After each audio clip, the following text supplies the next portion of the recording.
Chapter 1201. Su Fingyin suddenly laughed. Who knows? Maybe we can even take down Bei Mang in one go, right? Your brother, such a dissolute disciple, can become #1 in the world.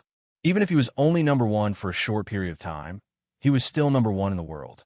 In the future, what difficulties will there be in the world? Su Longxiang turned his head and smiled foolishly. After the carriage had traveled a few li, Su Longxiang suddenly turned his head again. Then the youth blinked his eyes. Su Fingyin didn't know whether to laugh or cry. You want to ask me if I miss women? Of course I do. How could I not? I've always missed them. At first, I was worried about the forbidden meat given by the Wudong sect leader, so I could only endure it. When I couldn't endure it anymore, I had to endure it again. It was really miserable. In the end, I only found out later that I could eat meat. The only thing I have complaints about the sect leader is this. Old Jinren, you should have said so earlier. But after returning from Bei Mang, one thing followed another. I can't care about it anymore. My thoughts aren't as heavy as before. I'll just leave it to fate. Huang Manor, let me ask you something. Between the two sisters-in-law, which one do you favor more? Su Longxiang smacked his lips and laughed mischievously. Su Fingyin immediately understood. It was the Liu family woman who knew how to make chongyang cakes, and not the world-renowned female writer. Su Longxiang suddenly jumped off the carriage. He bent slightly and turned his head to look at Su Fingyin. Su Fingyin was stunned. He jumped on a Huang Manor's back. Su Longxiang shouted, "Fly!" just like when he was a child. He carried his brother and ran wildly. This made Li Mo fans 1,000 Dragon Elephant Cavalry dumbstruck. But almost all of them had the same idea. We'll go to the border to kill the enemy, just like Commander Su, leaving our backs to his older brother, the king of Bailiang. And just like the old soldiers of the Su family, the Bailiang cavalry can rest assured and leave their backs to great General Su Shao. This is the reason why the Bailiang cavalry is so powerful. This was something that was imprinted in his bones, and there was no reason to talk about it. Moreover, who said that the young king of Bailiang was not as good as the villain Qinji Bao? The bearded lieutenant turned his head to look at the young rider who had been grinning from ear to ear all the way. He urged his horse to come till Li Mofin's side and said softly, "General, I don't know what loyalty and righteousness are. Those are all words that scholars like to say, but I think—" Li Mofin interrupted his subordinate's words. He raised his horsewhip and pointed at the two brothers in front of him. He said in a low voice, "What? You want to show your loyalty? Well, the commander and the king are in front. Go tell them yourself. In any case, I don't like scholars like you, and I don't like people who use their mouths to fart.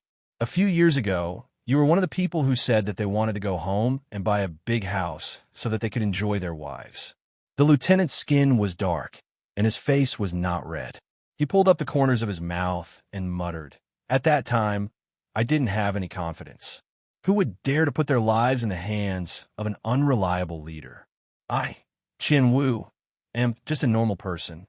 The lieutenant's voice became softer and softer. In the end, it was almost inaudible. Li Mofin did not look at this subordinate who had gone through fire and water with him for many years.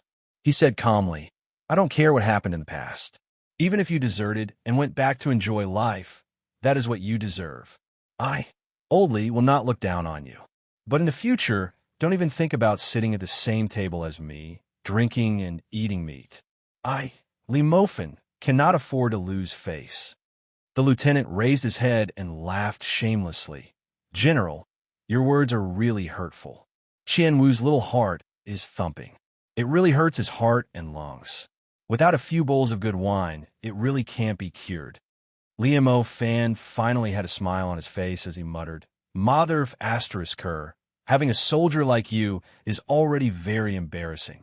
Qian Wu said with a heartless and mischievous smile, "Isn't it because of you, General? You have no one to blame but yourself." Li Mofin shouted, "Fan Shilong, return to the camp and hang Qian Wu on the back of the horse." Qian Wu's eyes widened. He raised his voice and asked, "What?" Not far away, a lieutenant laughed and said, "Roger that." Qian Wu didn't dare to make irresponsible remarks to Deputy General Li Mofin. He turned his head and shouted at the bastard who was gloating, "Son of a bitch, Fan, your daughter can forget about marrying into my house." I'll be your mother's-in-law. Fan Shilong didn't care. He rubbed his ears and said lazily, Our daughter is so pretty. Why worry about marriage? If your son didn't read a few books and made our daughter obsessed with him, she wouldn't marry anyone but him. Otherwise, even if you money grubber knelt in front of the door for 3 days and 3 nights, I wouldn't even give you half a word. The Longxiang army nearby roared with laughter. Qian Wu cursed in anger and said angrily, Those who laughed will be hung on the back of the horse with me. Let's see whose bird is bigger. If it's bigger than mine, I'll hang it one more time. Some brave cavalry immediately laughed and said, Lieutenant Qian, then we'll have to circle the camp many times. Qian Wu turned his head and said with a smile that didn't reach his eyes, You bastards are good. When the time comes, pick the biggest bird. I'll chop it up and make it into a dish. There was a lot of howling. Li Mofan listened to the flirting between his subordinates and theirs. He wanted to keep a straight face, but he couldn't help but smile brightly. He didn't dare to say that all of the Bailiang frontier army could kill the northern barbarians until they cried for their parents. But the disciples of the Longxiang army under his command could casually take out 1,000 of his direct subordinates. Even if they faced 3,000 Baimang cavalry, it would still be child's play. That damn Liang imperial court, that bunch of officials from the 6 departments of Great Peace City to the prefectures and counties, how many years have they been saying that the Bailiang army is just an empty name? Li Mofan stopped smiling. His face was dark, and his eyes were burning. He said darkly, This time, the one who killed the most captains of the enemy. No one can take it from me. At the same time, the Wu family cavalry had entered River Province and was close to the Bailiang border. Chapter 1202. A shocking piece of news had swallowed up another piece of news that was already shocking. The latter was written by Deputy Administrator Song Dongming, who was called illegitimate outside of Bailiang. He submitted a memorial to Great Peace City, which shook the court of Liang. Su Fengyin, the king of Bailiang, actually requested to send troops to pacify Guangling Dao when Baimang's army was clearly pressuring the border. There were many people who speculated that Bailiang was finally going to rebel. Perhaps they had already received the personal promise of the Empress of Baimang. Pacifying Guangling Dao was just an excuse to invite the wolf into the house. The new king of Bailiang, Su Fengyin, had such evil intentions. But soon, another piece of news that had nothing to do with the political situation but was even more interesting for the officials and the common people to chew on began to spread. It quickly spread all over the country, especially in the capital. The level of enthusiasm was no less than when Wang Xinji left Martial Emperor City and when Qi Yanglong entered Great Peace City. The sword tomb of the Wu family, which had always been focused on swordsmanship, not only did someone openly leave the sacred place of death in the hearts of countless outstanding swordsmen for hundreds of years, but also sent out nearly 100 people in one go. The sword tomb of the Wu family was a place of death because if the swordsmen of the world wanted to truly make a name for themselves, they had to go through the Wu family and compete with the Wu family or their sword slaves. Only those who could walk out of the sword tomb with a famous sword from the sword tomb could be considered accomplished in swordsmanship. Even the previous leader of the Dongyue sword pool, Song Nianqing, lost to Wang Xinji in his youth and caused the reputation of the Dongyue sword pool to plummet. The real opportunity for the Dongyue sword pool to return to the pinnacle of the martial arts world was when Song Nianqing went to the sword tomb in his prime and returned safely. Even if he did not pull out a famous sword from the sword tomb, he still helped the Dongyue sword pool rise again. Although there were people close to the sword pool who often said that Song Nianqing's return meant that his swordsmanship was better than the Wu family's, most people only treated it as a joke. Song Nianqing had never said such words in the latter half of his life. The Wu family had been famous for 800 years and could be traced back to the Great Qin dynasty. After that, there were several great dynasties that sought to dominate the Central Plains. For example, the number one swordsman from 600 years ago was the Wu family's sword crown, Wu Chang, who had dominated the martial arts world at the age of 31. The number one swordsman at the founding of the Great Feng dynasty was still the leader of the Wu family, Wu He. It was rumored that on his deathbed, he laughed and said, "I've waited for 60 years, but there is still no sword in the world. It was enough to show his pride and confidence. Therefore, no one in the martial arts world could deny the fact that no matter how many swordsmen there were in the world, there were only two sword forests. One was the Wu family, and the other was for all swordsmen outside of the Wu family. There were sword geniuses who were famous in every generation of the martial arts world. Every 100 years, there would be countless new talents of the martial arts world and experts who believed that their swordsmanship was unparalleled in the martial arts world who would go to the Wu family to prove themselves. They wanted to prove that the Wu family's swordsmanship was inferior to the world's swordsmanship. However, except for a very small number of swordsmen who succeeded in their swordsmanship and retired, the vast majority would remain in the sword mound as slaves of the Wu family for the rest of their lives, practicing the legendary sitting sword technique and withered sword technique. After the Wu family set down this extremely unreasonable and harsh rule, only a few people left the sword mound, and all of them were top-notch swordsmen who had made a name for themselves when they returned to the martial arts world. As a result, the Wu family sword mound was said to be a land of death for swordsmen. However, it was normal for the Wu family to become the holy land in the eyes of all the swordsmen in the world. The Wu family had passed down their legacies and collected their treasures. Their famous swords had already been piled up into mountains, and they had countless rare and unique sword manuals that had long been lost. If they could retrieve any sword or manual, not only would they be able to benefit from it for the rest of their lives, entering and exiting the sword mound was also a shortcut for a swordsman to climb to the top of the sword forest overnight. 200 years ago, the Wu family had defeated 10,000 cavalry with 9 swords, greatly damaging the vitality of the sword mound. Most importantly, it had forcefully severed many of their lineages, causing the Wu family to still be unable to fully recover. However, in the recent 100 years, 2 generations of swordsmen, Li Chungang, had gone to the Wu family's sword mound and obtained the wooden bowl. Dong Tai had even come from the Wu family and was half a member of the Wu family. In the end, the truth could not be contained. Even though the imperial court and the local officials along the way wanted to suppress the news, the sensational truth of the Wu family's 100 cavalry and 100 swords leaving the sword mound still slowly began to surface. The news grew more and more intense. More and more well-informed people of the martial arts world began to count people, counting just which senior swordsmen had been unlucky enough to become slaves of the Wu family in the past 100 years, and which swordsmen still had hope of being able to make it out of the sword mound this time.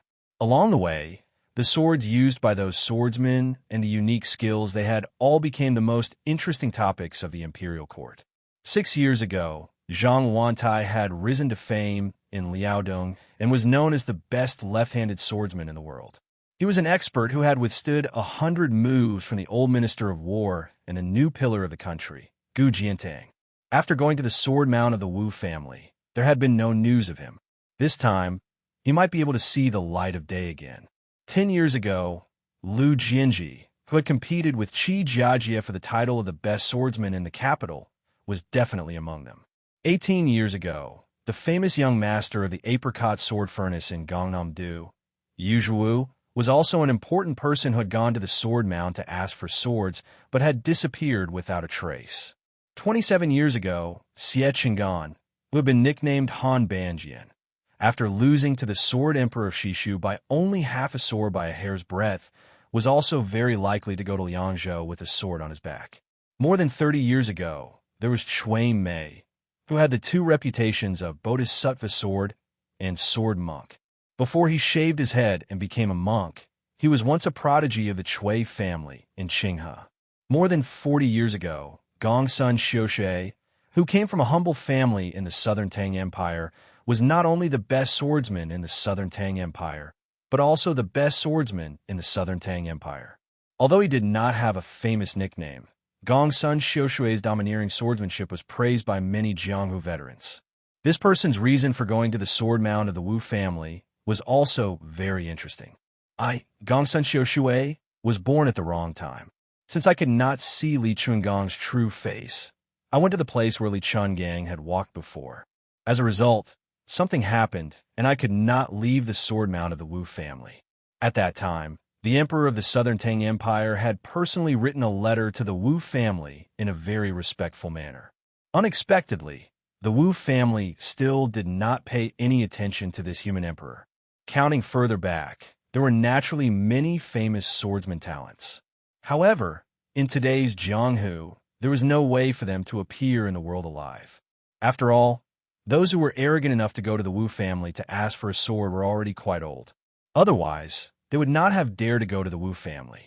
Even if they were 30 years old, they should be 70 or 70 years old now. Between Zhang Wantai and Gongsun Xiushui, who were the most talked about, there are also 6 or 7 female swordsmen who are mentioned a lot. Perhaps their swordsmanship was not as good as these two, Lu Jian, Xie Cheng, and the others.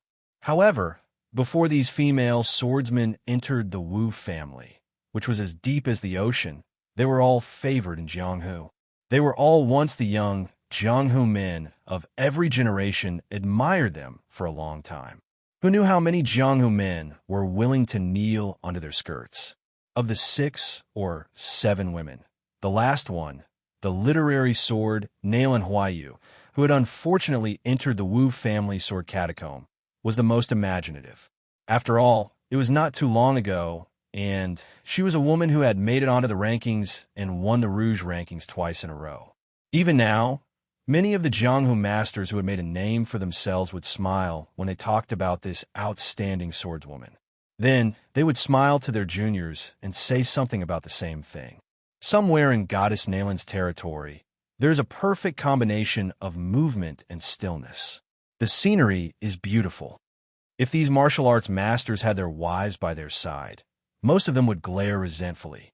From the Wu family's sword catacomb in the heart of the Central Plains to Beiliang, countless people raised their heads in anticipation, waiting bitterly just to catch a glimpse of the 100 withered swordsmen of the sword catacomb gathered together.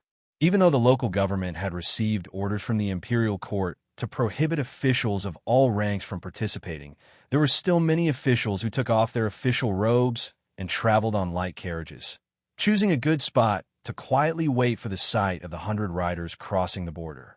However, many of the rumors were false, and the group of withered swordsmen naturally did not stop. The Wu family had dared to treat the emperors of previous dynasties coldly. Even in the peaceful Liang dynasty, when the emperor of the Zhao family invited the current head of the Wu family to leave the mountains and enter the capital, he was still treated with respect. This caused many people on the line to miss out on an opportunity, and they all beat their feet and stomped their chests, feeling regretful. If a normal person wanted to ride a carriage and ride a horse to catch up to this strangest group of riders in the world, it would be a fool's dream. Which of the 100 riders wasn't a top-notch expert in Jianghu? Even if a Jianghu expert could barely keep up, he would only dare to watch from afar, not dare to get close to disturb them. This was also the most breathtaking event in Jianghu. As long as one was in Jianghu, no matter if they were a true expert in their own province or someone who could beat someone with a brick and say they were a true Jianghu hero, everyone rushed like a flock of ducks. This was especially true for the young men and women who were new to the world. Those who had money would naturally spend a fortune to buy a famous steed with outstanding speed, or spend a large amount of money in exchange for accurate information, just to catch a glimpse of the withered swordsman. Those who were shy of money could only settle for the second best, and try their best to follow behind the backs of the Jianghu celebrities. However, there were indeed many lucky people who were fortunate enough to see this scene, and it would be unforgettable for the rest of their lives. Yunxia Town, on the border of Beiliang's Yuzhou, was very lively. Many markets had opened at the last minute, and there was no place to sit in the restaurants and tea houses. The inns were even more packed. Many guests had racked their brains to come from Liangzhou and Lingzhou to join in on the fun, because there was exciting news from the neighboring Hezhou that the Wu family swordsmen were about to enter the border. As for which province or county, and who would be lucky enough to encounter them, everyone would have to depend on their own luck. Chapter 1203. In an unknown inn in Yunxia Town, there was a young man and woman who looked like a master and servant. The man's appearance could be considered decent, but he didn't look like a child of a rich family. Otherwise, the servant girl wouldn't be blind with her eyes closed. She also didn't have any good looks, but she carried a sword on her back. It was probably a piece of junk that was casually made by a shoddy blacksmith and wasn't worth much money. The inn, from the shopkeeper to the waiters, didn't even look at them. They were all busy staring at those rich young masters and young ladies. These people with a bit of power and influence were the only ones who could afford to spend money. If it weren't for the group of old men from the Wu family sword tomb, who would be willing to stay in this and that didn't have anything to show. If it weren't for the young man's persuasion, the shopkeeper would have already kicked the master and servant out of the inn after paying the deposit. There were only a dozen or so rooms in the inn. Including the side rooms that were hurriedly cleaned up, there were less than 20 rooms. It was a matter of who would stay in the inn. The shopkeeper was kind, and in the end, he endured the heartache and didn't kick the two poor fellows out of the inn. However, he wasn't willing to look at them. Every time he looked at them, it was like watching a few taels of silver slip away from his hands. It was too infuriating. Today, the young master and servant pair had already occupied the table by the window on the first floor of the inn. To put it bluntly, they were trash that occupied the toilet but didn't want to take a dump. They also didn't order any wine and only ordered hot tea that cost the least. The waiter's face was cold as he slammed the plate of food that came with the tea onto the table. His voice was not soft as he muttered to himself, "Tea, tea. It's tea every day. Our inn's guests who drink tea every day and don't drink wine are really unique." The young man in green robes pretended to be stupid and laughed. The servant girl with a broken sword on her back was probably blind and deaf. In any case, she was indifferent to anything that was said. After the waiter walked far away and went to a table of rich guests to serve them, as if they were his ancestors, the young outsider curled his lips. After seeing so many people, I feel that when Bushung is the most suitable. Sigh, I really don't understand this world. The woman sitting quietly across from him didn't say a word. If a woman with outstanding beauty was so demure, she could be seen as a lotus flower by men. Unfortunately, her appearance was ordinary, and in the eyes of others, she could only be seen as rigid and boring. The young man who shared the same table with her did not seem to find the woman in front of him boring. He said to himself, "Chui Hua. After we left home, we walked from the north to the south, and then from the southeast to the northwest. We have walked for more than 10,000 miles, but I have been eating that jar of pickled vegetables that you pickled every day. I really want to change my taste a little bit. Really, I just have that little thought."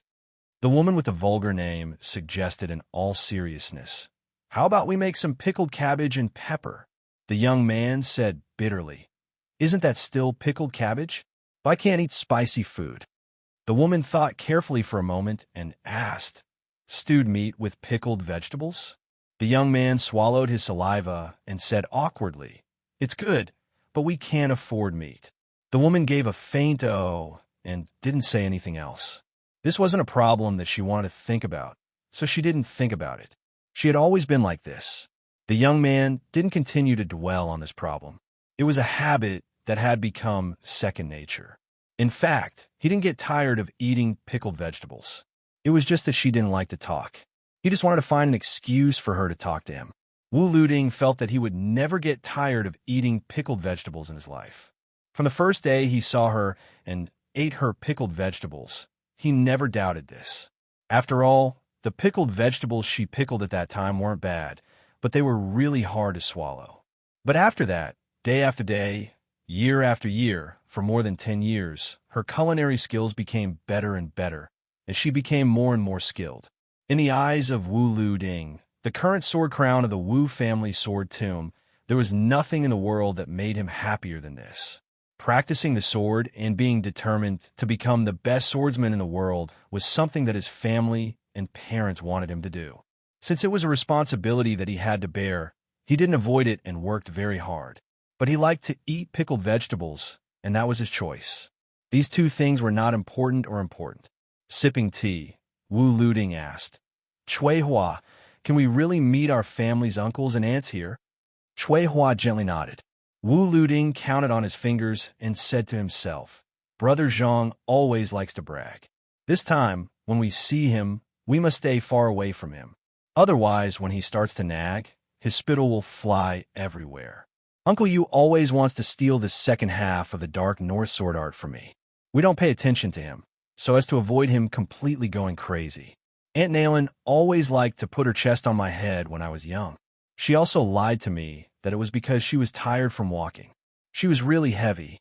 Before we left home, she told me to look for a wife based on her appearance. Although I didn't have this idea, the two of us have walked for so long, and we really haven't met many who are better looking than Aunt Naylan. Of course, there are a few who have the same weight as her chest, but their figures are world apart from her. Cui Hua glanced at Wu Luding. There's sword energy. It's over. I probably won't be able to eat pickled vegetables for half a month. Wu Luding coughed and quickly changed the topic. There's also that Uncle Xie and Baldy Chui. They're not decent people either. One wants to recognize you as his daughter, and the other clearly doesn't like to eat pickled vegetables. Every time, they find a way to steal a few jars from you. Cui Hua, let's stay away from them. Wu Luding counted them one by one. When it comes to our neighbors, Zhou Lianqi and Xie Qing'an, I get angry. One has a strong evil spirit and wants to kill everyone in the world with a sword. The other seems to think that everyone in the world owes him millions of silver. I wonder why these two guys don't just kill each other. However, Aunt Chu and Grandpa Gongsun are both really good people. Just like you, they don't like to talk much. That Hellion sword maniac, who I gave the nickname of Grandpa Sword Marriage, is neither a good person nor a bad person. I once asked the old ancestor about his origin, but the old ancestor didn't say. However, he should be a master who is hard to find in our family. The old ancestor's swordsmanship is only slightly better than him. As for talking about swordsmanship, the old ancestor is inferior to him. Anyway, my grandmother once said that the old man's understanding of swordsmanship, although I don't really understand it, should be able to surpass the current generation by 100 years. As for that demon with the surname Zhu, if it wasn't for his powerful swordsmanship, I wouldn't be willing to talk about him. I really don't know how such a treacherous person who is only in his early 40s could cultivate such a profound swordsmanship. It can make the old ancestor hate him, but have to praise his swordsmanship. Wu Luding chattered and talked to himself. He quickly finished a pot of tea and shouted for the waiter to add hot water to the teapot. The waiter heard him, but pretended not to hear. He leaned against the pillar and slacked off. His eyes were almost hanging on the chest of a young woman. Wu Luding could only give up after shouting twice. He looked at Cui Hua and couldn't help but ask, "Tell me, releasing so many people this time, even granting amnesty to a demon like Demon Zhu and allowing them to fight for their lives at the border of Bailiang in exchange for a chance to completely leave the Wu family. Is the old ancestor's way of doing things right or wrong?" Cui Hua was expressionless and didn't move. Wu Luding sighed and asked another question. "Cui Hua, do you think these 100 or so swordsmen together can compare to the strength of the 9 old ancestors of the Wu family 200 years ago?" Cui Hua finally opened her mouth to speak. 1 sword plus 1 sword doesn't equal the power of 2 swords. It's already amazing to have 1.5 swords. The 9 swords of the Wu family ancestors who rushed to Beimang at the great cost of having half of the people fall in a certain death before the battle even started. Only then did they construct the sword formation recorded in an unknown ancient record. Its power was unparalleled. Even if the current world is led by the Peach Blossom sword god Dong Tai, Wang Xinji's eldest disciple Grumyu, Taiyan City's Qi Jiaj, Tang Shi Sword Saint Lu Baijia, and Longhu Mountain Shi Xinxia, it's a total of 9 people. Even if their realms are much higher than the 9 ancestors of the Wu family, in terms of killing power against tens of thousands of cavalry, they may not be much higher. Chapter 1204. Wu Luding actually didn't take it to heart, but he was pleasantly surprised to hear Cui Hua say this in one breath. Cui Hua had obviously seen through his thoughts, and very quickly went back to her silent meditation. Wu Luding sighed, and rubbed the stubble on his chin with the palm of his hand. "Don't talk about the number 1 swordsman in the world. I'm afraid I can't even be considered in the top 5 right now. Even the top 10 is a bit uncertain. But the old ancestor has made such a big move, I'm too embarrassed to drag you up there. Cui Hua, I'm very depressed right now." The last sentence was something that when Busheng, who shamelessly freeloaded on food and drinks in the small house in Great Peace City, often said often. In fact, Wu Luding missed the word crotch, but after Wu Luding followed suit, he couldn't eat pickled vegetables for 2 to 3 months. From then on, he only dared to say now and not crotch. Chui Hua didn't want to talk, and Wu Luding also felt indescribably sad. For a moment, the sword crown of the Wu family without a sword, and the female sword attendant, who was carrying the Su of Gojoseon on the other side of the table, both became silent. There were about 10 tables on the first floor, and they were all dressed in bright clothes and looked very rich. It was said that Bailiang was poor, but just like other places in Liang, there were actually quite a few rich people. The guests of these inns were all talking loudly without stopping until they shocked people to death, or they were pretending to be experts and talking nonsense. It wasn't that so-and-so beside them had once known so-and-so, and that so-and-so behind them was a great swordsman who had successfully entered the sword catacomb and retreated. It was just that their words were noisy, and everyone agreed with each other. There were also many people who were startled. In fact, everyone was well aware that if someone really knew a top Jianghu swordsman who would be willing to stay and drink in this kind of inn. Even more so, no one would have thought that not far away, there was the sword crown of the Wu family, whose name had already shaken the north and south of the river, as well as the female sword attendant, who carried the second most famous sword in the world on her back and understood Li Chuangong's two-sleeved green snake. Even if Wu Luding announced his identity and background, no one would be willing to believe him, nor would they dare to believe him. In the eyes of everyone present, if you were really Wu Luding, you wouldn't have the face to come out and mingle in Jianghu without more than a dozen experts to serve you tea, give you water, massage your shoulders, and massage your back. How could you even boast that you were the one and only sword crown in the world? Therefore, it must be fake. About 2 hours later, the entire Yunxia town was in an uproar.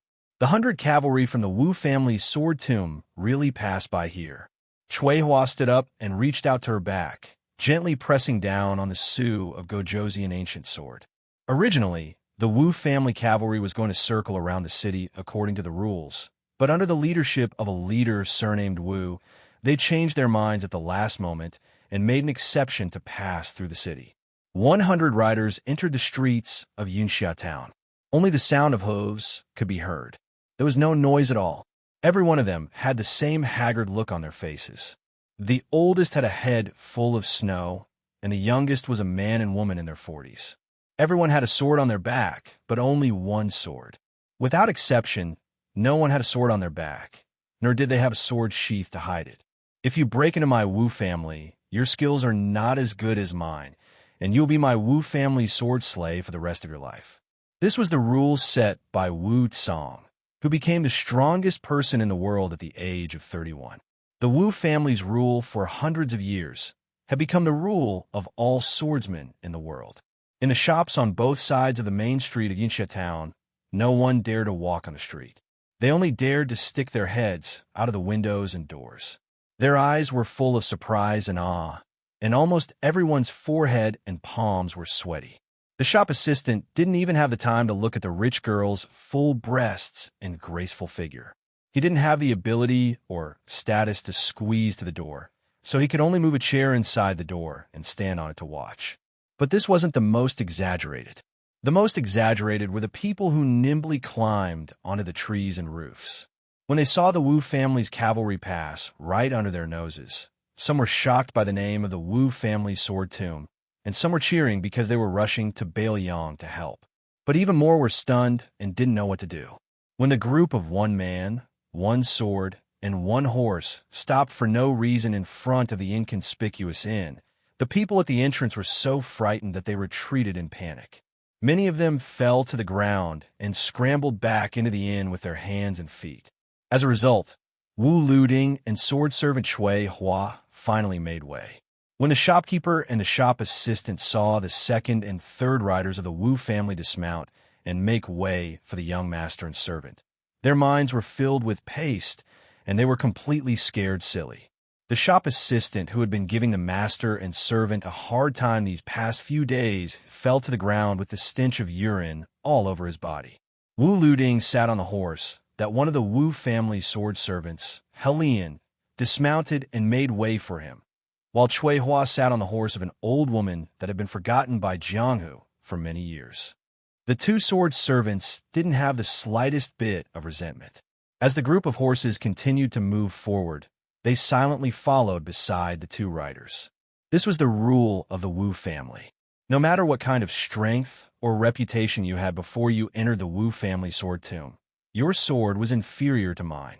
Even if you could wield a sword again in this life, it was up to the Wu family to decide. When the middle-aged man in the lead saw Wu Luding and Cui Hua, he didn't say a word. He turned his horse around and returned to the Wu family alone.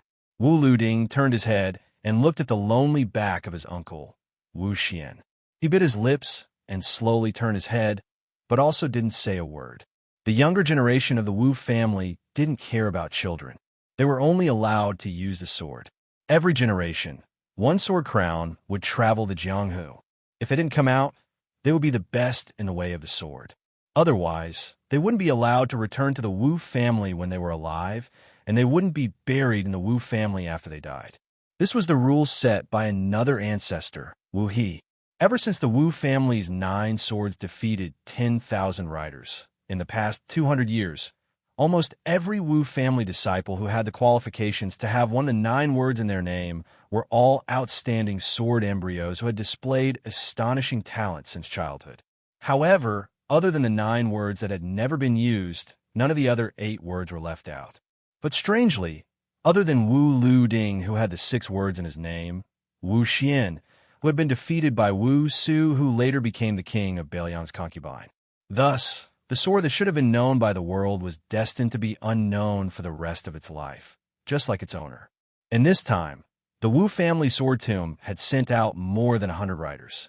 They also wanted him, the nephew who had replaced the Wu family's sword-seeking Jianghu, to be the only person in charge. No matter how outstanding Wu Xian's sword skills were, he could only be a flash in the pan of Jianghu and die of old age in the family. The Wu family was not only ruthless to those who broke into the sword tomb, but even more ruthless to their own family members. In the past 200 years, countless Wu family disciples had only wanted to take a look at Jianghu, but they had died under the swords of their fathers. Countless men and women had quietly committed suicide. Even more so, countless people had gone mad because of practicing the sword and had been insane for the rest of their lives. Wu Luding was very glad that he had been born in the Wu family, where he had lived and died for the sword. He had never complained, but he was even more glad that he had Cui Hua to accompany him on this trip to Jianghu. A Jianghu without Cui Hua and pickled cabbage could not be considered Jianghu. Just like a certain idiot who, in the end, still believed that as long as his brother Xianyan was still in Jianghu, he would still be in Jianghu. Wu Luding had always only recognized that idiot as his friend. He did not even give a damn about his royal highness. When he became the king of Bailiang and became the most powerful person in the world, Wu Luding did not think much of it. This time, Wu Luding came to Bailiang because he wanted to ask in person, "Su, do you still remember the ranger who only carried a wooden sword in his life? If you dare to forget, yes, you, Su Fengyan, are powerful. Even Wang Xianji is not your opponent. I, Wu Luding, do not have the ability to chop you to death, but I can still take hundreds of riders and leave Bailiang on my own."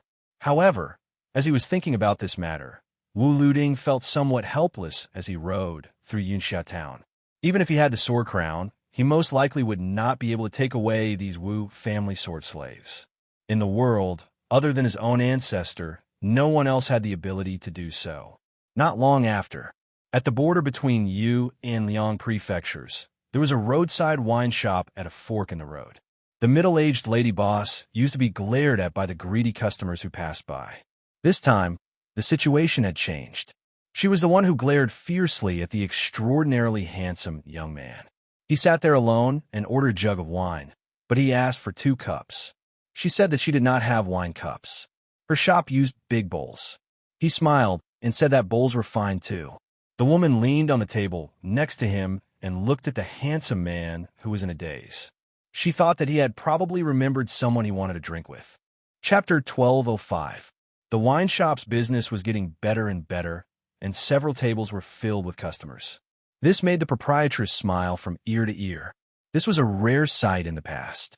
As she shouted and served the wine and meat, she calculated in her heart that she had earned a few pieces of silver and a few copper coins today.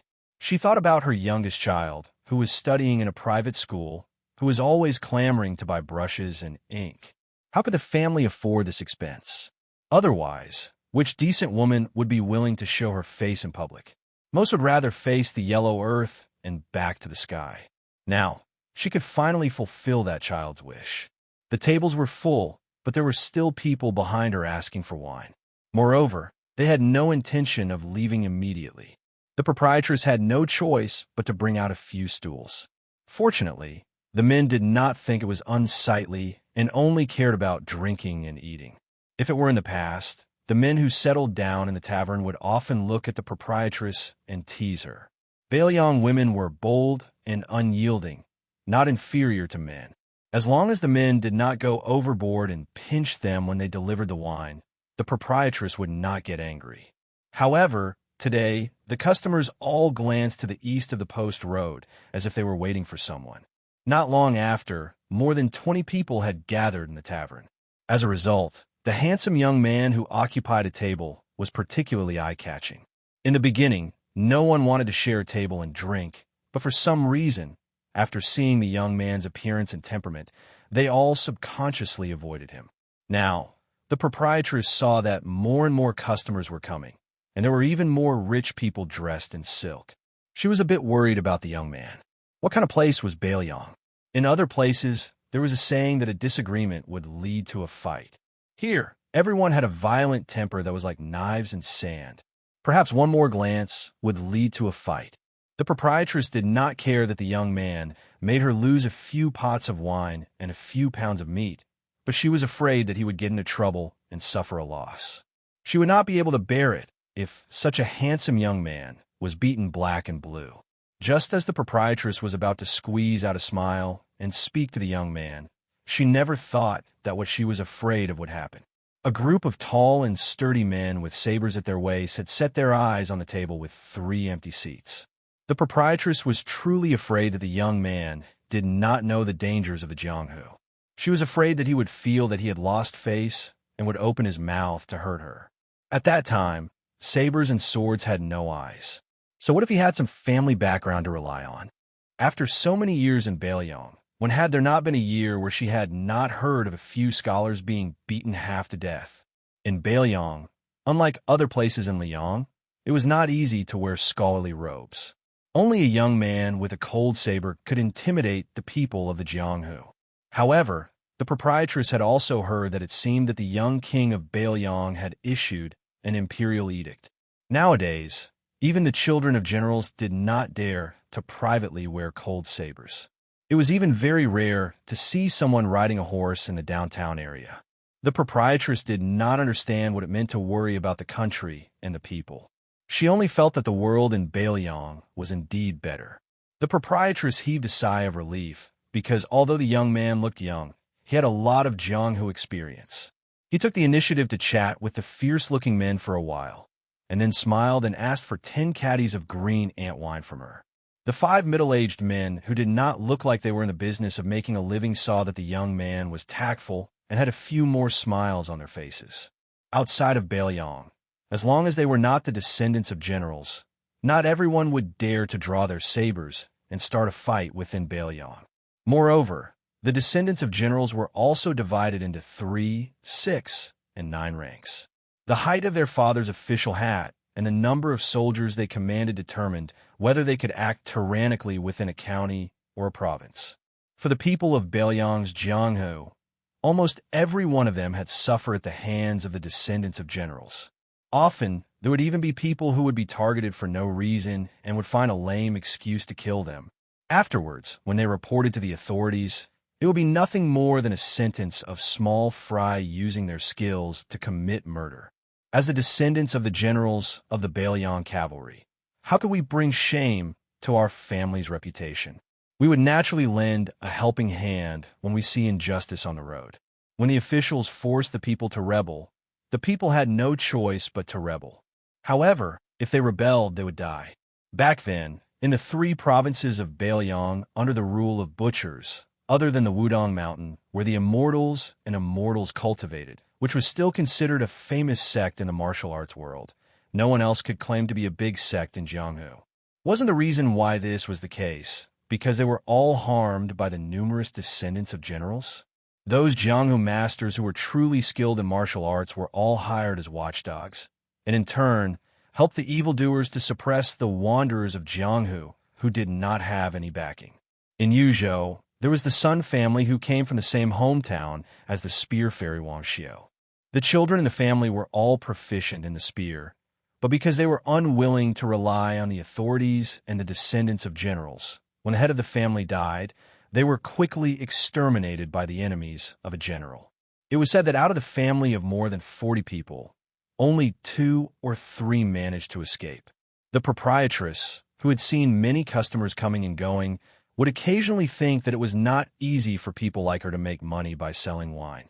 Those who were in Jianghu usually looked heroic, but in fact, it was probably even harder for them. Looking in the direction of Yuzhou in the east, she saw a cloud of dust at the end of the post-house road. The proprietress only glanced at it slightly. There were often cavalrymen of Bailiang passing by on the post-house road, and she had already figured out the trick. It seemed that there were only about 100 of them, which was really nothing in Bailiang, which was rich in iron cavalry and big horses. The proprietress saw that everyone inside and outside the tavern, regardless of whether they were sitting on chairs or stools, stood up as if there, but were on fire. Their eyes were blazing with passion, and they were even more fascinated than when they saw a naked woman. This made the proprietress somewhat puzzled. Could it be that some big shot had graced them with his presence? She was just a rural woman who could only afford to sell green ant wine. Whether it was in Jianghu or in the imperial court, there were many things that she did not take to heart, even if she heard about them. As a woman who was content with counting a small pile of copper coins every day, how could she worry about the great cause of the country for the king of Bailiang? During this period of time, she had heard many customers talk about the Wu family sword tomb, but she did not take it seriously. She stared fiercely at all the customers who left their seats, afraid that they would take the opportunity to run away with the money for the wine. After being busy for half a day, the proprietress could finally take a breather. She was in a mood to look at the young man who had ordered a lot of green ant wine. She pursed her lips and smiled. Who said that only men were allowed to look at beauties? Women also liked to look at handsome men. At this moment, the young man also stood up and stood under the shade of the big locust tree next to the tavern table by the courier road. His hands covered the cuffs of his sleeves. She looked at his side profile and envied him for having a pair of attractive eyes. Moreover, when he looked at her, he did not have the look of an ordinary man who wanted to eat her alive. His eyes were clean, just like the old well in the village.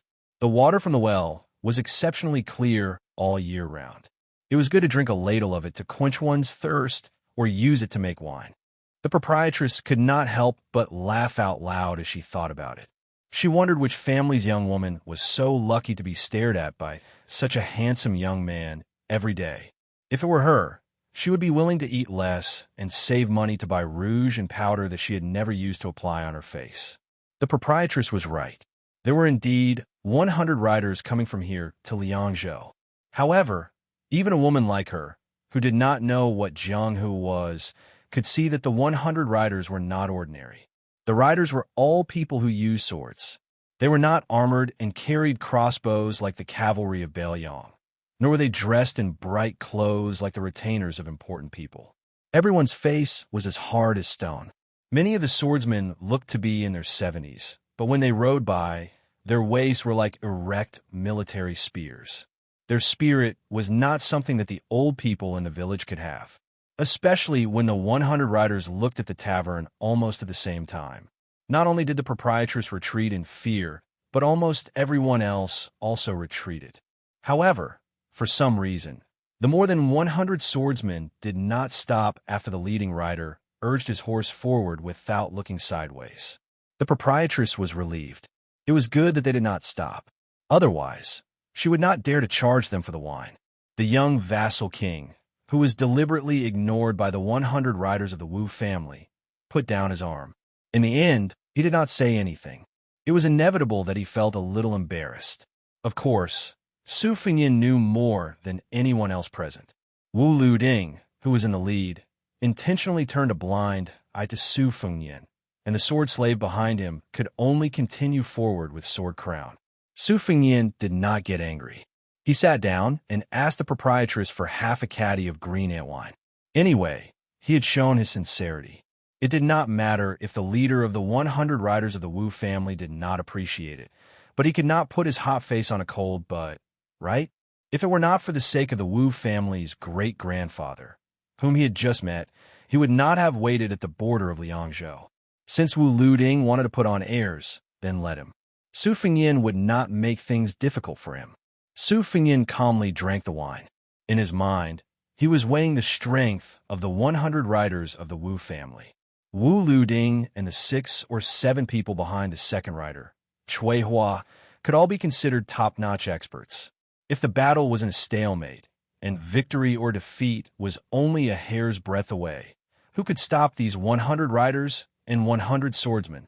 There was no need to consider Toba. As long as the martial god of Beimeng was on the battlefield, he did not need anyone to protect him. Hong Jingyan should be able to handle it, and Murong Baoding would probably not be able to handle it.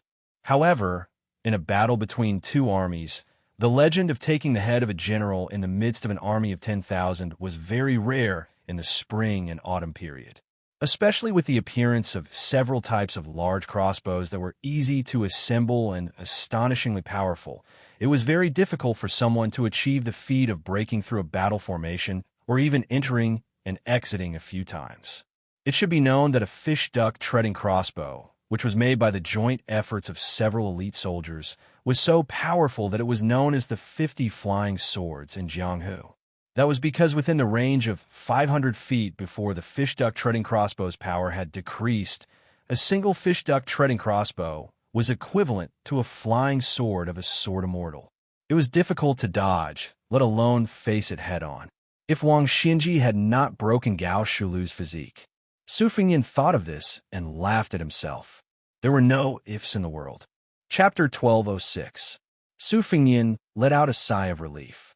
The people who had come to try their luck at the tavern had all come in high spirits after feasting their eyes. Many of them had even paid extra for the wine to the waitress when they were paying the bill. Soon, the tavern was completely emptied. Before those burly men with swords left, they didn't forget to bid farewell to Su Fengyin, who was treating them to wine. Su Fengyin continued to sit and drink his wine. Although he occasionally chatted with the woman about the harvest, he naturally didn't have any improper thoughts about the lady boss. The charming woman wasn't naive enough to think that this young man had any wild thoughts. She took advantage of the conversation. Since she didn't have any business to serve, she sat across the table from him. She carried a jar of green ant wine and a few plates of homemade dishes to go with the wine. She said that it was for him, but it didn't cost much. As the two of them chatted, 3 more guests finally arrived. 1 old man and 2 young men, all of them carrying bags and carrying wooden poles. They sat down at the table next to Su Fengyin's. They weren't from rich families. The old man only asked for half a caddy of green ant wine. The 2 young men could only smell the fragrance of the wine and watch the elder in their family drink with narrowed eyes. A burly young man with stubble on his chin asked in a low voice, "Grandpa, the swordsmen we saw just now, were they really the swordsmen from the Wu family sword tomb?" The old man nodded. The other young man with delicate features didn't look vulgar. His lips were red and his teeth were white. He looked like a woman. If he had met those young men who liked men a few years ago, he would have been better off dead. Fortunately, there were still many arrogant young men in the prisons of Bailiang. Compared to the Bailiang of the past, the Bailiang was much more disciplined. Moreover, many rich people had moved out of Bailiang. Today, with the addition of Lu Province's Bailiang, it was a rare, peaceful world. After the lady boss greeted the 3 cash-strapped guests, she returned to her seat. She glanced at the delicate young man and subconsciously turned her head to look at the young man across the table. Yes, the young man in front of her was much more handsome. She didn't expect to be caught red-handed by the young man. The lady boss saw that he seemed a little helpless. She couldn't help but laugh. There was nothing to be embarrassed about. After all, she was a woman who would soon have a daughter-in-law. Her skin couldn't be that thin. The lady boss laughed straightforwardly. "Young master, you look even better than the prettiest girl in our village. Your parents must be good-looking as well. Young master, please don't be angry if I look at you a few more times." Su Fingyin smiled and said, "Lady boss, if you want to look, then look. I can't control your eyes. But can you omit the small change when you pay the bill later?" The lady boss laughed and said, "How can I do that? I've already given you a jar of the best green ant wine. Later on, you can't miss a single copper coin. If young master can let me touch and pinch you a few times, I can consider it." Su Fingyin said helplessly, "Lady boss, your business is really profitable." The lady boss laughed heartily without hiding anything. Su Fingyin looked at her smiling face and laughed as well. Compared to the women who grew up in the misty rain in Jiangnan, the women of the northwest frontier fortress were naturally less gentle and graceful. However, they had more of a heroic spirit that could only be cultivated in this place. Su Fingyin liked the lady boss's smile. It was just like how he liked Bailiang. For Su Fingyin, who grew up in Bailiang, Liaodong, where his ancestral home was, could never be called home. The handsome young man next door listened to the conversation between Su Fingyin and the lady boss and furrowed his brows. The tall young man sneaked a glance at the lady boss's chest that had bumped against the edge of the table and swallowed. The old man sitting next to Su Fingyin had a calm expression. He held a wine bowl and closed his eyes to smell the wine before each sip. If one looked closely, the old man and the two young men had thick calluses between their thumb and forefinger. It was clear that they had touched many things. Su Fingyin had seen it long ago, but he didn't want to look into it. The poor practiced literature and the rich practiced martial arts. These three were clearly people who practiced the spear all year round. As for why they were so shabby, even the spear shafts they used to practice the shaking of the spear were the most coarse pewter ones. Who didn't have a difficult book that they didn't want to open? The handsome young man lowered his voice and gritted his teeth. "Grandpa, I heard that the Sun family moved to the Central Plains. The devil surnamed, he must have followed them. What should we do?" The old man's eyes were complicated. He lowered his head and drank a mouthful of wine. He raised his head and said indifferently, "Practice your spear skills first. Even if he stands in front of you now and you too stab him 100 times, you won't be able to hurt him." The young man was stunned and tears welled up in his eyes. The strong young man whispered, "Why did I hear that he joined the fish dragon gang? He even became a leader. Compared to the Sun family, he is even more difficult to deal with." The old man glared at him, and the strong young man immediately shut up. The handsome young man's eyes lit up, and the old man immediately said in a deep voice, "Whether you go to the Central Plains or the fish dragon gang, the most important thing for you is to practice your spear skills. As long as Grandpa is still alive, I will expel you from the family if you dare to seek revenge on him." The tall young man whispered, "A month with a rod, a year with a saber, and a lifetime with a spear. With my talent, I won't be able to master the spear even in 10 lifetimes." The old man slammed his wine bowl and said angrily, "Nonsense. Wang Xiu practiced the spear for less than 40 years and was already one of the 4 grandmasters who was as famous as Old Sword Godly. A year with a saber? Gu Jiantang practiced for only a year and became the best saber user in the world? Our lord who succeeded Wang Xianji and became the best in the world." Speaking of this, the old man was suddenly speechless because he suddenly realized that the young lord didn't seem to have practiced the saber for many years. The tall young man snickered. Even the handsome young man was amused, and the dense haze on his face faded a little. The old man shook his head and continued to drink.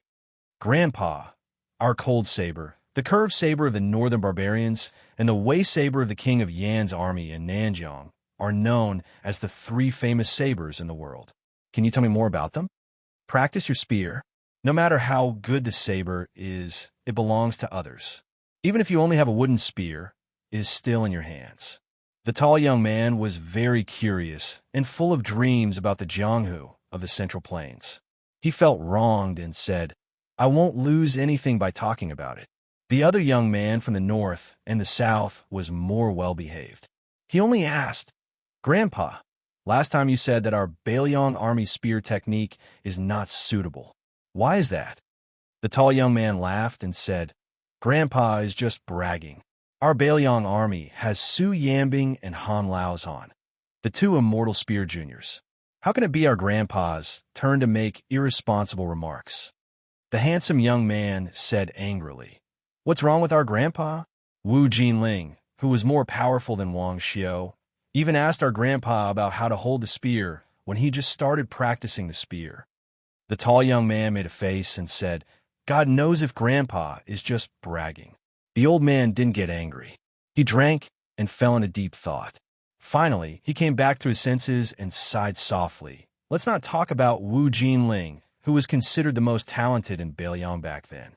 The immortal spear Wang Xiao, Su Yambing, and Han Laozhan, the three juniors, in terms of spear technique, Grandpa was much weaker than them when he was young. In the future, the gap will only get bigger and bigger. There is nothing to be embarrassed about. However, you have to remember one thing. No matter what weapon is in the world, it is for people to use. Experts have their own way of using it, and ordinary martial artists have their own way of practicing it. Take Wu Jinling, for example. He entered the martial grade at the age of 9, the second grade at the age of 12, and the Vajra at the age of 17. In his hands, the spear seemed to have been bestowed with supernatural powers. Even so, when he was 14, he still encountered a threshold. It was also at that time that Grandpa casually said a few words about how to hold the spear. After that, Wu Jinling was enlightened and started practicing the spear again. Unfortunately, the heavens are jealous of geniuses. Su Fingyan, who had been listening by the side, smiled and said, Wu Jinling's early death isn't necessarily because the heavens are jealous of geniuses. On the path of martial arts, it is not a good thing to be too smooth. In the Jianghu, there is a saying that there are mortal enemies. Often, two people who are at odds with each other can steadily climb up the martial arts realm. No matter how fast they are, they're always advancing. It is probably because of the whetstone. If the immortal spear Wang Xiao didn't go to Beimang, he might not have become a grandmaster in the future. Moreover, I have also heard that in martial arts, it is taboo to be the head of a chicken rather than the tail of the phoenix. When practicing the saber, the sword, or the spear, after reaching a certain realm, there is no need to talk about the top 3 swordsmanship or the number 1 saber user in the world. Everyone is aiming to be the number 1 in the Jianghu. Otherwise, when Wang Xianji was in the martial emperor city for 60 years, there wouldn't be so many people who went to humiliate themselves. The old man smiled and didn't say anything. As long as it was a martial arts aristocratic family, there would be no elders who wouldn't speak of such things. In the old man's opinion, even 100 of those famous teachers with undeserved reputation could not compare to a wise teacher. Moreover, at the old man's age, no matter how much ambition he had when he was young, it had long been worn away by the passing of years. Especially when he heard about the illusory number 1 or number 2 in the world, he was even less interested.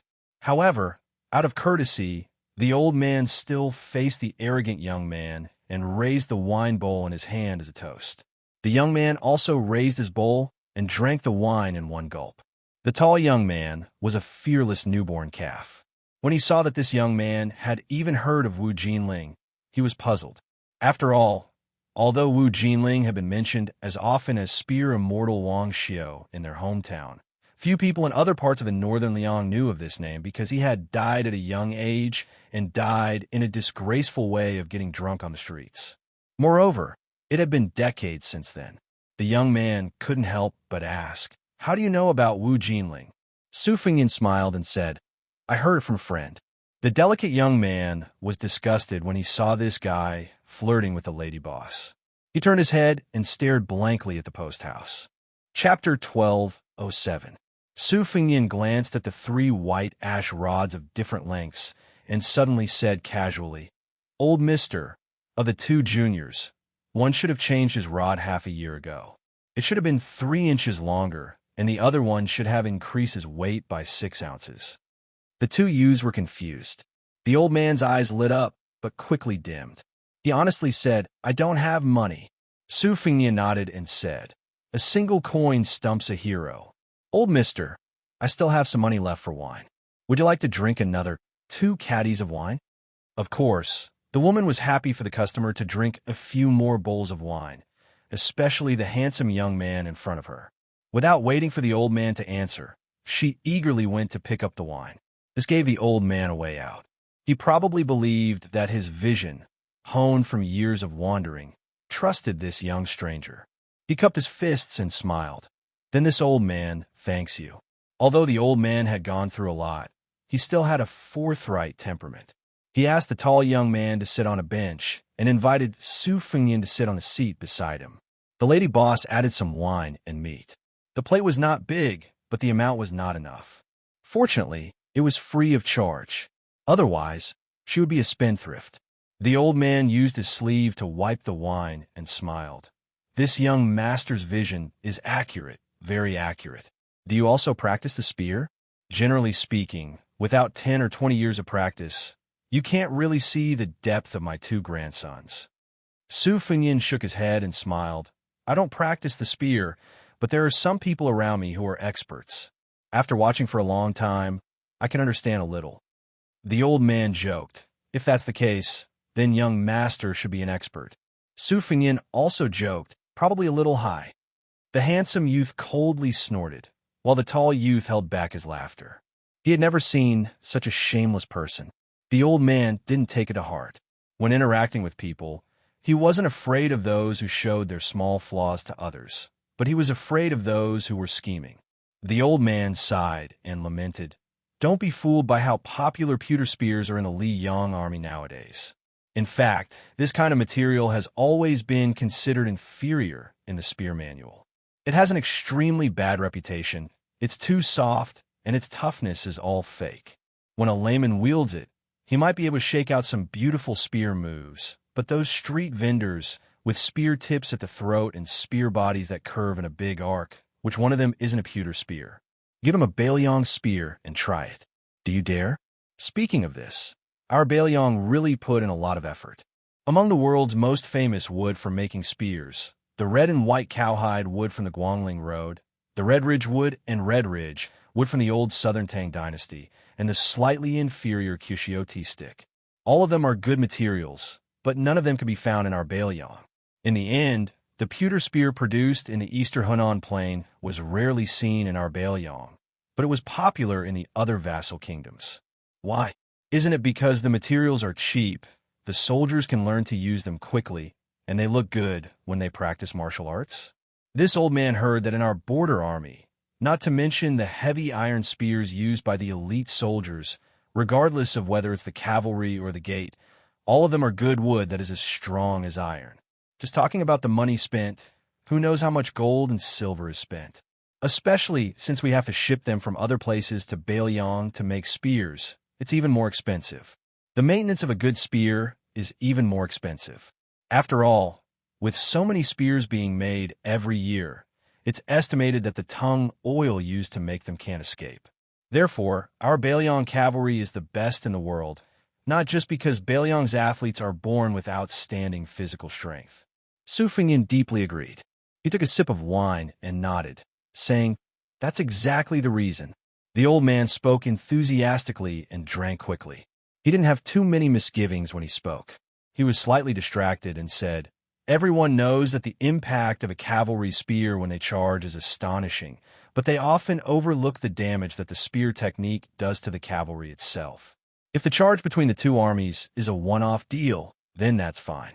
But the Baimang barbarians that our Bailiang is facing aren't easy to deal with either. This requires a lot of skill when it comes to wielding a spear to kill. And this level of skill varies from person to person. In Bailiang, there are no lack of cavalry commanders and spear experts who can solve this problem. But in this old man's opinion, although it seems to be good enough, it's not really perfect." Su Fengnian asked, "Old sir, what do you mean?" The old man hesitated for a moment, as if he was afraid that he would violate the taboo of speaking too much with a stranger. But then he thought that they were just strangers who met by chance, so why should he be so wary? Moreover, he was drinking wine, wasn't he?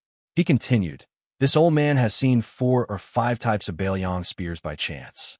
There are differences in material, weight, and length. According to the soldier's soldier type, height, arm length, and strength, it's indeed quite detailed. Compared to the army in Liang, it's much better, but there are still things that can be dug deeper. For example, the Miao bamboo spear nicknamed Shu Fei has been treated, but it's not that easy to crack. In this old man's opinion, its spearhead should be increased by 1 or 2.5 inches. As for the iron cicada, a spear used by the infantry, 2 inches of the spear body is still not enough. It should be reduced by that length. At this point, the old man stretched out 2 fingers and gently gestured.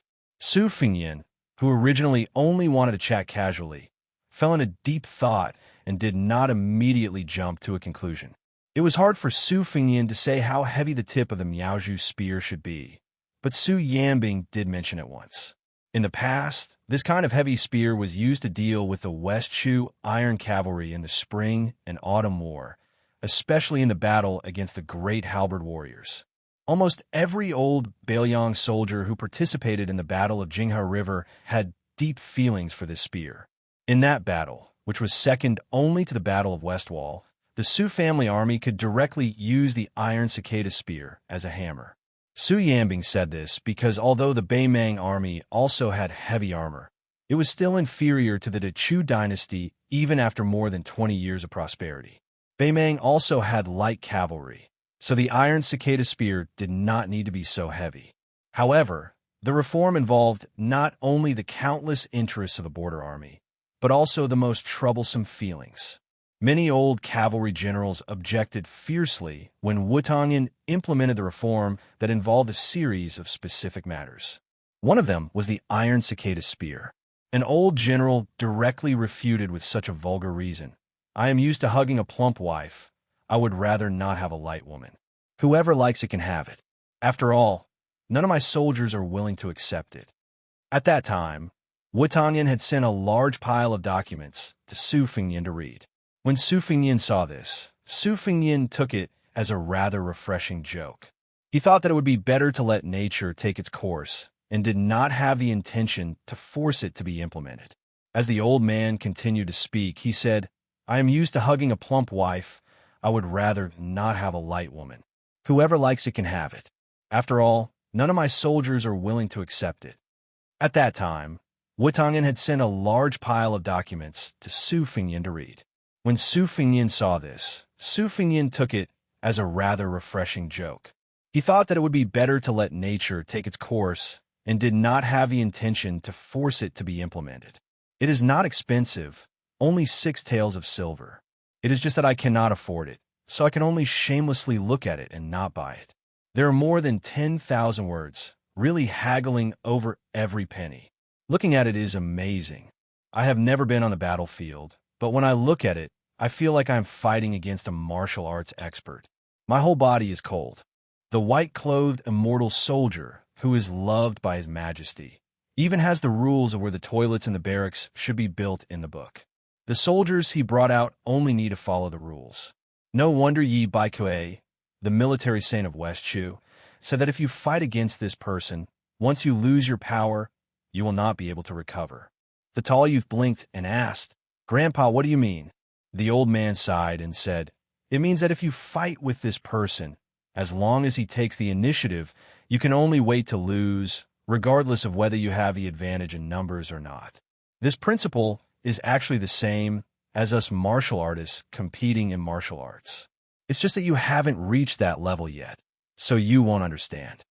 The old man fiercely gulped down a mouthful of wine and said sullenly, How can such a magnificent military book fall into the hands of the common people? Aren't you afraid that the northern barbarians will take it? How many more of our Baoyang will die then? The old man sighed and didn't even want to drink anymore. He muttered to himself, Chun Jibao indeed lost to the current king of Baoyang and didn't become the ruler of Baoyang. But this isn't a reason for the Baoyang army to ruin his hard work. Our new King Liang, isn't he going to do something about it? Or is he doing this on purpose because he has a personal grudge? If that's really the case, then this old man will really look down on him. Su Fengnian's expression changed slightly. The Bailiang army had never purposely banned the essentials of military preparation. Back then, Su Xiao and Chen Jibao didn't have any objections to it. This was probably the conceit of the higher-ups of Bailiang. Su Fengnian also didn't have the intention to slander Chen Jibao's military book just because Chen Jibao left Liang and entered the capital and became the king of Shu. In reality, even Chen Jibao's old subordinates still treated him well. He personally and severely dealt with a few cases where he deliberately suppressed Chen Jibao's old subordinates and promoted them.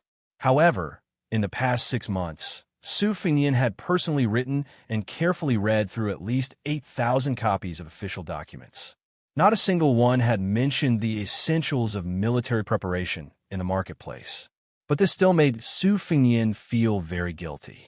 At this time, he subconsciously picked up his wine bowl and drank a mouthful of wine. Then he said softly, "The king of Bailiang has indeed made a great mistake in this matter."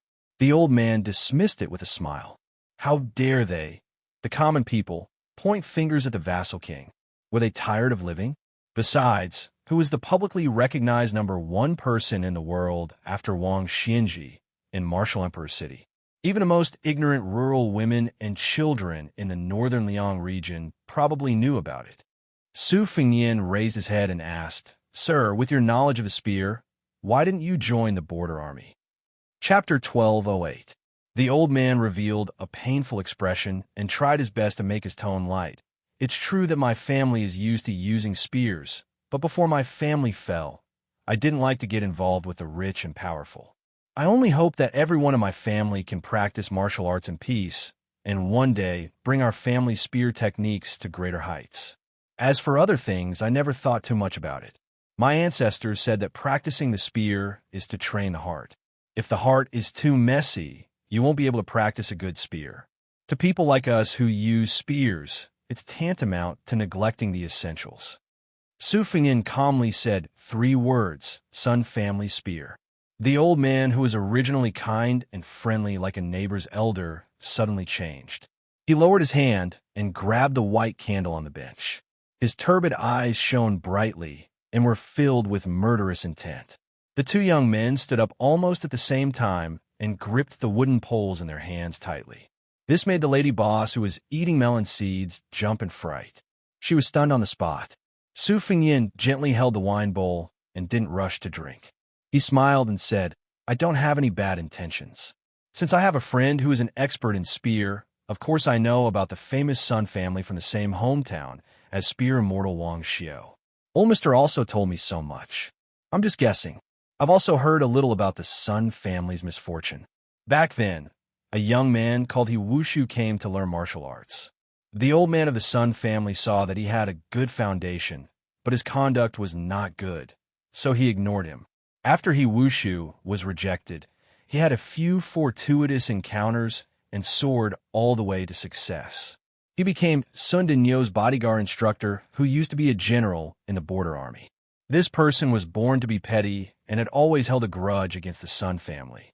After the old man of the Sun family passed away, he relied on the Sun family's background and the connections he accumulated in the government to accuse the Sun family of betraying the Liang.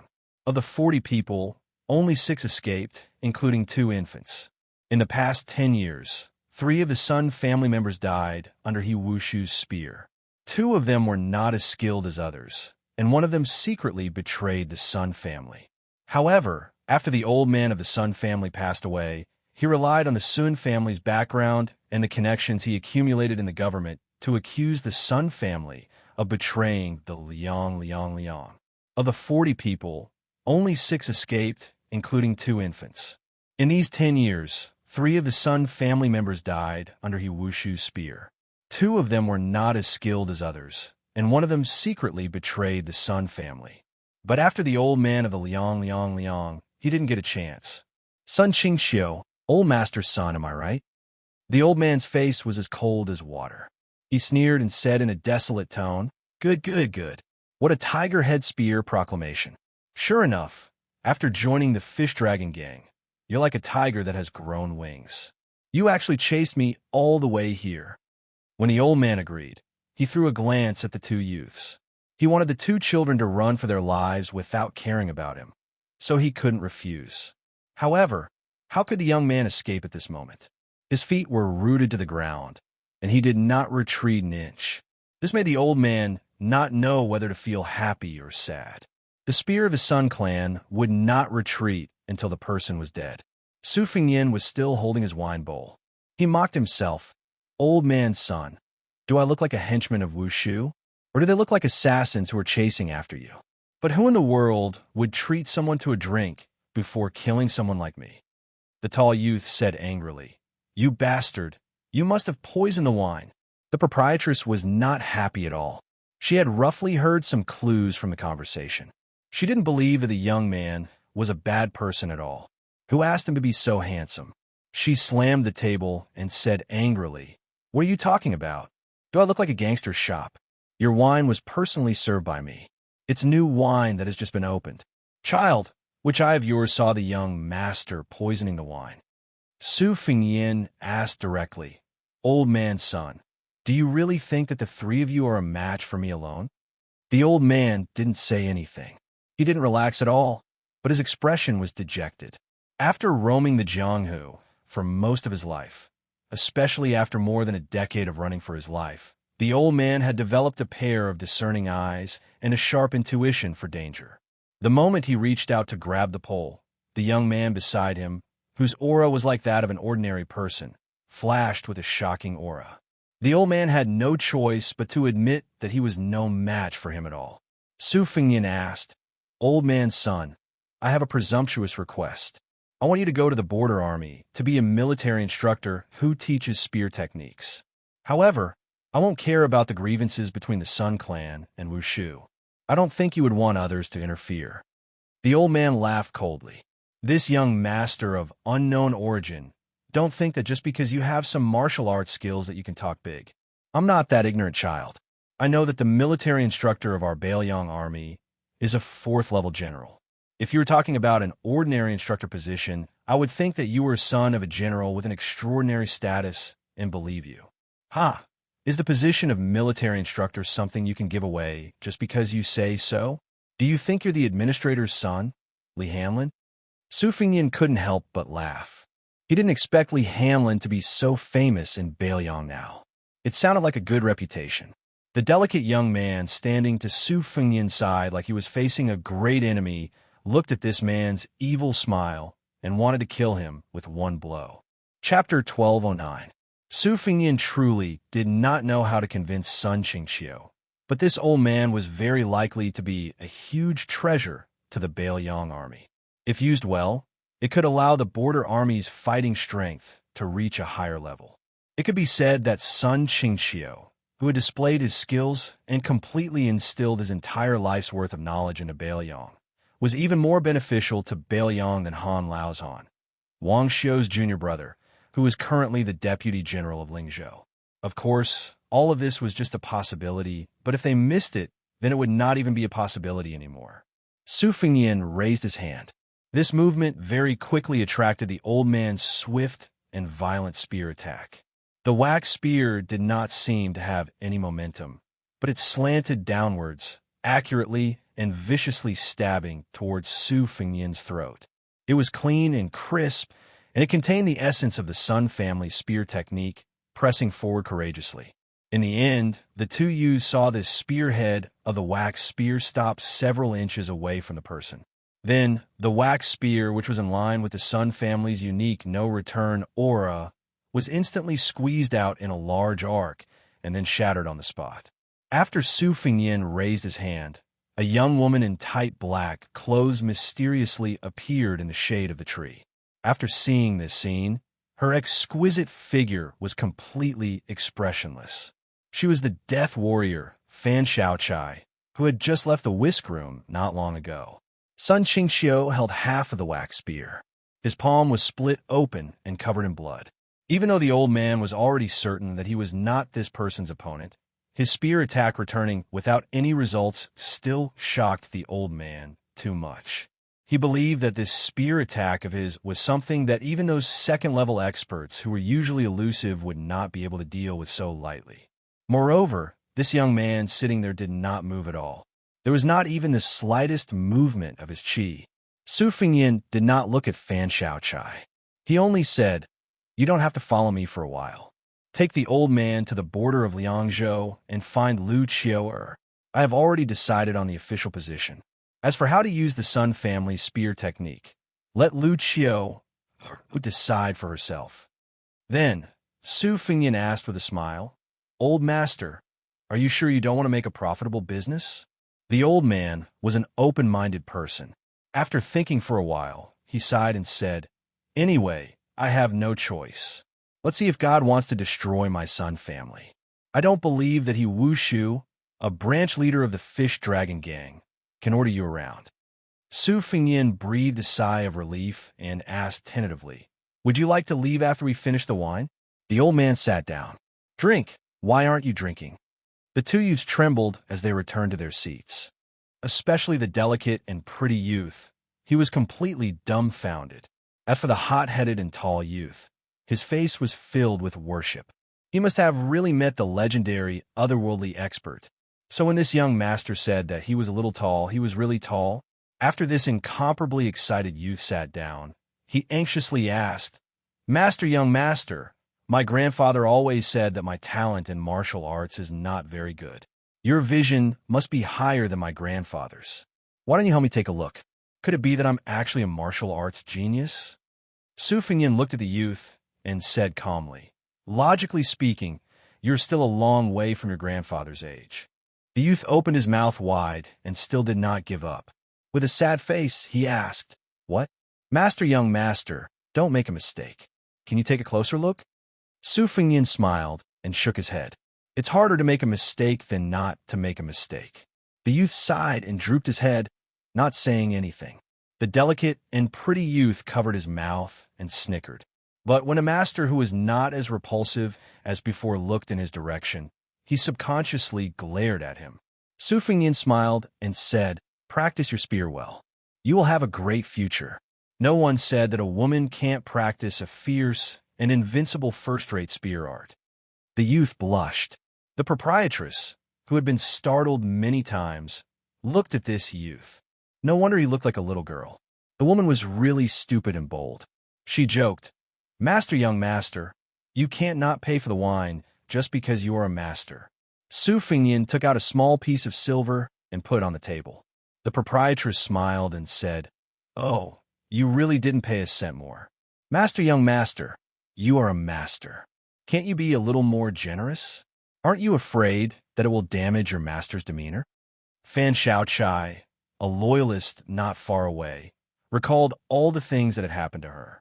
She began to admire the courage of this village woman. Su Fengyin smiled and said, "Only the master knows that oil and salt are expensive. Nowadays, I don't have the capital to puff myself up at my own cost." Su Fengyin suddenly saw the blue and white falcon circling overhead.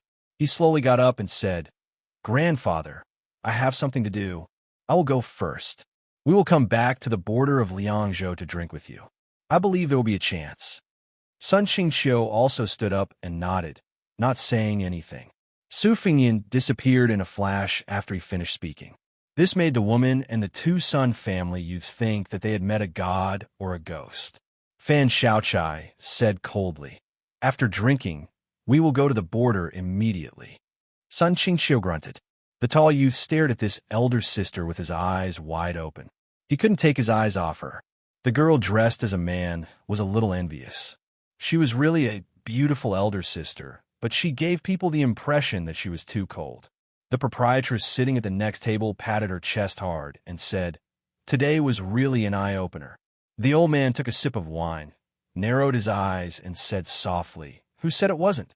Fan Xiaochai stood in the shade with her eyes closed. Her intuition told her that Bei Meng should have sent out troops. She had no interest in the ups and downs of the three Sun family members. As for that Fu Wushu of the Fish Dragon Gang, perhaps for the three of them, he was an enemy that they wanted to kill for the rest of their lives, but couldn't. But the gap between her and her enemy was like the distance between heaven and earth. She knew that she would never be able to kill this man with her own hands in this lifetime. After all, even Wang Xinji couldn't kill him. But this didn't mean that he wouldn't die, because he had to face the whole of Beimei. Chapter 12:10. Su Fengyan quietly returned to Mount Qingliang.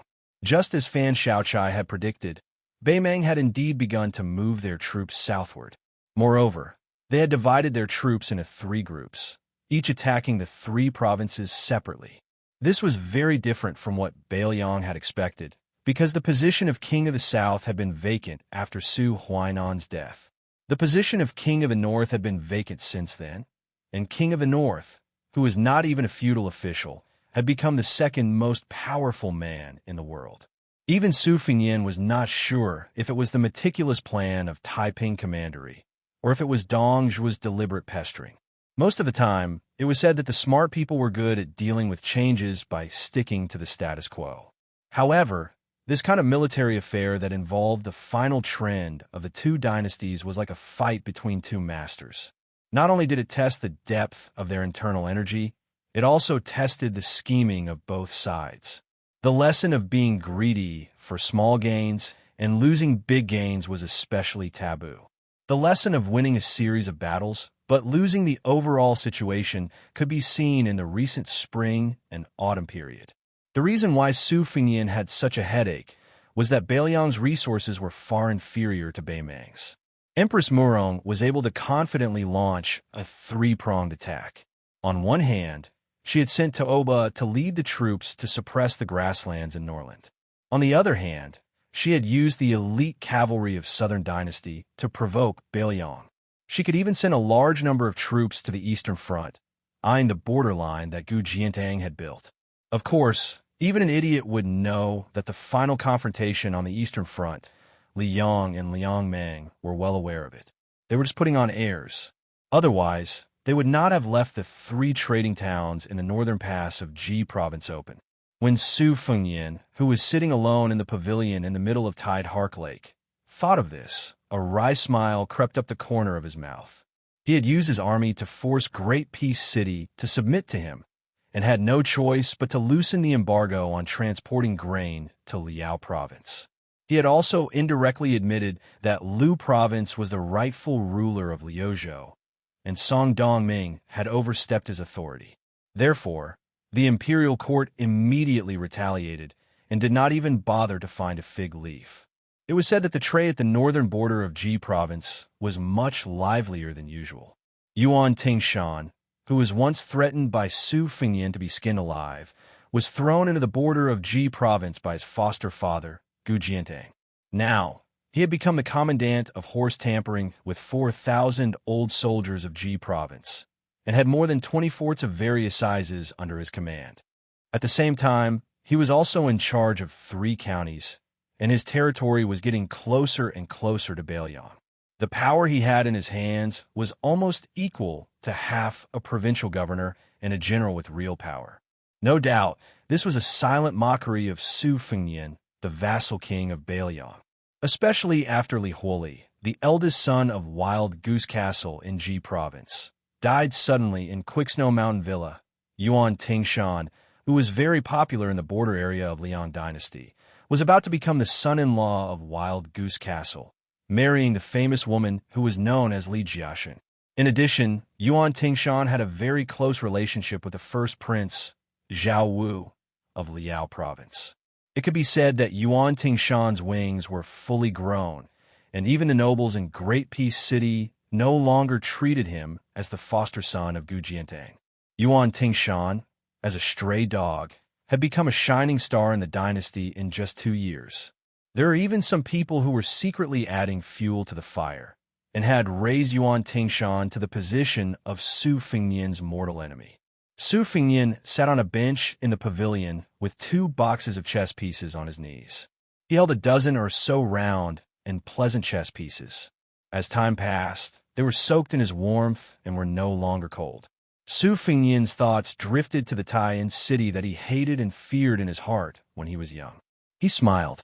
Just like when he was young, he always felt that Mount Qingliang was the highest mountain in the world.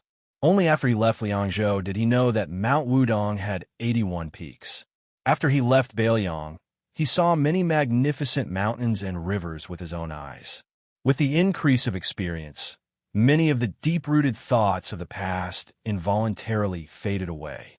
After Qi Yanglong, the Grand Chancellor of Shangyin Academy, entered Taiyan City, even the slow-witted officials sensed a storm brewing.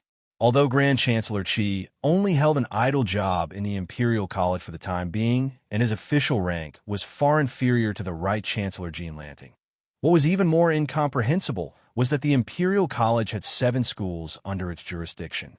It was only after Gu Jiantang stepped down as the Minister of War that he was allowed to add martial arts. However, Grand Chancellor Qi, who was as knowledgeable as the sky, chose to be the supervisor of the least popular martial arts. In terms of quality, he was barely on par with the Imperial College. In terms of quality, he was barely on par with the officials of the Imperial College. In terms of the original position in the Imperial College, the director of the martial arts, who had been neglected, was a whole imperial road away from the Imperial College. But in fact, those scholars who used to be considered clean and honest in the capital weren't even qualified to carry Qi Yanglong's shoes. During this period of time, not to mention the hundreds of officials from the Imperial College led by Jean Lanting, even the tens of thousands of students in the Imperial College were anxious.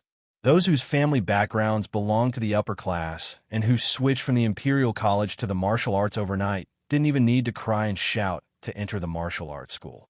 Their family backgrounds were only average in the capital. They didn't even need to cry and shout that they wanted to enter the martial arts school.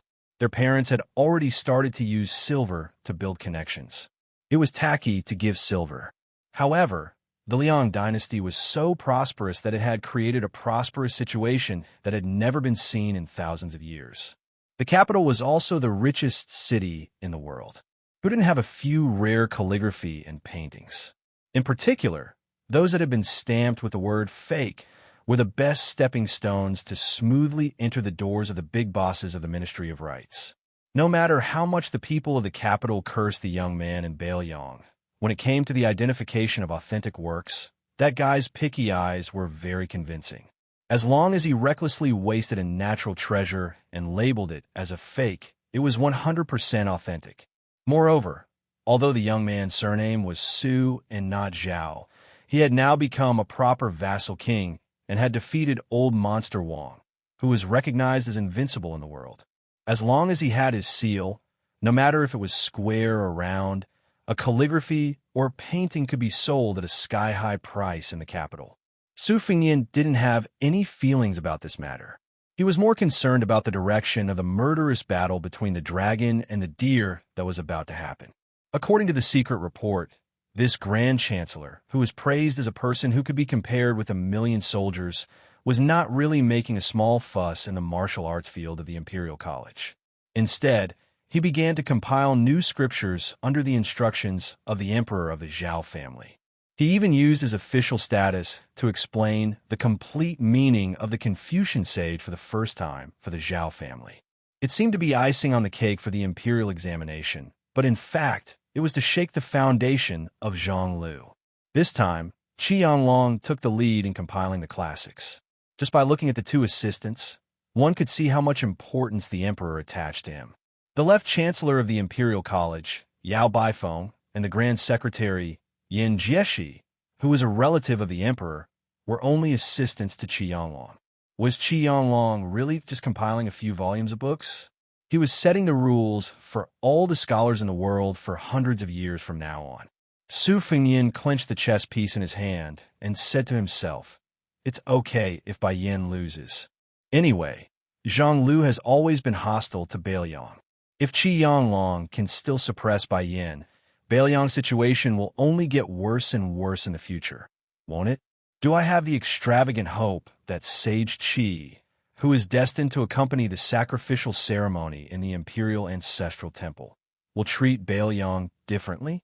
Mr. Wang, who lost the debate between heaven and man, said that Qi Yanglong had always had a deep hatred for all the vassals, including Beiliang. He once said, "You can be crowned as a king, but you can't split the land." At first glance, You can tell that he is an imperial tutor who works for the emperor. However, compared with the student Sun Ping, Qi Yanglong is undoubtedly much more experienced and tactful. He knows when he should not go out of the mountain and when he should. Anyway, he has the final say in protecting himself and helping the world. First, it was Bei Meng's peace decree. Then it is Qi Yanglong. Can't there be fewer opponents like this? Su Fengyin sighed and withdrew his gaze. Great Peace City is always worrisome. The Bailiang Palace under my feet is also not a small courtyard with a gentle breeze. Chapter 12:11. Everyone in Mount Qingliang knew that a powerful figure had arrived. He was a scholar from Gangnam-do's Deer County. No one had heard of him before, but he had mysteriously become the deputy administrator of Bailiang. This was an unprecedented high-ranking official position in the Li Yang dynasty. Logically speaking, he should be one of the primary third rank and secondary second rank. However, Zhao Shi of Great Peace City turned a blind eye to this. He did not reprimand, nor did he admit it. It was as if he had made up his mind to let Bailiang do whatever they wanted. Rumor had it that because of this, Wang Wolfting, the manager of the Lingzhou Golden Weaving Bureau, had a headache. He did not know how to sew a fitting official robe for the deputy administrator. Whether the official patch was a first-rank crane or a second-rank peacock, it was still uncertain. Mount Qingliang was already used to this. Previously, there were two even younger scholars. Su Beiji, who was born in Beimeng, was already the manager of Lingzhou. Even Chen Shiliang, who was the son of a humble concubine, had become the city magistrate of Qingtsang City in Liuzhou. Another scholar from the Song family who had suddenly gained power was nothing. Moreover, it was said that during the Yonghui era, when the pillars of the imperial court had emerged one after another to shoulder the burden, he had competed with the head of the prime minister, Yin Maochun, for the #1 scholar. Such an outstanding figure had a much higher starting point than Su Beiji and Chen Shiliang. Nowadays, the atmosphere in Bailiang had changed. The status of scholars gradually rose with the tide. This was already the trend. As for the sudden appearance of Deputy Administrator Song Dongming, there were not so many rumors. Originally, Su Beiji and Chen Shiliang had suffered a lot because of this matter. Fortunately, on Mount Qingliang, even the coachmen and cooks were people who had seen the world, so they didn't pay too much attention to Song Dongming's arrival. After Song Dongming entered this grand prince's estate located in the northwest of the dynasty, he didn't spend his days as unrestrained and leisurely as Su Beiji, nor did he live in seclusion like Chen Shiliang, who rarely came out. He didn't wear an official robe that fit him, so he only wore an ordinary scholar's robe. He usually lived in a serene and elegant courtyard on the mountainside. Intentionally or unintentionally, he had won over a group of advisors and officials who had originally been gloomy in the prince's estate. The small courtyard was called Huai Gui. Because it sounded like Huai Gui, it didn't have a good meaning. It was very easy for people to associate it with the words harboring evil intentions, which was a taboo. As a result, even though the view was excellent, and when the weather was clear and bright, one could see half of Liangzhou City through the window, it had still been abandoned for many years. Song Dongming had chosen this place to stay. The servants of the estate only knew that he had never set foot in the Wutong'an, where orioles and swallows have red clay in their mouths. However, there would often be women in the courtyard who held great power coming and going, and then there would constantly be unfamiliar faces entering Huai Gui courtyard. Some of them left, while others stayed. Su Fengyin was lost in thought. Song Dongming not only needed to be used, but should be used greatly.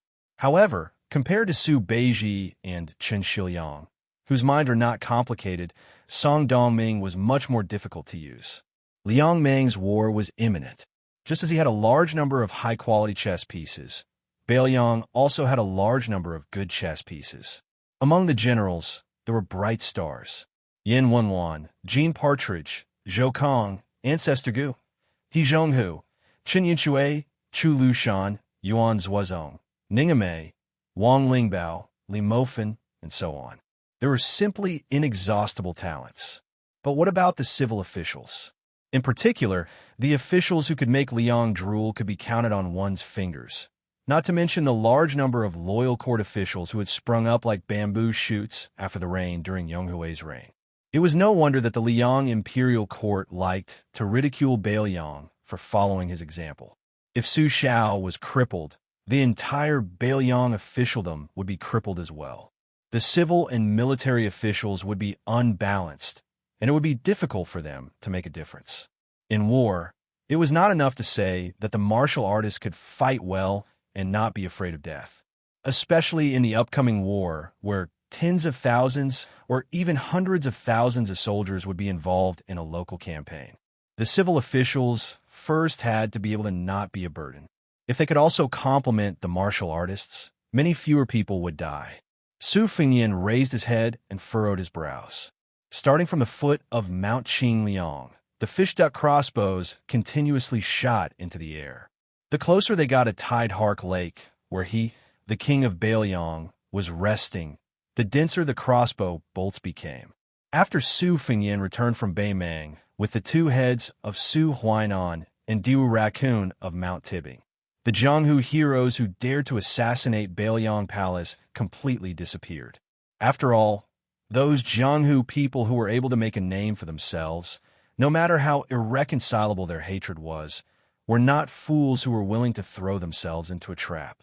This was especially so after the battle between Su Fengyan and Wang Xianji that showed disdain for the Wulin world.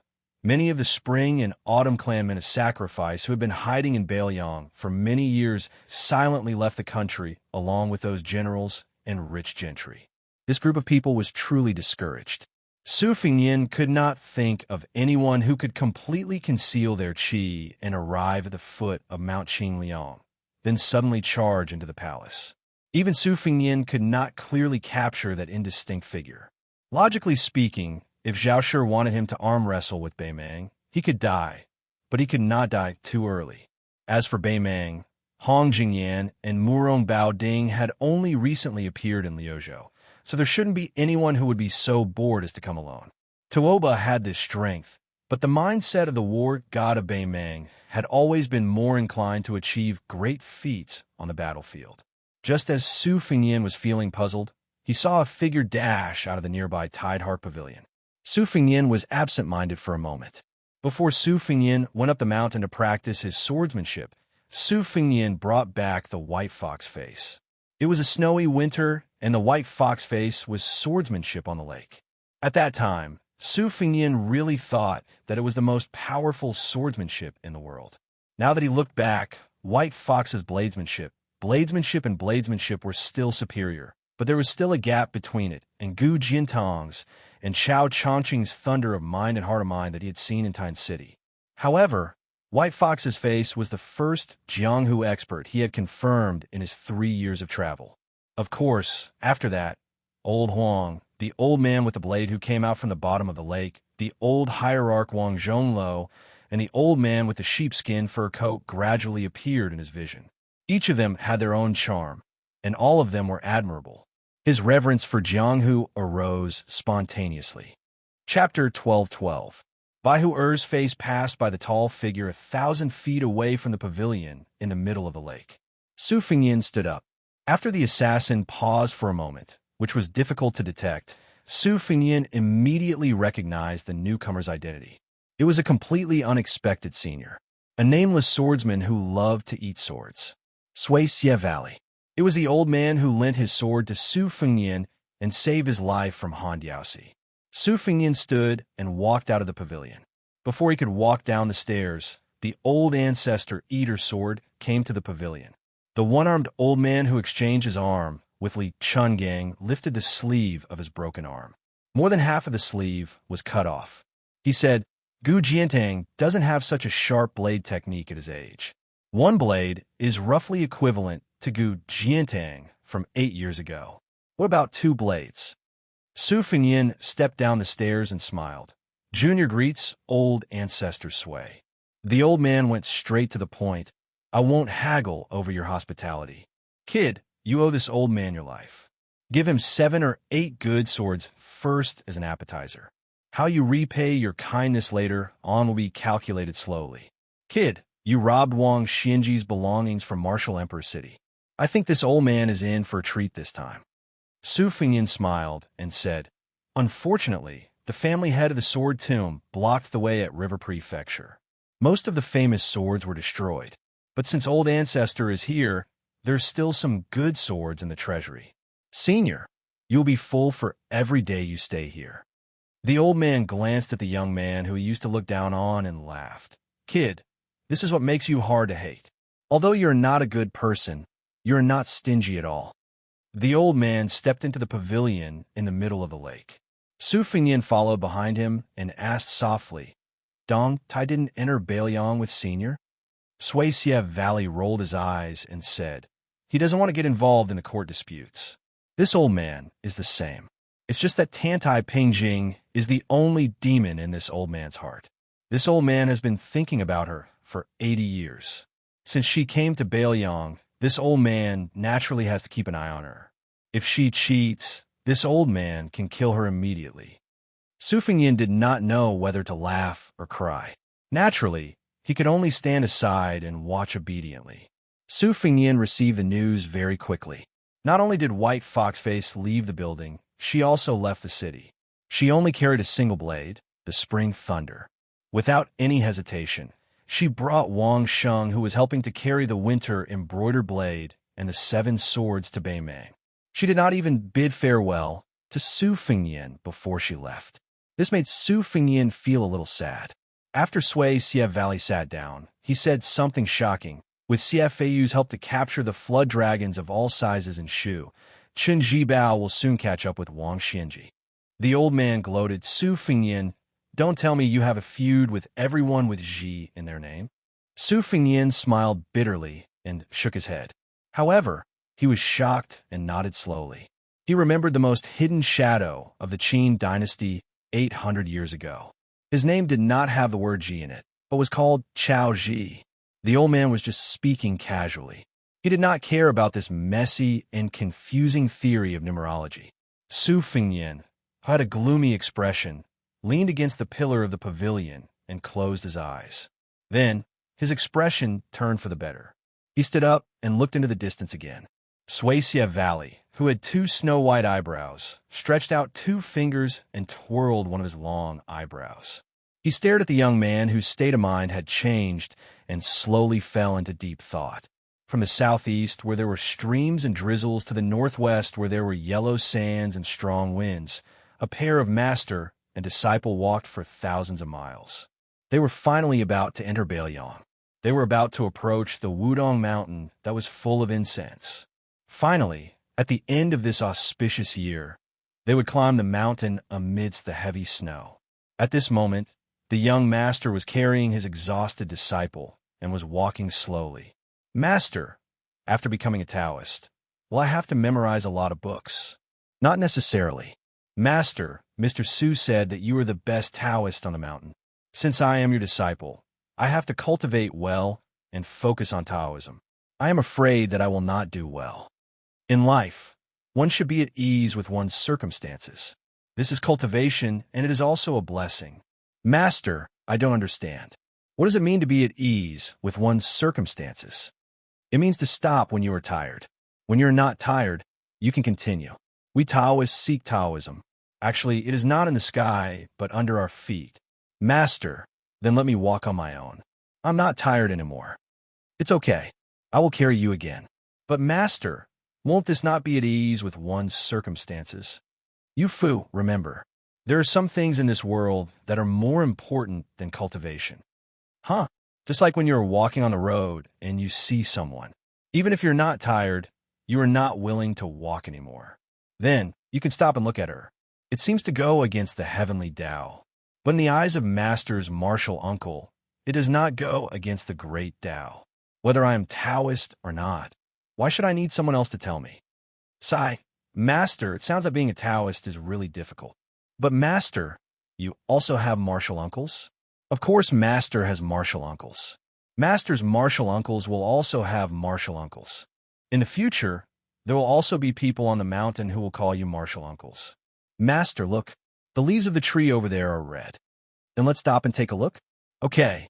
Wudong Taoist Li Yufu put down his disciple, Yufu, and held his hand. They looked up at the yellow tree with bright red autumn leaves. The autumn tree was like a woman in red. He did not dare to calculate everything because the world was unpredictable. He did not dare to have deep feelings for fear that it would be a big dream.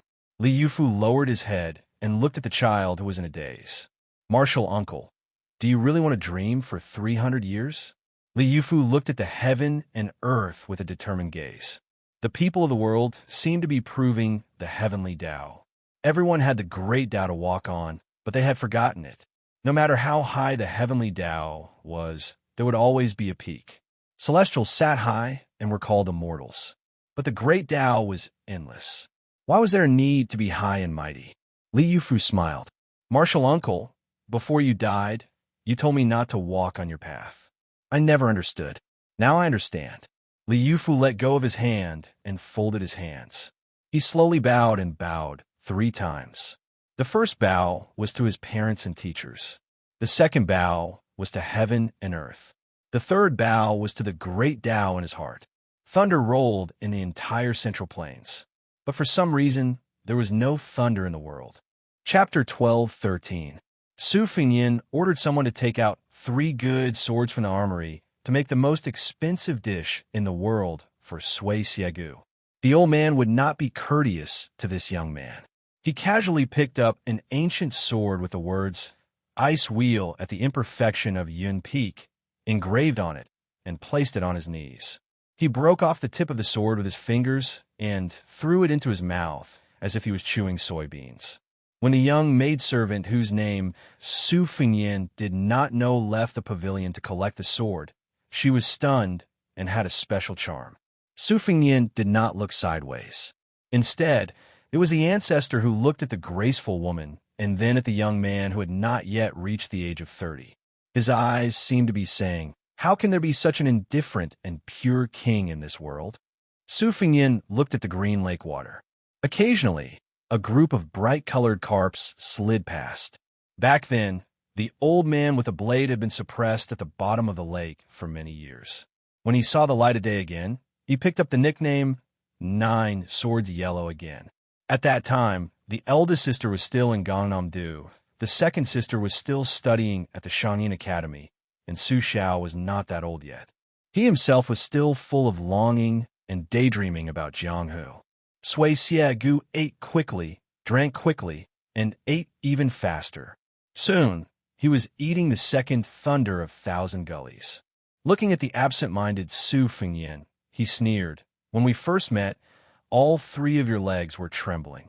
Now that you've defeated Wang Xianji, you're really like a beggar who has obtained a mountain of gold and silver.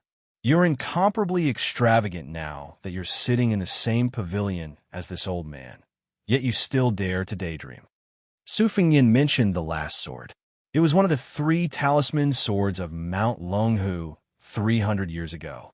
It had been hidden in the tide-listening pavilion for many years. It could be said that no one knew about it, but it still shone brightly after being unsheathed. Su Fengyin thought for a while and called for the maidservant who had not gone far to retrieve 2 other good swords. Sui Xiegu did not care about this and joked. It said that the tide-listening pavilion has a sword rack with 6 peerless swords. This time, 2 of them are among the top 10 swords in the world. One is Fuji and the other is Shu Dao. When this old man will open his eyes, the more you hide it, the more this old will be hungry. Be careful. He might steal it. When he can't, others might not be able to get within 10 meters of you, but it shouldn't be difficult for me. Su Fengyin smiled. It's not that I don't want to take out the Fuji and Shu Dao. It's that I can't. Those 2 swords are my second sister's favorite. She has been wiping them since she was young. Sui Xiegu finished eating the famous sword, Ravine Thunder, and burped. He squinted his eyes and smiled. If this old man insists on eating it, what will you do? Su Fengyin smiled, but did not say anything. The old man stretched out a finger. His snow-white eyebrows that hung down to his knees were like spiritual snakes coiling around his finger. The servant girl, standing on the stone steps outside the pavilion, suddenly felt a gloomy chill, as if someone had stuffed a handful of winter snow into her collar. She gently raised her eyebrows and looked at the young vassal king sitting quietly in the pavilion. For some reason, after seeing him, the chill faded a little. For a servant girl like her who was not on duty in Wutungen, the young man in front of her, who was said to be wearing the vassal king's embroidered robe in the near future, was so far away even though he was right in front of her eyes and within her reach. But everyone in Mount Qingliang was already looking forward to him, wearing the robe sent by the Golden Thread Weaving Bureau. They were guessing what color it would be. Would it be apricot yellow, or would it be pure blue like the general's robe? Would it be a round dragon or a rising dragon? Would it be made of Sichuan brocade or silk? Especially the women in the prince's mansion. No matter what age they were, they all felt that when he wore the vassal king's embroidered robe, he would be the most handsome man in the world. They also knew that the imperial court had once had the head eunuch of the ceremony directorate personally send over a jade white embroidered robe. But he had only worn it once at the border before it was locked in a chest and completely banished to the cold palace. The servant girl's mouth was slightly open. The pavilion where the prince and the sword-eating elder had been sitting just a moment ago had suddenly become empty after her momentary absent-mindedness. She did not even feel the slightest breeze. The two of them had disappeared into thin air before her eyes.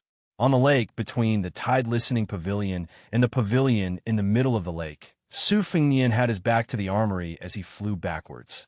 Although his figure was only a fleeting glimpse in the eyes of the spectators in the shadows, it was still an indescribable elegance. 3 zhang in front of him was Sui Siegu with one hand behind his back. His 2 long eyebrows, like a dragon's beard, fluttered in the wind. The two of them did not attack. The illusory Su Fengnian once again paused after reaching the shore. At the same time, Sui Siegu's slightly leaning figure also appeared in everyone's line of sight.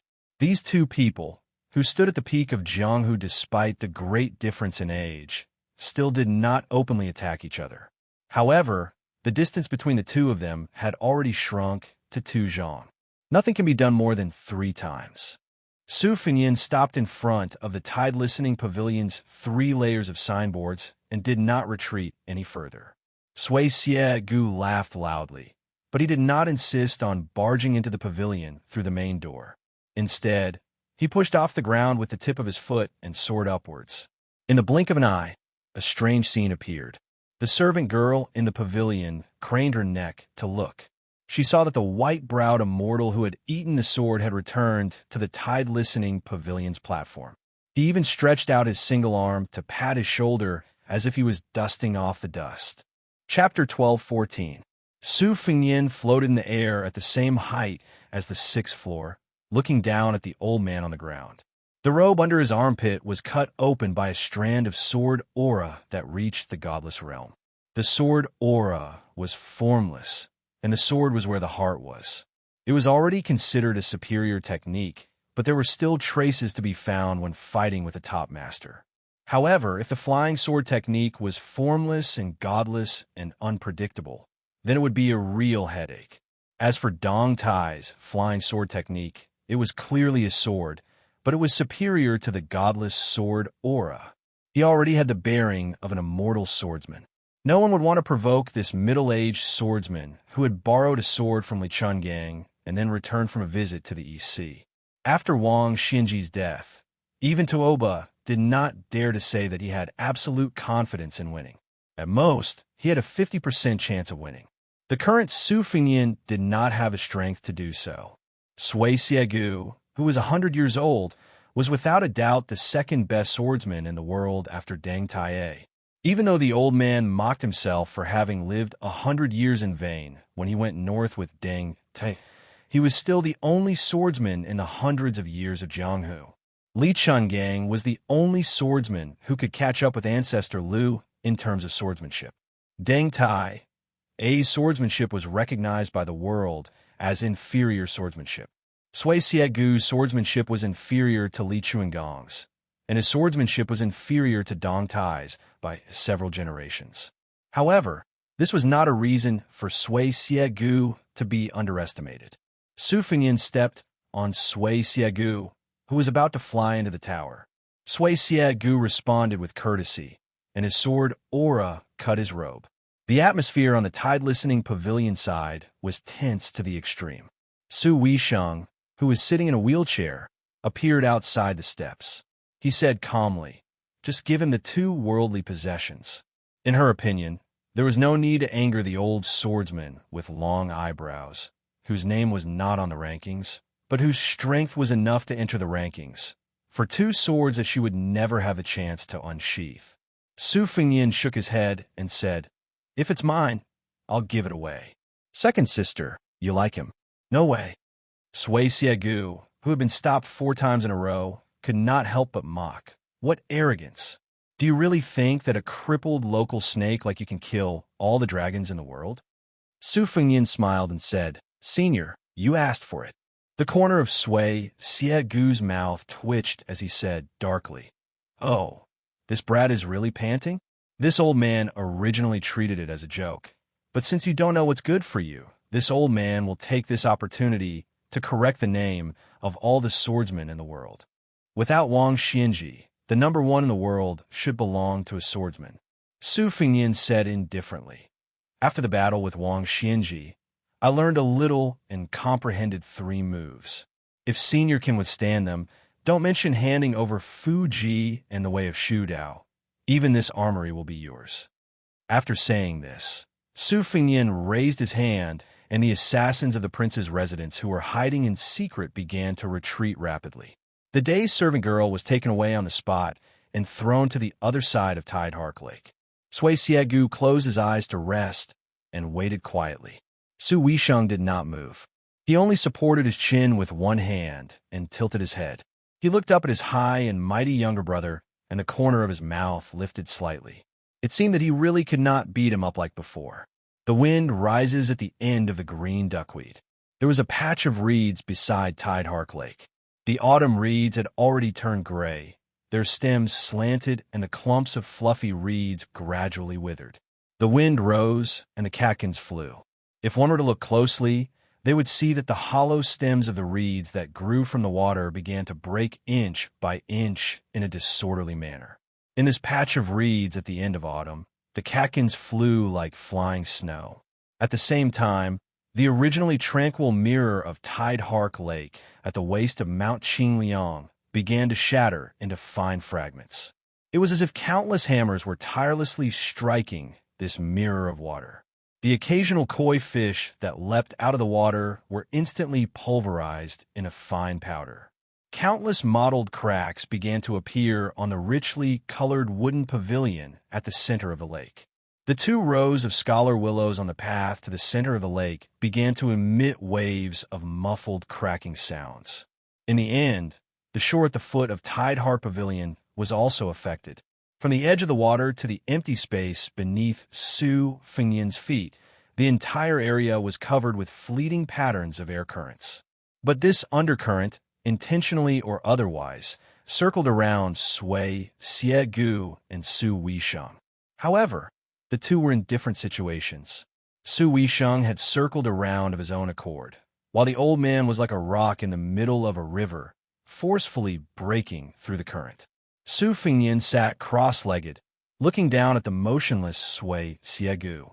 In terms of their understanding of the sword, whether it was sword moves or sword intent, they were the most outstanding figures in the world.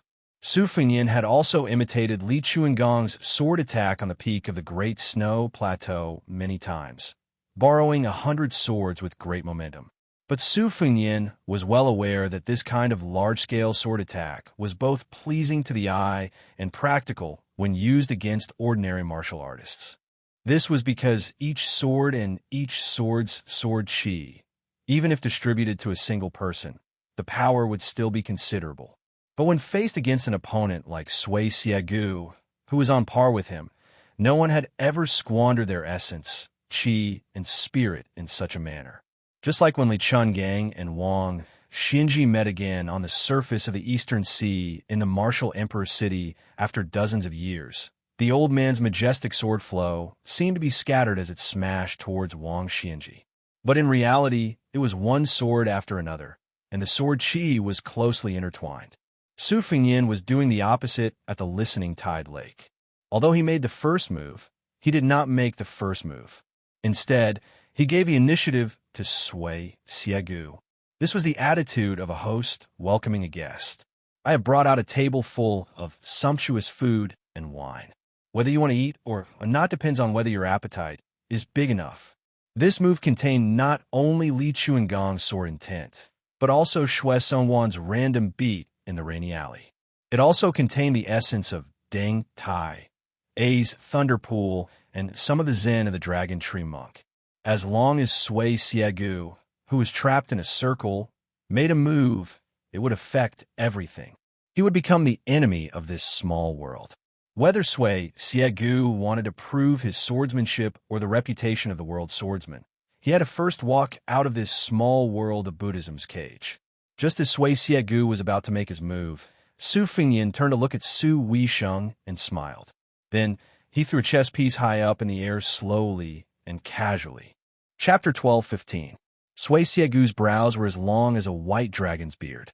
His tall and sturdy body remained as still as a mountain from the beginning to the end. This kind of action was a result of his 100 years of experience, and also because he dared to challenge Li Chungang and Wang Xinji. If he added Su Fengyin to the mix, the three champions of Jianghu in the past 100 years had all been challenged by him. When Li Chungang returned from the demon-slaying platform, his state of mind was damaged, but Sui Xiegu did not take advantage of the situation. He still asked about the strongest person, the two-sleeved green snake that Li Chungang had mastered to the extreme. After that, Wang Xinji was at the peak of martial arts. No matter how they fought, he was always the strongest. Unfortunately, it was Yu Groom who received the last half of the sword. This was because Wang Xinji wanted to give the final battle to Su Fengyin, who was far away in the northwest. However, from the conversation that Green Pao Air heard, Wang Xinji was definitely not someone that Sui Xiegu could defeat. This time, Sui Xiegu did not enter Bailiang to work for anyone. He wanted to charge and kill the enemy in the Battle of Liangmang. He wanted to compete with Su Fengyin, an old man who did not care about riches and fame. Sui Xiegu was sure that Su Fengyin's original reliance on Gao Shulu's physique had disappeared. Therefore, the only thing that could be done was to kill without spilling blood. This was similar to the old master of the Spring Invitation Cottage, who was best at talking on paper. However, Sui Xiegu believed that in today's world, there were at most a handful of idiots like himself who dared to fight with Su Fengyin. Arriving at the right time was better than arriving early.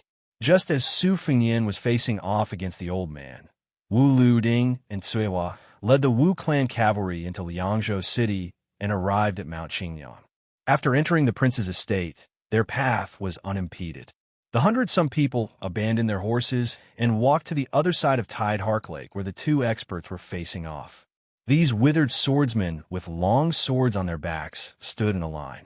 Apart from the sloppy young sword crown and the calm female sword attendants, the chief flow of these 90-some people was affected. Their tranquil minds began to ripple to varying degrees. Even if the spectators did not comment on the game, they could not help but put themselves in the opponent's shoes. This was even more so for the spectators. As a result, their state of mind was affected. Among the 90 or so swordsmen, most of them had dull expressions. Even in the face of Sir Tidehark's rare, peak-level confrontation, none of them revealed an expression of shock. There was a proverb at the beginning of the Wu family's genealogy: only when the heart is dead like ashes does the sword come alive. In the end, it was to say that the sword was more important than the person. Forget oneself and remember the sword. Only in this way could the sword be enlightened and enter the divine. The Wu family advocated two swords. One type of sword wielding was like a lover who had met with infatuated love.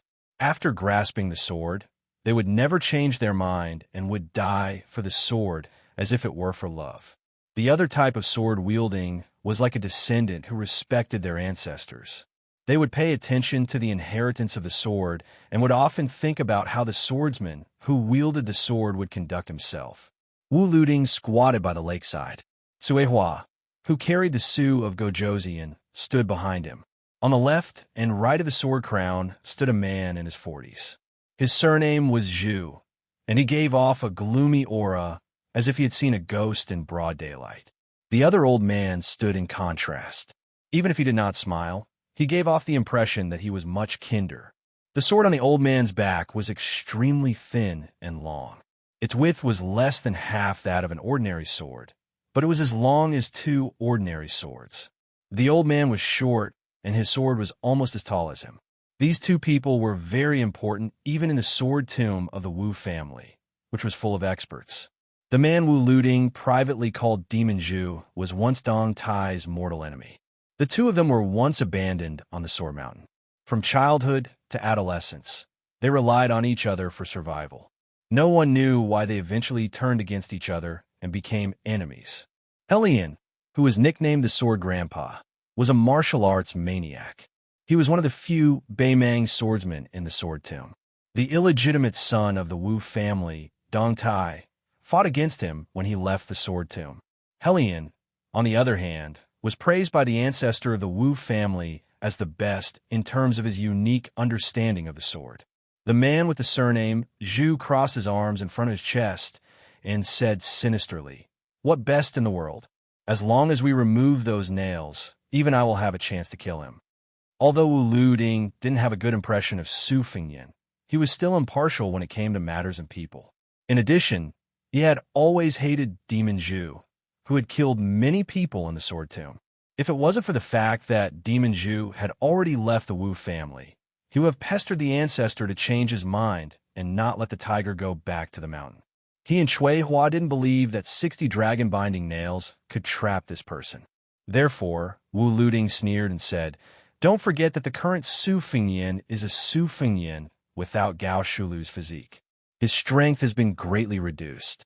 If Wang Xinji hadn't died, would you have dared to say such words in Martial Emperor's City?" The devil laughed mockingly and said, "Whether old monster Wang is dead or not, I won't say that I can defeat him.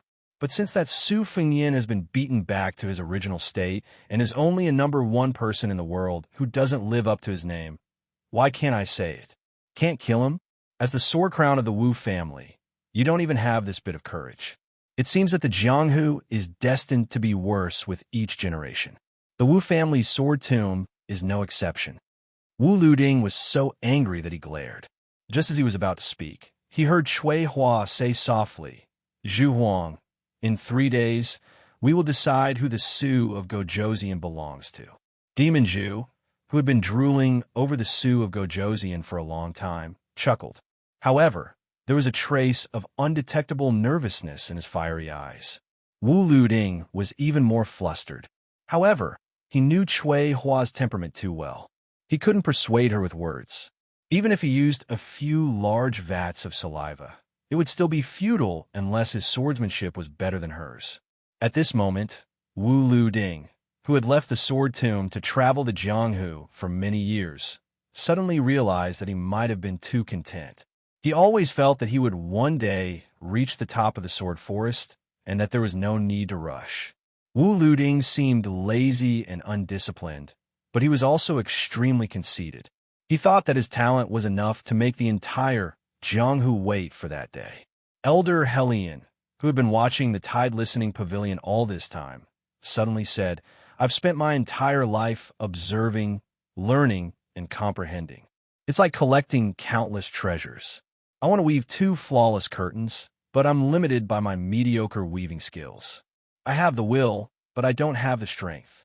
It's said that even the cleverest housewife can't cook without rice.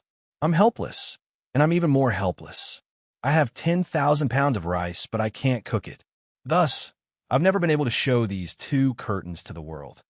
The elder turned his head to look at the young sword crown and slowly said, "I originally thought that you, Wu Luding, could weave the 2 curtains. However, time doesn't wait for me. I'm already over 80 years old and don't have many days left to live. I might not be able to wait until the day you achieve enlightenment in the way of the sword. Now, I'm fortunate enough to encounter a ready-made one." Chapter 12:16. Wu Luding said with a bitter face, "Marry Grandpa's sword. Just keep in your heart. Why do you have to say it and make me sad?" The old man smiled and said, When us old men see that our juniors don't make progress, we will always hate them for not competing." Wu Luding sighed and turned to look at the lake, lost in thought. Other than the most prestigious people in the Wu family sword tomb, there were also Zhang Wantai, the left-handed swordsman who had once fought with Gu Jiantang, Lu Jianji, the young master of the apricot sword furnace, Yu Zhuwu, Han Banjian, and the sword monk Shui Meigong of Wester Shu, as well as Nailan Huayu and a few other women who had been in the sword forest for many years. All of them stared at the battle of the pinnacle beside the armory. It was very different from how people imagined it to be when two top experts fought. Other than the beautiful scenery of the rippling lake, the only eye-catching scene made the hundreds of people of the Wu family feel as if they had fallen into a fog. Even Zhu Huang, the Hellion sword maniac, and Gongsun Xiushui, these top swordsmen, followed the movement of that object with their eyes. A chess piece was thrown high up. It did not reach the top but fell down. It was still jumping to a higher place. Everyone had their own opinions. Gongsun Xiushui, the top master of the Southern Tang in the past, said to himself, "The young king must have built a chessboard. The place where the chess piece is planted is the time when the killing intent is born. Whether the old man with long eyebrows can win or not depends on whether he can break this chess record before the chess piece lands." Nailan Huayu, who was still as charming as before, said with a smile, "What chessboard? In my opinion, that young handsome guy is just putting on airs. He does whatever he wants to do. At his level, no matter how shallow the moves are, they can still be used by him. Isn't it just a matter of looking good?" Yu Zhuwu, who had almost gone mad from practicing the ancient sword, shook his head and said, "Then you have really underestimated this person. That senior sword chi is overflowing from his body, and his cultivation state may not be lower than Su Fengyan's. There must be a deeper meaning behind his actions. How can a battle of life and death be a game?" The sword monk, who is often called Baldi Chui by Wu Luding, carried a wooden sword dragon-subduing wood without a sheath on his back. He touched his head and sighed. "The Zen atmosphere here is really strong. It reminds me of the time when I passed by the Dragon Tree Zen master at the back mountain of the two Zen temples. The old monk was covered in mud. With a hoe in hand, he walked towards me and greeted me with a smile. I thought he was just an ordinary monk in the temple and missed him. Later on, when he thought about it, he realized that he was indeed a person who had attained the Tao of the glazed body. No wonder they say that the Su family of Baoyang has been devoutly worshipping Buddha for 20 years. Could it be karma? The chess pieces began to fall. Just when everyone thought that an earth-shattering battle was about to begin, the sword maniac Hellion revealed a look of surprise and said coldly, "It's clear." Shui Hua closed her eyes again. Zhu Huang seemed to have sensed it at the same time. He curled his lips and had a complicated expression. It seemed to be admiration and disdain. Of the remaining 90 or so people, a few of them were obviously slower by half a beat. Most of them did not know what was going on and were still waiting for the thunderous confrontation between the two sides. The chess piece gently landed on the white-browed elder's shoulder. The elder's feet began to sink into the ground. It was only when his knees touched the ground that he stopped falling. Sui Siegu retracted his gaze from Su Weisheng and raised his hand to casually smash the chess piece. Then, the elder raised his head. There was a hint of anger in his tone. "Whether it's you or Wang Xianji, how come you're not as straightforward as you used to be when you're in the celestial realm? Do you think that this old man is not worthy enough for you to attack with all your might?" Su Fengyan floated to the ground and said calmly, "It's hard to say what Wang Xianji thought of the sword that entered the city. If I could avoid fighting with my life on the line, I wouldn't." Sui Siegu laughed coldly and asked, "If I attacked Su Weisheng's formation just now, would you be willing to fight with your life on the line?" Su Fengyan did not answer the question directly. He smiled and said, "Senior, you didn't attack, did you?" Sui Siegu did not speak. However, Su Fengyan dashed forward and blocked in front of Su Weisheng. Sui Siegu did not attack earlier. However, he purposely bore the full weight of this small kiliocosm. Otherwise, how could a chess piece cause his legs to sink into the ground? In Taoist records, there was once an immortal who used a reed to press down on Mount Buzhou. In the end, the entire mountain collapsed. Regardless of whether this was true or not, even if it was true, it was obvious. However, it was easy to see that before the reed landed on Mount Bujo, the mountain would have already endured an unimaginable amount of pressure. Sui Siegu knew better than anyone else that this brat had set up a trap. He had two choices. One was to attack Su Weisheng. The other was to bear the weight of this small kiliacosm. Sui Siegu, regardless of his original intentions, he chose the more difficult option. This caused the old man to lose to Su Fengnian in the eyes of the spectators.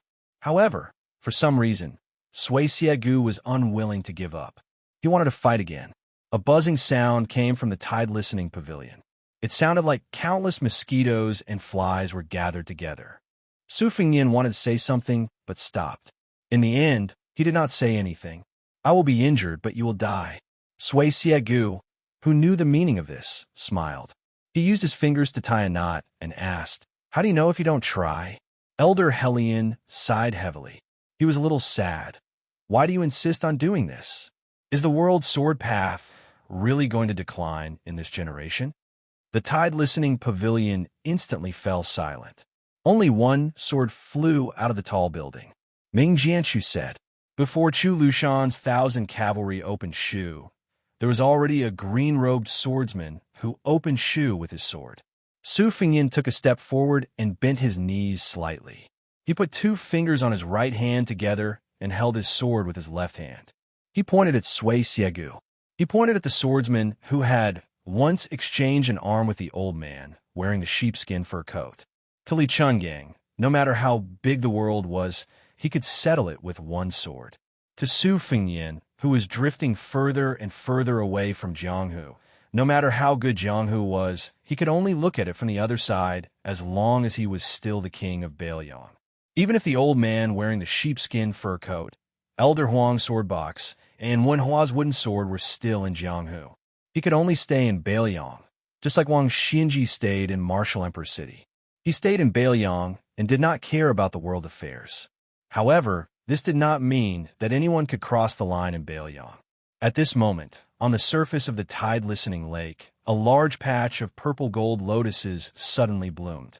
They did not seem to belong to the mortal world. They swayed and swayed. They formed a purple-gold body in an instant, just like Gao Shulu back then. Sui Siegu looked up and laughed. He suddenly exhaled. He exhaled thousands of sword auras that he had swallowed for 100 years. During that extremely slow sword strike that entered the marshaled arch city, Wang Xinji's 4 disciples worked together, and it seemed like Yu Groom had blocked the last half of the sword strike. In fact, that sword strike was only half a sword strike. It had form but no divine intent. At this moment, Sui Siegu wanted to challenge the world's #1 sword. Chapter 12:17. The first half and the second half were worlds apart. First, Chun Jibao entered the capital to take up the post of Minister of War, drawing a clear line with the Su family. This was a joyous matter. Then, the crown prince position that had been left vacant for a long time was revealed. The various kings left the capital to become vassals, which was also a joyous matter. Then, Yin Maochun presided over the evaluation of the officials. It was done methodically, like a butcher dismembering a cow, living up to his reputation as the hidden minister. If not for Su Fengnian becoming the king of Beiliang, the first half of the first year of the auspicious talisman would have been a good thing. Then came the troubled times. Guangling Road was in chaos. Lu Xingxiang, assistant minister of the Ministry of War, became the commander. The vassal King Jing was in trouble. Of the 2 old generals, one died in battle, and the other was still trapped. Hundreds of thousands of elite soldiers were lost just like that. When the frost fell and winter had not truly arrived, it was said that Beimeng's million-strong army was going south to the Central Plains. If not for the northwest being their entry point, the Liang court would probably be in deep trouble. However, Lu Xingxiang's position as the commander-in-chief was undoubtedly in jeopardy. The Confucian sage Chao Zhangqing had also appeared on the eastern front of Guangling Road and was confronting the prince of Guangling, Zhao Yi. At this time, on another even more magnificent eastern front, the great pillar state Gu Jiantang who was in charge of the military and politics of the northern region, was still biding his time. Chen Jibao, the king of Shu, disappeared without a trace. Zhao Bing, the king of Yanqi, was watching from the sidelines.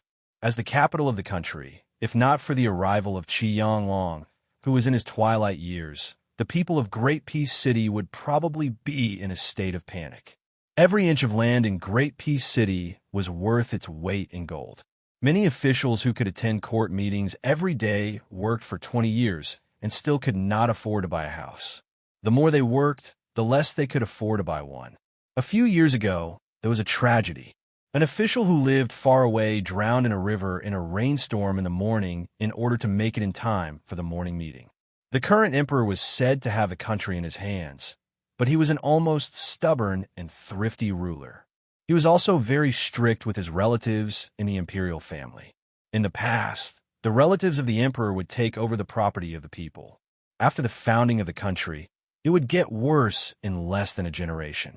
In this dynasty, it was extremely rare. This made it seem like the emperor was different from the other emperors. However, His Majesty the Emperor was never stingy with his generosity to those important officials. Other than that group of scholars who stood out in the spring of Yonghui, there were Chen Jibao, Liu Baijie, and Liu Xingxiang.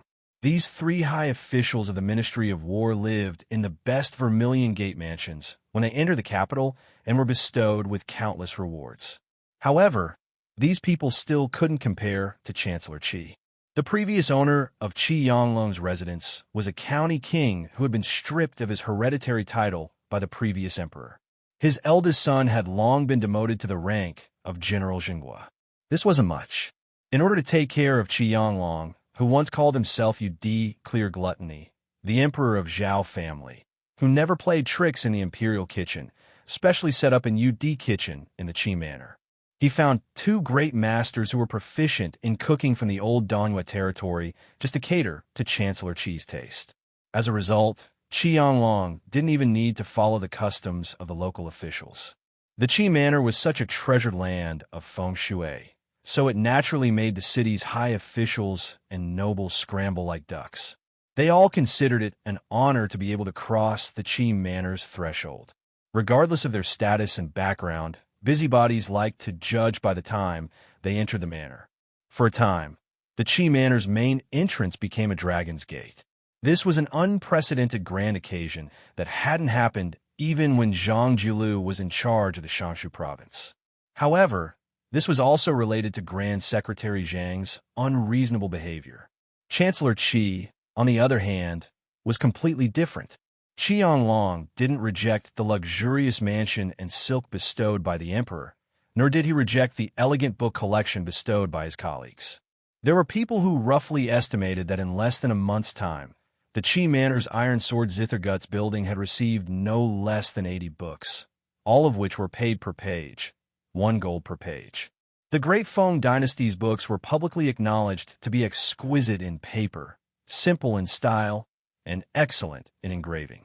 It must be known that the few most famous private library buildings in the world today were the result of several generations of the family's perseverance and extravagance.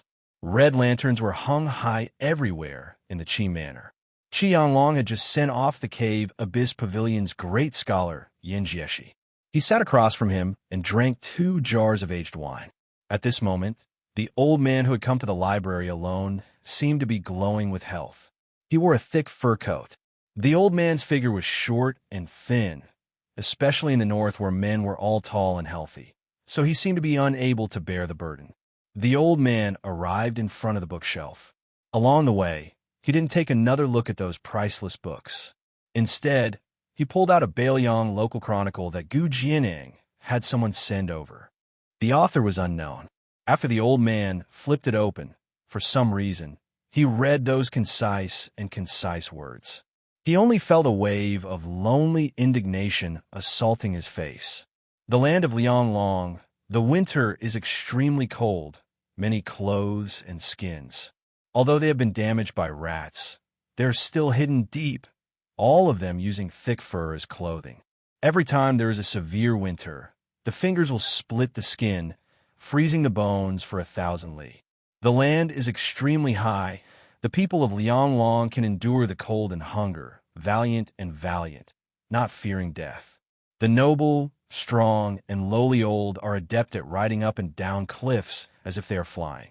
They don't need boats to cross rivers, passing by floating horses, excellent in archery and hunting. Chapter 12:18. The old man dabbed in his saliva and flipped through the pages. He read a passage. They grow up on horses and are the most heavily armored soldiers. When mounted, they gather like the wind. When dismounted, they gather like herds. Everyone is a soldier. Millions of households in Liangdi, more than millions in Jiangnan. Those who own this place have the world.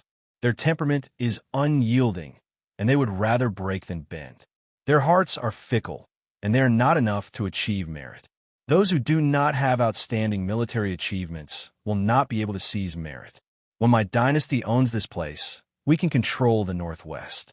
It is only a matter of time before we ride our horses up north. When Beimeng owns this place, in less than 10 years, we will be in Guangling.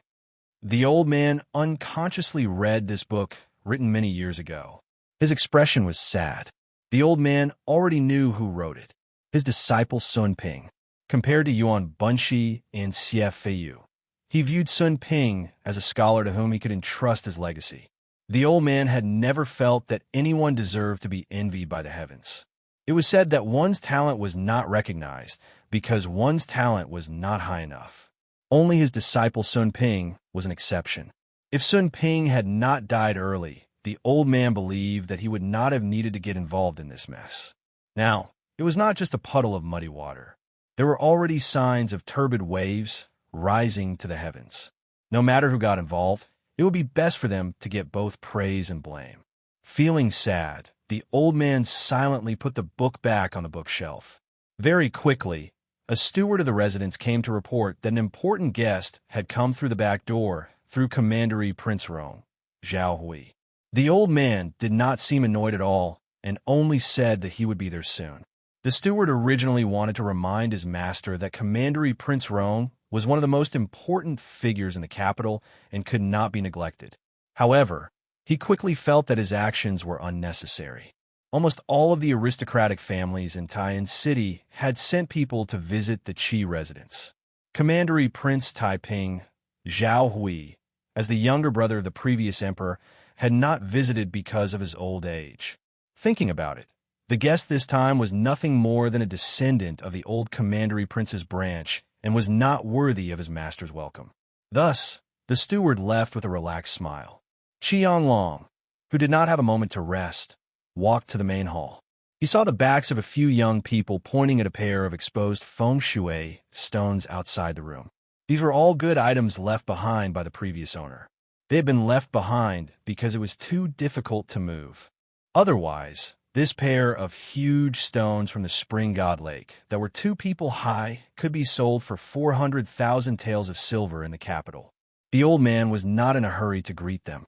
He walked over quietly, and when he saw their faces clearly, he smiled. They were all very popular people. Wu Shizhen, whose father was Wu Lingsu, was the former Verdant Gazelle Palace Lord.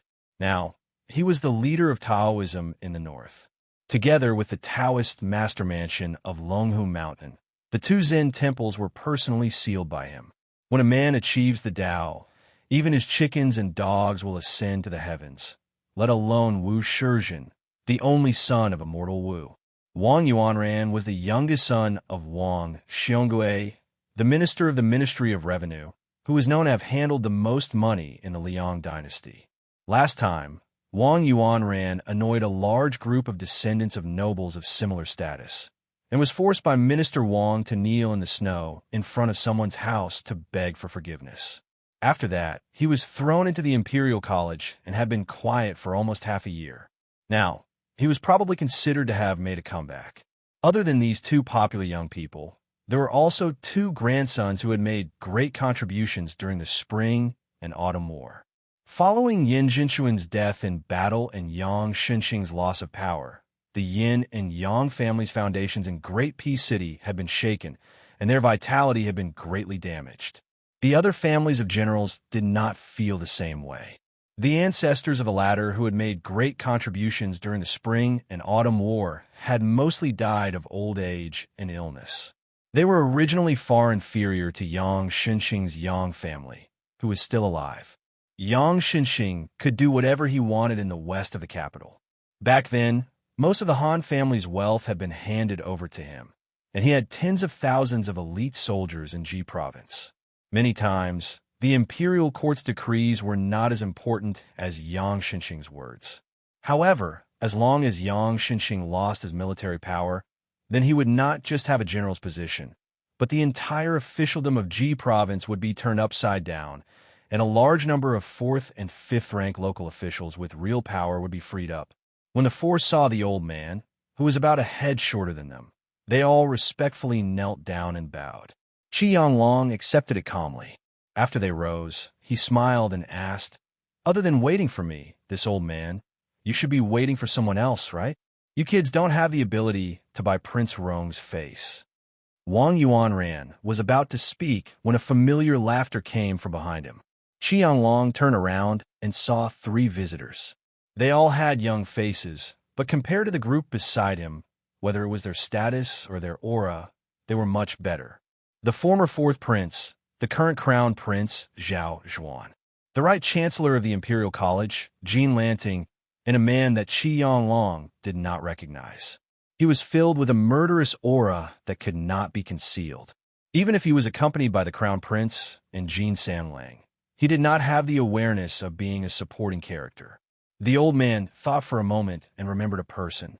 It should be Yuan Tingshan, Gu Jiantong's adopted son, and the son-in-law of Yanbao in Ji province. The old Gu Lu of the Ministry of War once had a secret file that divided the upper and lower volumes according to age. Those who could be recorded in it, especially the lower volume, in the past 20 years, other than a few people who destroyed their own futures, most of them had reached the high position of a 4th-rank general at the very least. Yuan Tingshan was now in the top 3 of the lower volume. The 3 of them bowed together. Qi Yanglong told them to dispense with the formalities. He sighed and smiled. "It's good to be young." Chapter 12:19. Chancellor Qi sighed. Crown Prince Zhao Zhuan, Jean Lanting, and the rest only smiled and didn't say anything. They weren't at a position where they could casually argue with Qi Yanglong. At the very least, they weren't at that age yet. As the crown prince of Liang, Zhao Zhuan had the most confidence. However, he revered Qi Yanglong the most because there was a huge mountain between him and the Grand Chancellor of Shangyin Academy. Among the group, only he knew about the master-disciple relationship between Qi Yanglong and Half-Inch Tongue. Furthermore, with Qi Yanglong's knowledge and experience, Wu Shizhen and Wang Yuanran would probably think about the situation in the capital and the world even if the old man casually mentioned that the weather was good today. Chancellor Qi looked around and smiled in relief when he saw that the youngsters he mentioned didn't reply. At this moment, Yuan Tingshan took a step forward and smiled. "It's really good to be able to live to Chancellor Qi's age." Qi Yanglong looked at this young martial artist whose name shook the capital. Not only did he not blame Yuan Tingshan for his outspoken words, he didn't hide the admiration in his eyes. He looked at Yuan Tingshan and nodded. Indeed, it's better to live than to die, especially for a battle general like General Yuan, who persevered at the border all year round. It doesn't matter if you lose a few battles, as long as you don't die, you will have everything. Yuan Tingshan was stunned for a moment and grinned. "Chancellor Qi, you are much more straightforward than those old fellows in the capital city in the past. If there's a chance to make a trip to Jizhou, I will definitely bring out the best wine." Chancellor, it's impossible not to drink wine." Zhao Zhuan's smile was warm and slightly helpless. "Mr. Qi, don't lower yourself to the same level as this boor." Qi Yanglong waved his hand and smiled. "Living in the desert border for a long time can cultivate heroic spirit. What you said is true. I will probably make a trip to the border next year, from Liangliao to Jixi. At that time, I'm afraid General Yuan won't have enough wine." Yuan Tingshan chuckled. "I've done a lot of shady business of killing the rich to help the poor at the border of Jizhou this year, but not a single copper coin fell into my pocket. However, if I want to treat Chancellor Qi to a few jars of fine wine, I think my salary is enough." Jean Lanting, who had been smiling cautiously the entire time, suddenly stopped smiling. He glanced at the crown prince and saw that Zhao Zhuan's face was calm, as if he didn't think that Yuan Tingshan would cause trouble with his words. Wang Yuanran and the others all admired this mad dog Yuan's unbridled behavior from the bottom of their hearts. The old man in front of them was someone the imperial court secretly invited to keep Grand Secretary Zhang in check. When speaking with him, who wouldn't cover their dirty buttocks with all their might, fearing that Qi Yanglong would have a bad impression of them. If that happened, they wouldn't have a chance to make a name for themselves in the imperial court for the next 10 to 20 years. For someone like Wang Yuanran, who could do whatever he wanted in the capital, not to mention Tananan, even if he met someone like Yin Maochun or Yuan Gua, who called him uncle, he would still have to obediently tuck his tail between his legs and pretend to be gentle, courteous, and thrifty. Qi Yanglong gave the seemingly heartless Yuan Tingshan a glance. Such a young and reckless hero had tormented the lifeless officialdom of Ji province to the point that it nearly broke its old bones. The reason Yuan Tingshan came to the capital was to bring a bramble and ask for punishment. If he still didn't come, perhaps even his foster father, Gu Jiantang, would not be able to keep his official title and military power. Yuan Tingshan had gone on a killing spree in the region of Ji province. Many of the tyrannical clans that had been rooted in the region for over 100 years were accused of treason and recklessness.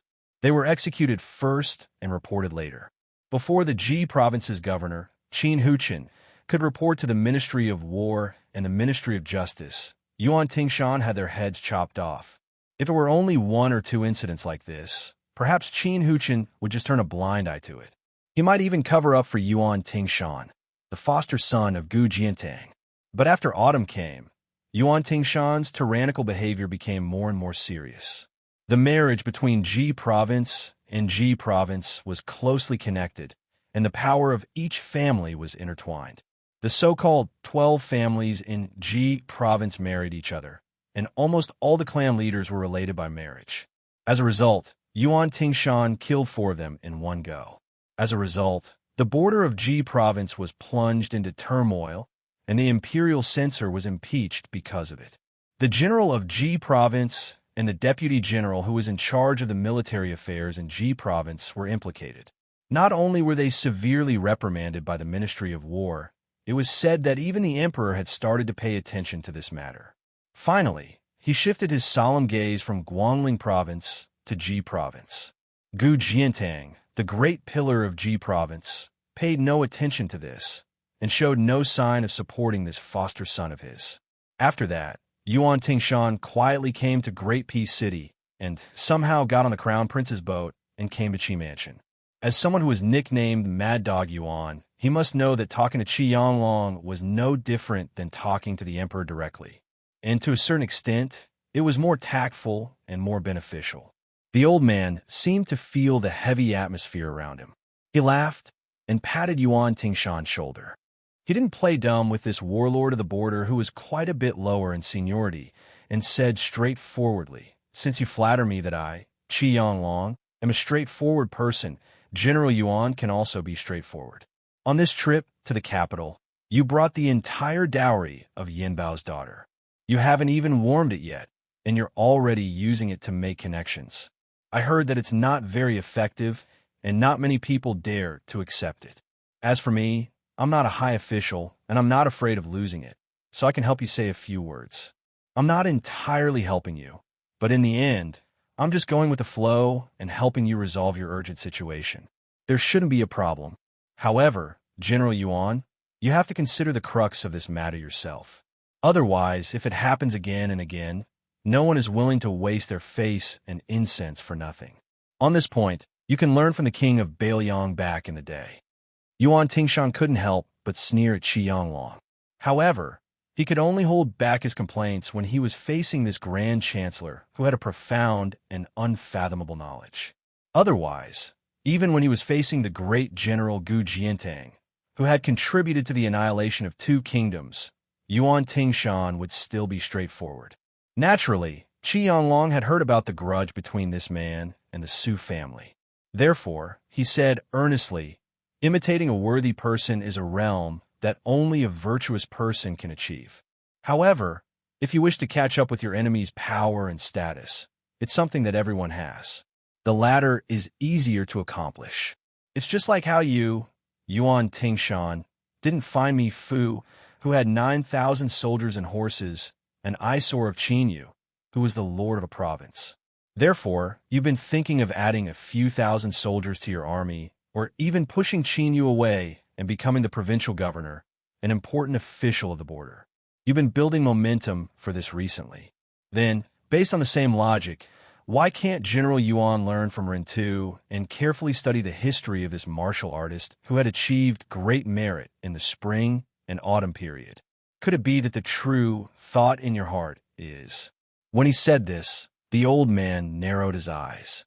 Yuan Tingshan quickly interrupted Qi Yanglong and said with a bitter expression, Hold on. I'm scared of you, Mr. Qi. Don't worry, I've understood what you mean. As long as you're still in the imperial court, I'll do as you say. What do you think? As for where my position will be in the end, and what I'll do at that time, if you've retired at that time, I dare not say that I'll listen to everything you say, but I'll still listen to your advice. Chapter 12:20. When the bystanders heard this, they felt as if they had fallen into a fog. The hedonistic son of a wealthy family, Wang Yuanran, didn't even listen since he didn't understand. He absent-mindedly admired the flowers, plants, and strange stones in Qi manner.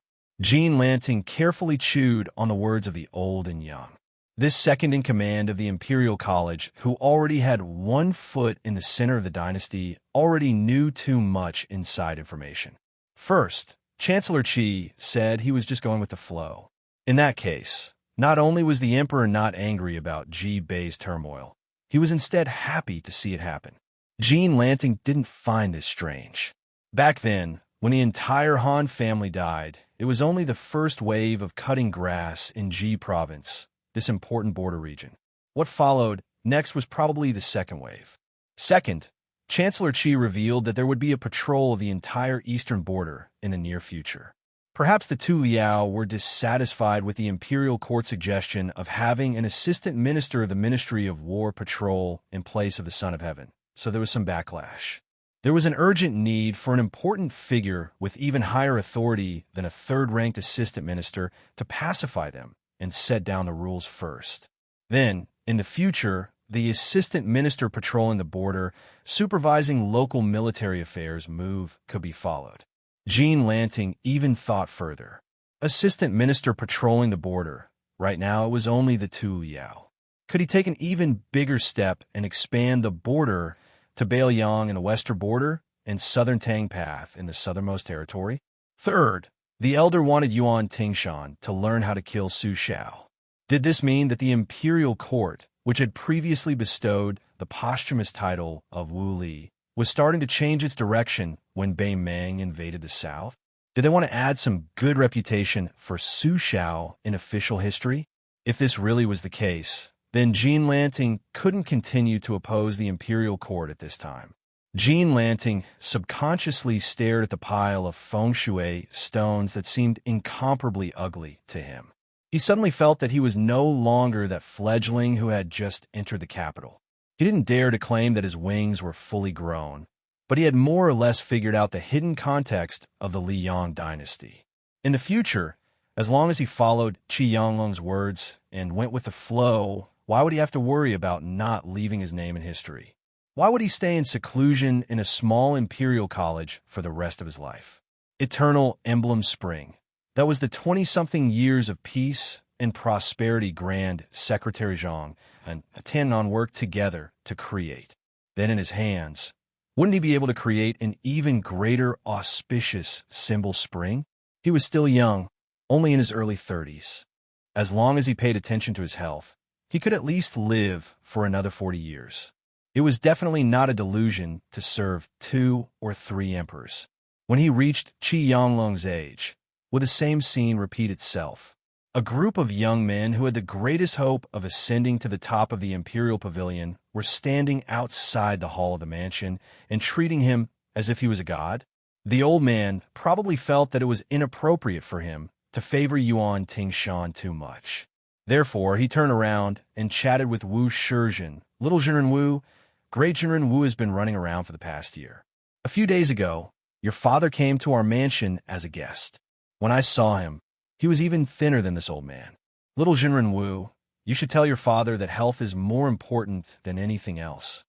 Wu Shizhen was immediately overwhelmed by this unexpected favor, hurriedly bowing deeply with his hands clasped in front of him, feeling both fear and pleasant surprise.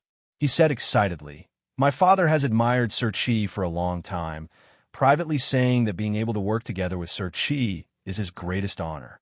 This youngster believes that even if my father loses a bit of weight, as long as it can accumulate a bit of good karma for the imperial court, it is also something that cannot be passed on." Capital's Song family originally had the great and young masters, their power overturning the literary scene. Now, it was replaced with the great and powerful Wu family great and young masters, in charge of Northern Dao sex affairs, using one surname to face another, standing on equal footing with Dragon Tiger Mountain's Heavenly Master Manor. Great Peace City was just like this. When the elders left, there would always be new people quickly taking their place. Qi Yanglong dismissed this with a laugh, nodding his head. Then, he looked towards Wang Yuanran. This youngster was just given a look by this elder, yet he was already silent like a cicada in winter. Where was the arrogance and conceit he normally displayed when exchanging cups with his rogues? The elder sighed and said, "The newborn calf does not fear the tiger. This is a good thing for people who have nothing to lose. Wealth comes from danger. But if you young people of noble status are not afraid of anything, then you are harmful to the country. Yuanran, it is not easy for Minister Wang to become an official. Although you're not the eldest son and do not need to carry the burden of the family, you are the most loved by your father. It is also a good thing that you are afraid of this old man. It looks like the rumors in the capital that Tantanon is watching your actions in the Imperial College are not without reason. Yuanran, do not disappoint Huan Push's good intentions." Wang Yuanran was too busy trembling to understand what the elder was saying. He only nodded his head furiously, his face red. Crown Prince Zhao Zhuan saw Wang Yuanran's uneasiness, and the corners of his mouth curled imperceptibly. Qi Yanglong then chatted with the two junior generals who were not much better off than Wang Yuanran. Then, he smiled at Zhao Zhuan and said, "Your Highness, why don't the two of us walk around the Fu?" Zhao Zhuan and the old man walked on the quiet stone path that was still shaded by greenery. Qi Yanglong joked, "Your Highness, your father-in-law just left, and you're already following him. Did the father-in-law and son-in-law make an appointment in advance? What? You want to use your numbers to show off your power to this old man?"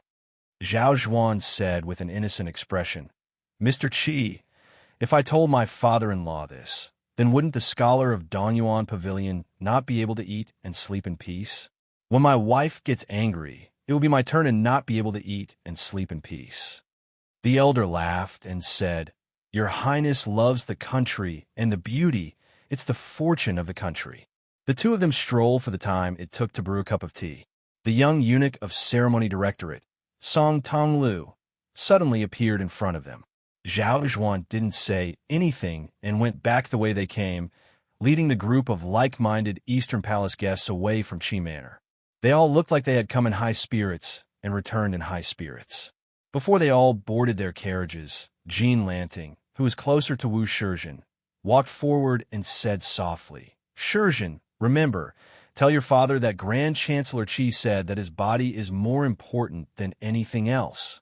Wu Shizhen was confused and asked, "And what does Sanlang mean?" Jean Lanting didn't explain in detail and said with a calm expression, "You just have to pass it on. Your father will understand." After being reminded, Wu Shizhen also figured out the mystery behind it. His expression became solemn as he lowered his voice and said, "Sanlang, Wu Shizhen will remember this kindness." Jean Lanting waved his hand and walked into the carriage. Jean Lanting, who was now respectfully called Sanlang by the nobles of the capital, sat cross-legged in the cabin of the carriage that he had purposely changed into. He stretched out his palms and tapped them lightly with his fingers, smiling deeply. It was unknown which wise sage had said that if the entire world was compared to a large net and those roads were the wires, then Great Peace City, which was the center of the dynasty, would be the starting point of this net. Whether or not one could be called an important official of the center didn't depend on what rank they were as an official, but on whether they had the ability to spin silk and weave a net. Jean Lanting felt that he already had this ability because he could influence many big shots of the dynasty and influence the direction of Sun Li. Even if it was still insignificant now, this situation that everyone knew about was not to be underestimated. Yuan Tingshan's trip to the capital didn't have much fanfare. Just like this visit to the Qi Manor, he had taken the crown prince's carriage along the way. The two of them sat in the same carriage. Zhao Zhuan and Yuan Tingshan lazily leaned against the walls of the carriage, one on the left and one on the right. Obviously, they were the ones who hit it off the best. Zhao Zhuan smiled and said, "Tingshan, why don't you let Sir Qi finish speaking?" Yuan Tingshan touched the famous saber flood dragon tendon. That did not come to him with any reward. His eyes were complicated. Zhao Zhuan closed his eyes, and his smile didn't fade. "Actually, whether you become Su Xiao or Gu Jiantang in the future, I don't care. Compared to my wise and powerful father, I'm far too lacking. Only in the matter of tolerance, I've won by a little." Yuan Tingshan sat up straight as sweat poured down like rain. Zhao Zhuan muttered to himself, "The thick frost is fiercer than the blazing sun. It's a pity that the old farmers in the countryside understand this simple principle, but the smart people in the capital don't understand it." Chapter 1221. In a library of the Qi residence, Qianglong looked at the middle-aged man who could not hide his fatigue and said sadly, "Your Majesty, how can a bow that has been taught for 20 or 30 years not break?" The emperor of the Zhao family smiled and said, "It can't be helped. In the past, I didn't have you by my side to assist me. If you had entered the capital 20 years earlier, I might have been able to live for 20 more years. It's just that life is difficult, and I have accepted it." Qianglong sighed softly and then said seriously, "There's one thing I don't know if I should ask." The emperor nodded and said, "Just as the previous secret letter said, there's nothing that can't be said and nothing that can't be done." Qianglong asked, "His Majesty can tolerate Tan Tonling's wild and dissolute behavior, tolerate the drunken sleep of the yellow door guards when they're on duty, tolerate Zhang and Gu right under his nose, tolerate Bai Yin in front of him and Han Shengxian beside him, tolerate the two emperors, Jiangnan's literati discussing politics, and tolerate the scholars writing nostalgic poems. Recall the previous dynasty. You can never slack off on government affairs. In 20 years, you have accumulated as many as 9 million words. Why can't you tolerate a vassal king who lives in a corner and has no intention of rebelling?"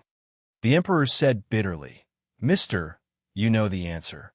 Are you afraid that I will make things difficult for Northern Liang?"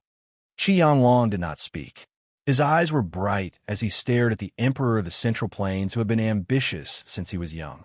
He did not have the achievements of the previous emperor who unified the world, but his ambition was greater. The emperor felt the simple and unadorned scholarly atmosphere in the library. He was very familiar with this kind of fragrance when he was young. He often tore apart books and played with his brother, Zhao Hong, who was the closest to him. On the other hand, he did not spend much time with his younger brother, Zhao Yi, who shared the same father and mother. The emperor was slightly absent-minded. Returning to his thoughts, he said calmly, "Don't worry. Since the only person I can't tolerate is already dead, then Song Dongming of Deer City is still tolerable. If you want to ban the transport of grain and fully support Bailiang in resisting the Meng, I will listen to your advice. Tell the Ministry of Personnel and the Ministry of Revenue to stop making things difficult for Bailiang." The emperor continued, "Before Sir entered the capital, you had previously asked me how I would deal with Zhang Jiulu. In reality, it isn't that I find it hard to tolerate this Grand Secretary Zhang, but rather that the state of Zhao cannot tolerate him, so I must make a choice. To be honest, my reputation is far inferior to that of the late emperor. Before I ascended the throne, my father was ill. Before the crisis, he established a secret family rule for us princes.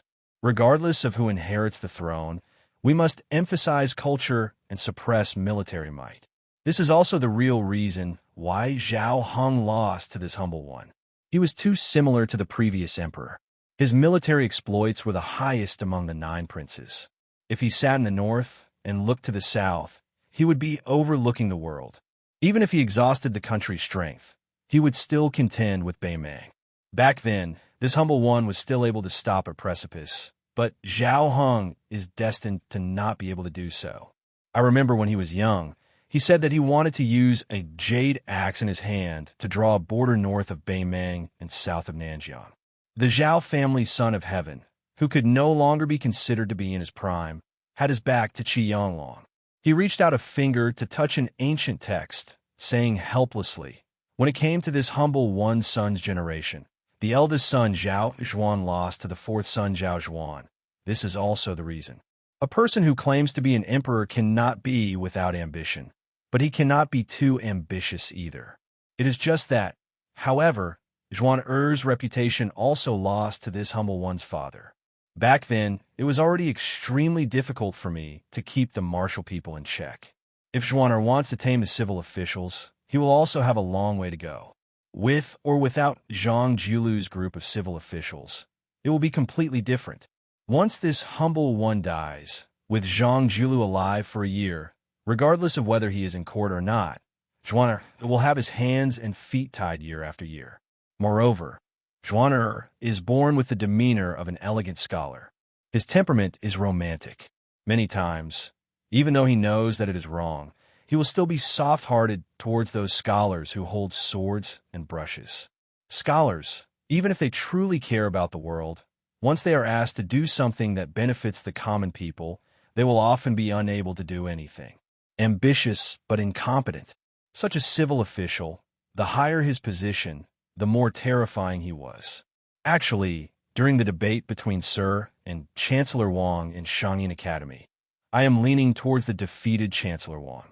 However, these words are not easy to say in this humble one's position. The Liang kingdom has already lasted for more than 200 years, but in this humble one's opinion, the birth of this dynasty is in the first year of Yonghui, compared to the 400 years of Defeng dynasty. How is Liang different from a baby in swaddling clothes?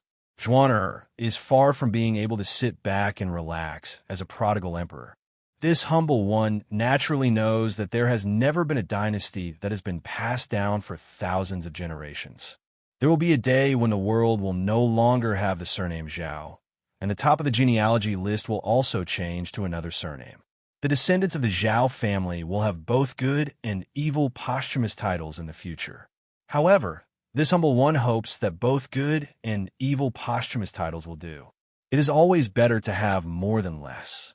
When this humble one was young, I heard the Grand Tutor, who had yet to be abolished, telling history. When he mentioned the years of each dynasty, he always had a feeling that it was like a scholar taking part in a long or short imperial examination. However, the people taking the examination could be passed down by father and son. If someone's answer was outstanding, he would be favored by God, the main examiner. If someone's answer was muddled, something would be deducted. Adding and subtracting, when there was nothing left to be deducted, then the imperial family of the world would no longer have the qualifications to take part in the imperial examination, and thus a dynasty would come to an end. If we count from the time when Taizu founded Liang, I believe that compared to those ancestors, this humble one's governance is 80 to 90% better. I only lose to a few people, including Taizu, who had great talent and vision, and the previous emperor, who had a thorough understanding of people. As the emperor rambled on, his face glowed with a kind of morbid expression. For a long time, it was the emperor who bared his heart, while the old man listened attentively, occasionally smiling knowingly. In today's world, only Qi Yanglong could make the emperor of the Zhao family so happy. He suddenly smiled and said, "Sir, your 3 disciples, Sun Ping, Sir Yuan, and Sir Xie, have all wholeheartedly supported Liang. It can be said that the 4 of you, master and disciples, have supported half of our dynasty. You can say that your contributions are truly irreplaceable." From the way the emperor of the Zhao family addressed the 3 of them, It could be seen that he was close to Qi Yanglong and his 3 disciples. The time he spent with the scholar Sun Ping was the shortest, but he felt that they could call each other by their names. He addressed Yuan Bunshi as Mr. Yuan out of sincere respect, and directly said Xie Feiyu's name, revealing a sense of casualness. Chapter 12:22. The old man waved his hand and said, "Compared to those legendary figures of the spring and autumn period, I, Qi Yanglong, became famous the latest. I'm also recognized as the most stupid scholar. When I was in my 30s, I was still wandering around Jianghu and accomplished nothing. But Zhang Julu and Huan, Wen's mentor, was already famous all over the world. And there was also that old guy from Gangnam-do who liked to raise cats. When they were in power, I could only watch from afar. I didn't even have the face to visit them. Speaking of my disciples, on the surface, I seem to be the proudest. However, if you really want to compare them, one is Zhang Julu, who has shown his talent, and the other is Huan Wen, who is clumsy. Of these two, Huan Wen is on the same path as me. In the end, he can't escape the conventions of the secular world.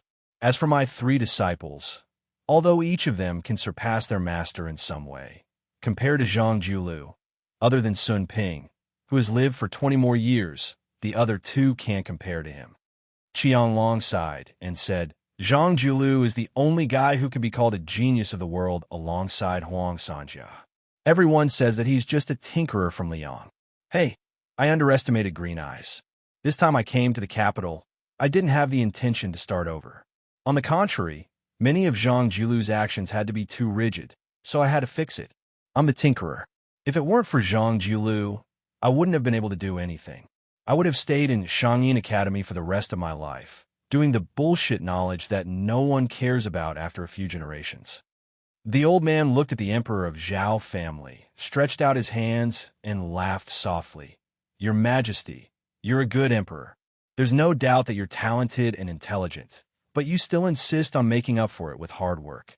I dare say that in today's world, there's only an evaluation of generals. If there's an evaluation of emperors in the past 1,000 years, starting from the great Emperor Qin's reign and counting the next 1,000 years, you could be ranked in the top 10. The emperor was stunned for a moment, then laughed and said, "I can also get a similar evaluation of the top 10 masters in the world." Qi Yanglong also laughed and then nodded heavily. The emperor walked to the window of the Iron Sword Guqin Library and looked up to see a flock of pigeons flying across the sky of the capital. He vaguely heard the sound of pigeons chirping. He asked self-deprecatingly, "Sir, is it that I'm about to die, so my words are also kind?" For the first time, Qi Yanglong didn't know how to answer. The emperor muttered to himself, "How good would it be if Su Xiao didn't have a son? Otherwise, that young man would die early in the Jianghu, but at the same time leave behind an heir. Then, I won't be stingy to give Su Xiao the greatest title, give that young man a hereditary title, and invite Su Xiao's grandson into the capital to enjoy the special treatment that even surpasses that of Zhao Jialong's descendants. As long as the Zhao clan rules the world, the descendants of the Su clan will enjoy a day of prosperity." Qi Yanglong was silent. Qi Yanglong answered slowly, "Decentralization, completely breaking up the local forces. But this has to wait until the world is unified. When the time comes and Beimang is annexed. According to the current system of liangs for major prefectures, counties, and prefectures, the head of a Dao is just a civil and military division between the Jidushi and the Jingshi. As long as the Jidushi completely overpowers the Jingshi, he will be no different from a country's monarch during the spring and autumn period. Liang has suffered the calamity of being separated by the military. We must not repeat the same mistake, especially after taking over the northern Mang. In addition to the original 14, there would be a total of more than 24 provinces. It might seem like a lot, but at the present level of postal stations, except for the hinterland of the Central Plains, most of the provincial governors and governors were far away from the emperor. The establishment of the Dao level was originally a temporary establishment, and it would be abolished later. Not only that, the 30-plus provinces in Liang now had to be further divided, with some large counties singled out as provinces. Under the premise of maintaining the civil and military co-governance and the checks and balances between each other, there should be 80 provinces in the world in the future. Moreover, the provincial governors and generals of each province had to be rotated every 4 to 6 years. During the rotation, they had to go to the capital to meet the emperor. There won't be too much resistance when this is implemented. After all, when the time comes, the civil and military heads of a prefecture will have real power and their official ranks will be high. Everyone will be happy to see this happen. Even if some of the current jingshi and prefectures are resentful, they won't be able to resist the urging of their subordinates. If they dare to go against the trend, they will be digging their own graves. The imperial court won't even need to do anything. Qi Yanglong hesitated for a moment. He raised his arm and made a clenching and unclenching gesture. Only then did he open his mouth and say, "This is decentralization. The next step will depend on the ability of the future Zhao Emperor to decentralize. Decentralization can't be too tight. You can't hold on to it and not let go. You can't appoint people by favoritism. You can't think that you'll get it done once and for all. Scholars can debate whether human nature is good or evil. But as an emperor, you have to firmly believe that human nature is easy to change, that greed is hard to satisfy, and that you have to constantly show kindness and severity. But generally speaking, as long as this matter is successful, it won't be difficult for the Zhao family of Liang to remain at the top of the genealogy for another 200 years. As for specific measures, for example, the closer to the border, you can use favoritism and not virtue. The closer you are to the capital, you can use virtue and not favoritism. When you rotate, you must follow this principle. But this kind of thing is ultimately just a minor detail. The emperor listened attentively to the old man's words, not daring to miss a single word. Qi Yanglong seemed to have realized something. He said, "It's inevitable that the world will be divided and united. But if we trace it back to the source, every time the world is in chaos, it's the dynasty that blocks everyone's path to ascension. In fact, it's very simple to be a commoner and an official. That is to let them have a thought in their hearts. With a thought, they will be afraid of death and don't want to die. In the end, as an emperor, no matter how stingy he is, he still has to give everyone a pair of shoes to wear. Don't let the people in the world be barefooted and not afraid of wearing shoes. Because of this, they will have the last thought of daring to pull the emperor down from his horse." On this point, Su Fengyin did very well. From the generals of Beiliang to the civil officials, and then to the commoners, his various actions are to tell the people of Beiliang that I, Su Fengyin, will enjoy the blessings with you and bear the hardships with you. Hearing this, the emperor said softly for no reason, "How good would it be if this young man was my son? Back then, it would have been fine if he had been my son-in-law." Qi Yanglong didn't know whether to laugh or cry. He wanted to remind the emperor that there was no such thing as if in the world. The emperor looked out of the building in silence and was in a daze for a long time. Qi Yanglong was also in a daze. This was the first year of auspicious talisman. After autumn, many people felt uncomfortable. But in reality, even more uncomfortable waves were still to come. When a frost killed all kinds of grass, many people would die, and many people who had already gotten rich would die. The emperor suddenly turned his head, tears streaming down his face. "Teacher, I don't want to die yet. I still want to see this world, from the south to the north, a few more glances. It's going to take a few more glances." Qi Yanglong had nothing to say. He stood on tiptoe and was finally able to pat the shoulder of the tall man who was not wearing the dragon robe today. This scene was comical and sorrowful. Chapter 1223. The tens of thousands of Ji province's old soldiers led by Yang Xinxing were lured into a great trap, setting a bad example for the Li Yang dynasty that was previously invincible on their way south. Before Chao Zhanxing even made an appearance, they already lost close to 100,000 elites at Guangling Pass borders. This made those spring and autumn period people who had finally managed to integrate into Zhao family's imperial court with great difficulty feel complicated emotions. They were worried about Li Yang's true strength, wondering if they really had the national strength to contend against Northern Mang, and then defeat them in one go. Deep in their hearts, they more or less had an indescribable feeling. Back then, Liang had relied on a large group of generals, including Su Xiao, to conquer the world. 20 years later, didn't they still have to suffer defeat in Westchu? As the old saying goes, the river flows east for 30 years and west for 30 years. The Central Plains had been stable for 20 years. It was about time. Could it be that the sky was really going to change?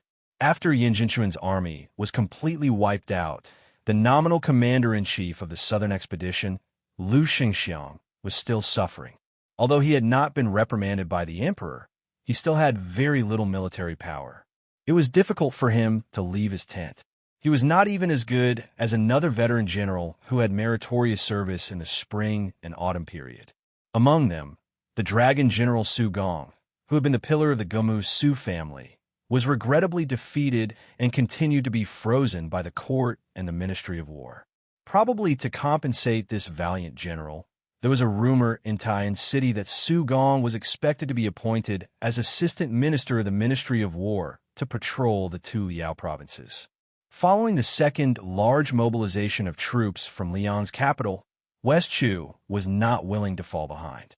Riding on the east wind of two consecutive great victories, a young man named Ko Jianghuai, who had risen to fame in the western frontier, followed closely behind and fought a series of dazzling and beautiful battles.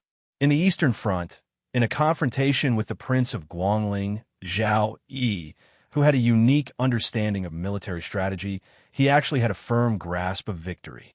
Within 20 days, he had conquered Huangyan Pass, Daijai's, and 6 other places, including Huangyan Pass and Daijai's. In particular, this man's 3,000 personal guards, called the Flying Ape Army, were able to cross rivers and streams with their armor, as swift as apes. They shone brightly in the Battle of Sheeping Mountain on the eastern front. Moreover, Ko Jianghuai's military strategy was treacherous.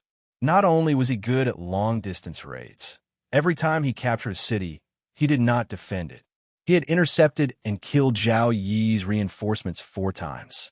Except for one time where he failed, all 3 times he wiped out the reinforcements. Until now, he had already beheaded more than 10,000 people, and his military service was illustrious. As a result, on the Eastern Front, a large area of transition zone that originally belonged to Zhao Yi to delay Westchu's eastern advance had been cut into pieces. It had fallen to the point where no one dared to defend it, and no one dared to save it, allowing Ko Jianghuai's troops to come and go like the wind, slowly nibbling away. Unfortunately, Zhao Yi's right-hand man, Lu Xingxiang, had already been promoted to assistant minister of the Ministry of War and could be considered a member of the imperial court. Moreover, he was the main general of the southern expedition, so he definitely could not contribute to the spring snow building. The infantry general, Zhang Erbao, stayed in the southern border. Zhao Yi did not feel that a fledgling Ko Jianghuai was really worthy of Zhang Erbao's crusade. Chao Changqing was more suitable. In the end, Zhao Yi used the 500 Li Express to order his trusted subordinate, General Heng Jiang, Song Li, to immediately return to the spring snow building from the northern gate of Guangling. The famous general of Guangling, who took advantage of the rich merchants and profited without restraint, seemed to be in no hurry. It was said that General Heng Jiang, who had a hobby of collecting beauties, had also taken in 2 beautiful women who had met with misfortune on his way south. That was not all. In order to urge this person to quickly head south to defend against the enemy, the Guangling prince even sent his eldest son, Zhao Yuang, out of the city to receive him grandly. It was obvious how much he relied on this general of fortune. If this was only the internal problem of Liang, then the external threat was like a black cloud pressing down on the city, threatening to destroy it. Beimang's million-strong army had begun to head south. Not only were they eyeing Beiliang covetously, but they were also eyeing the fertile land south of Beiliang, the Central Plains. In the first year of Xiangfu, this eventful period, it seemed like there really couldn't be any more trouble. Great Peace City was bustling with noise and excitement. A white-clothed monk who had previously traveled 10,000 li to the west alone left, and then came Qi Yanglong, whose knowledge was as high as the heavens. During this period of time, there was another nameless small figure who occasionally popped his head out, but he quickly returned to silence. Meanwhile, the reason why he was remembered and chatted with for a bit was all thanks to Grand Secretary Zhang's comment. The Bureau of Weapons is not enough to accommodate talent. Regardless of how high or low the Grand Secretary's comment was, this youngster who caught a glimpse of the imperial court was called Sun Yin, a Bailiang person who Great Peace City loathed the most.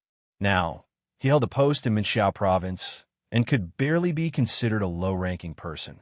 However, the reclusive Sun Yin was quickly forgotten by the capital, to the extent where he couldn't even compare to the little Taoist Master Wu Shizhen, who came down from Green City's mountains to the capital.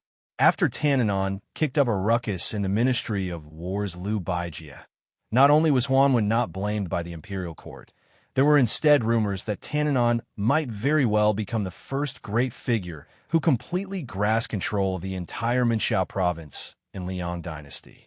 His official rank would also begin to truly be on equal footing with Zhang Jiulu, rising up into the top few first rank in the dynasty. Not only that, there were also people who said that Tananon's exceptional promotion this time was the emperor's move to kill two birds with one stone. Not only was it to pave the way for Qi Yanglong to become the head of the Hall of Secretaries, but if the rumors were true, then the two departments of the Hall of Secretaries, which were only nominally divided between the two departments of the Hall of Secretaries, would completely break away from the control of the Grand Secretary. At that time, the situation where the blue-eyed girl could cover the sky with one hand in the spring of eternal Hui would obviously be gone forever. As for whether this was true or not, there were probably only a few people in the entire Liang dynasty who dared to pat their chest to confirm it. In fact, one of the two main parties involved, Huanwen, also didn't know what the situation was like. However, Tantanon, who was about to be trampled on in front of his house, didn't seem to care at all. On the other hand, the noblemen of the Minxiao province couldn't sit still and used various methods to bring wine to the temporary left servant Xi's mansion to ask for the inside story. Tananon didn't pretend to be profound and only told them that this was a wonderful thing, and that if he got it, he would be lucky. Tananon also bluntly said that if he, Huanwen, could be promoted, his original position would definitely not flow into the field of others. Even if he had to go to His Majesty and make a scene, he would shamelessly promote him from his own Minxiao province. As soon as these words came out, everyone in Minxiao province was delighted. Chapter 1224. While Minxiao province's undercurrents were surging, Sun Yin, who held the post of minor 8th rank clerk, still left on time every day. When Grand Secretary Zhang's comments were widely circulated, there were rumors that Sun Yin would advance to minor 6th rank Fu Baolang. After all, this post could still be considered one of the Son of Heaven's close ministers. Even though it couldn't compare to last year's newly established study office clerk, who was always by the monarch's side, it was still enough to make the younger generation of influential families rather envious. However, this matter was quickly left unsettled. Minxiao province's officials didn't like this reclusive outsider to begin with, happy to see him fail. Sun Yin's position as clerk was something Tantanon temporarily added with a wave of his hand. The old 6 clerks all tacitly joined hands to exclude Sun Yin. In reality, Sun Yin spent every day in Minxiao province's yamen doing nothing, to the extent where he didn't even flip through books or practice writing. He just sat in the darkest corner of the clerk's room. Other than staring blankly, there was nothing else to do. At first, even the clerk's head felt restraining fear towards this young scholar. But in the end, he was someone Tannon personally appointed, so for better or for worse, he still had to leave him a bit of face. How he secretly tripped him up was one thing, but on the surface, he could still act amiably. However, as time went on, he discovered that after left servant Xi threw this fella into Minxiao province, he didn't pay him any attention at all, not once summoning Sun Yin alone. The only time he stepped foot in was when he discussed past and present with an old and experienced clerk. From start to finish, he didn't even give Sun Yin a single look. As a result, even the last bit of good expression in this yamen was gone. Sun Yin imperceptibly became Minxia province's most leisurely mediocre person. Nothing to do, nothing to say, to the extent where he was pitiful to the point where he couldn't make a mistake. Under the autumn rain's dusk, Sun Yin silently walked out of the room, raising his head towards the overcast sky. During this period of time, colleagues occasionally entered and left at his side, but they all turned a blind eye to each other. Then, Sun Yin saw a familiar figure wave towards him. After following, the two walked side by side. When the figures in the distance saw this scene, they were all stupefied. Under the curtain of rain, Tantanon was actually holding an umbrella for a youngster. Yet that young student who didn't know the immensity of heaven and earth could actually be so calm. Sun Yin opened his mouth and said, "I heard that the Grand Secretary is holding a family banquet today.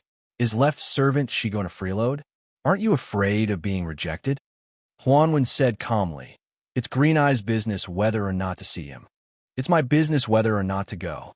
Sun Yin's brows furrowed tightly. He hesitated for a moment and then said, "Back then, the study in the palace was set up to deal with the Zhang and Gu huts. If there is another head of the Secretariat, we will have a falling out." Huanwen smiled and said, "You actually want to say when the map is unrolled, the dagger will be revealed, right?" Sun Yin nodded. Huanwen didn't continue on this topic. Instead, he asked, "What have you been thinking about recently?" Sun Yin was truly a newborn calf that didn't fear the tiger. He straightforwardly replied, "I want to be Sun Ping first, and then Zhang Jiulu. Xiangfan City has Lu Su as the king of Jing, and Zhao Sun rode on behalf of Zhao Sun, and his name shook the capital. In my opinion, it's still a prescription for treating headaches and foot pains." Huanwen smiled and said, "Oh." Sun Yin said calmly, "I have an essay that I've thought of halfway. For the time being, I already have the 8 characters of ascending the throne, ruling the government, managing the household, and patrolling the borders." Huan was experienced and ruthless. He had experienced ups and downs in the officialdom for most of his life. Naturally, he could see the farthest reaches. He laughed softly and said, "It seems like you've written something for His Highness the Crown Prince. You want to teach His Highness how to take over the throne, how to sit on the dragon throne and face 2 groups of old officials, how to act as a filial son and a strict father, and how to stabilize the territory. Sun Yin, oh Sun Yin, it's not that I want to take advantage of my seniority, but you're just a poor child who has never been a local official or even touched 100 taels of gold. Aren't you biting off more than you can chew to teach others how to govern the world? That scholar Sun Ping is Qi Yanglong's favorite student, and he's fully learned the art of unhindered travel. And Bayener has also been under my teacher's tutelage for many years." "You?" Sun Yin asked in return. "Wild carps and rivers can't jump over the dragon gate?" Huanwen laughed loudly.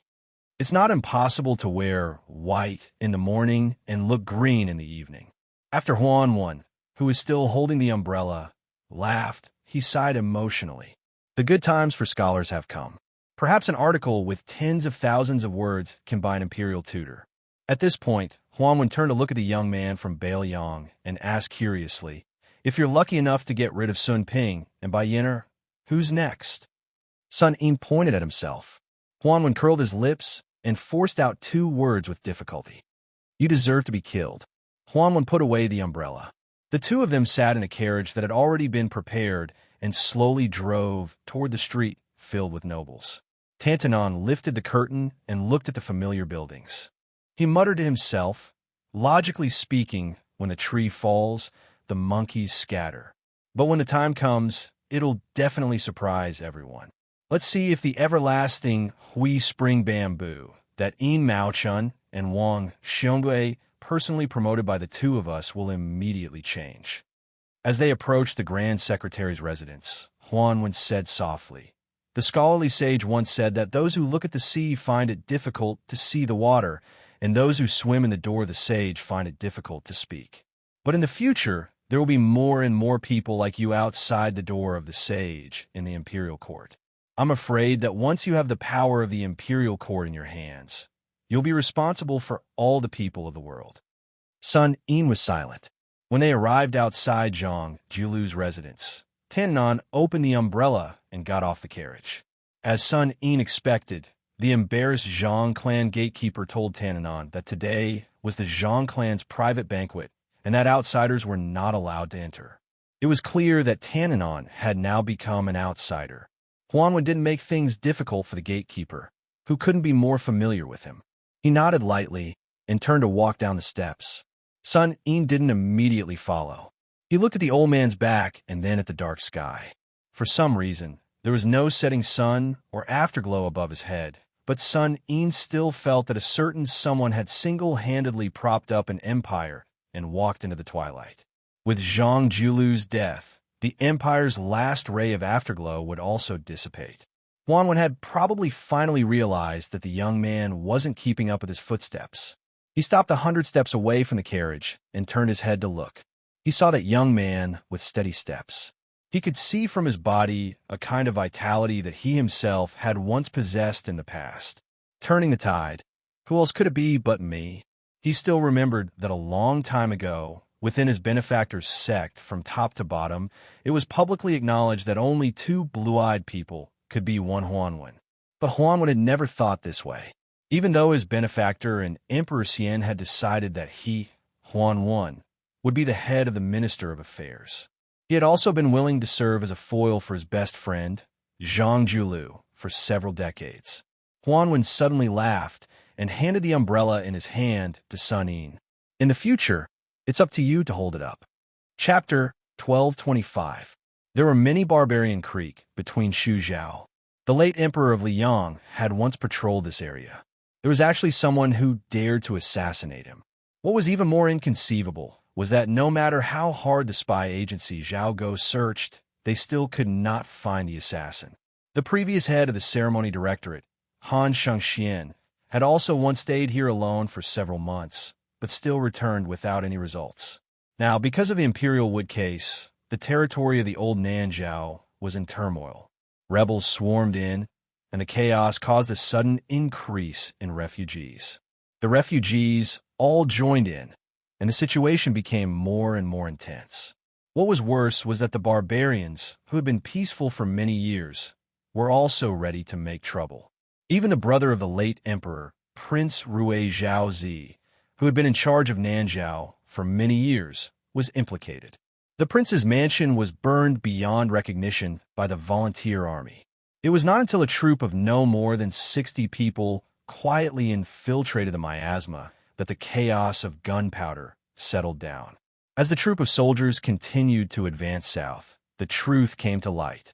This was another troop of soldiers with a different surname after Su Xiao, under the command of Chen Jibao. The Nanzhao government did not dare to give orders to this troop. They could only secretly report to their superiors. The post was sent to the capital, and after the report reached Great Peace City, it was completely lost. The Southwest Army, who had waited bitterly to no avail, simply turned a blind eye. Fortunately, the 60 or so people did not disturb the people, nor did they have any dealings with the government. Along the way south, with less than 100 people, they exterminated 16 barbarian Creek tribes of various sizes that took advantage of the chaos. Their power was not to be underestimated. In the end, only the Xiaxi remained, and the Zhou family of Longxi met a tragic end. More than 600 people, including the old, the young, the women, and the children, were all killed. Everyone's corpses were hung on stilts, especially when it was said that the troops under the jurisdiction of Nanzhao were the direct subordinates of the king of Shu. Chen Jibao had come to quell the rebellion. Very soon, no one dared to provoke the bad luck. The people of Shu and Zhao hated the poison warrior Li Yishan and the fat pig Lu Qiuer to the bone.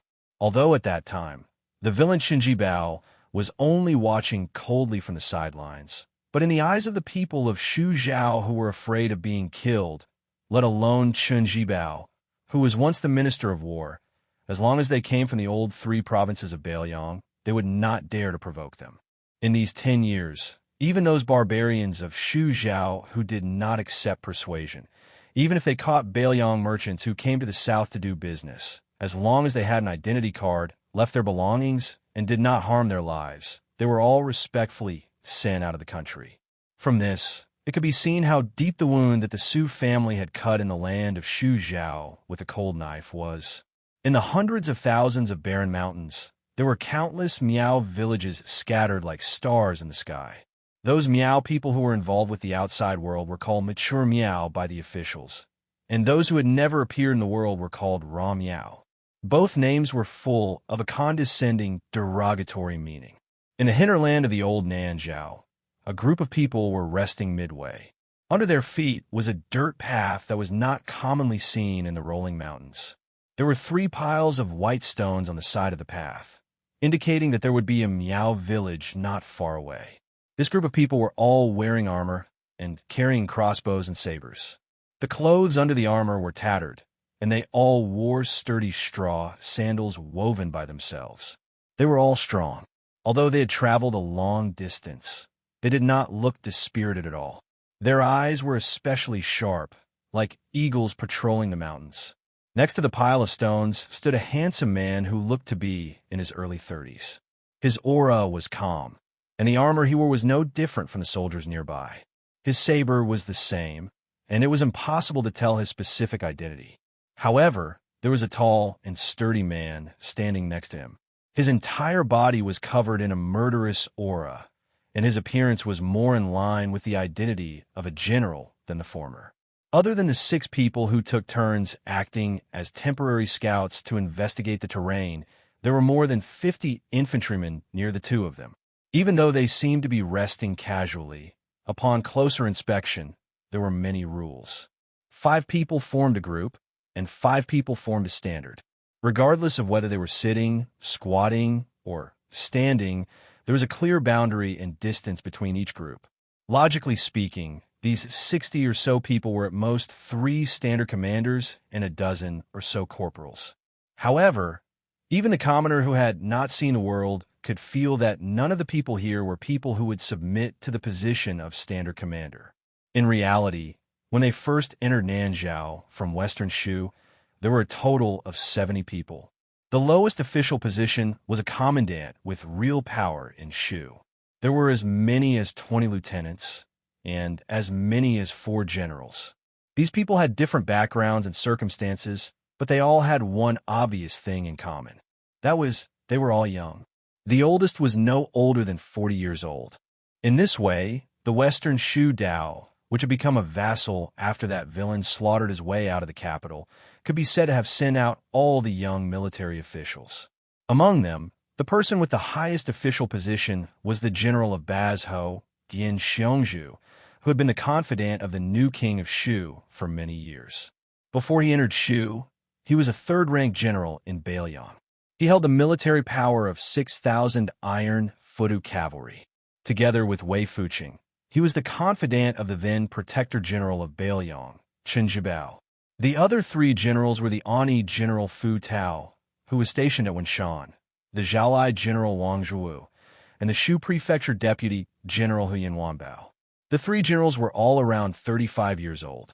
Their titles were not flashy, but useless. Fu Tao was the prince consort of the fallen Western Shu. Wang Zhuwu was a descendant of the old southern Tang, who had moved into Shu. Huyan Wanbao was a native of the barbarian tribe. His brother, Huyan Baobao, was the only fierce general that the Western Shu Dao could bring out to compete with Lu Xingxiang.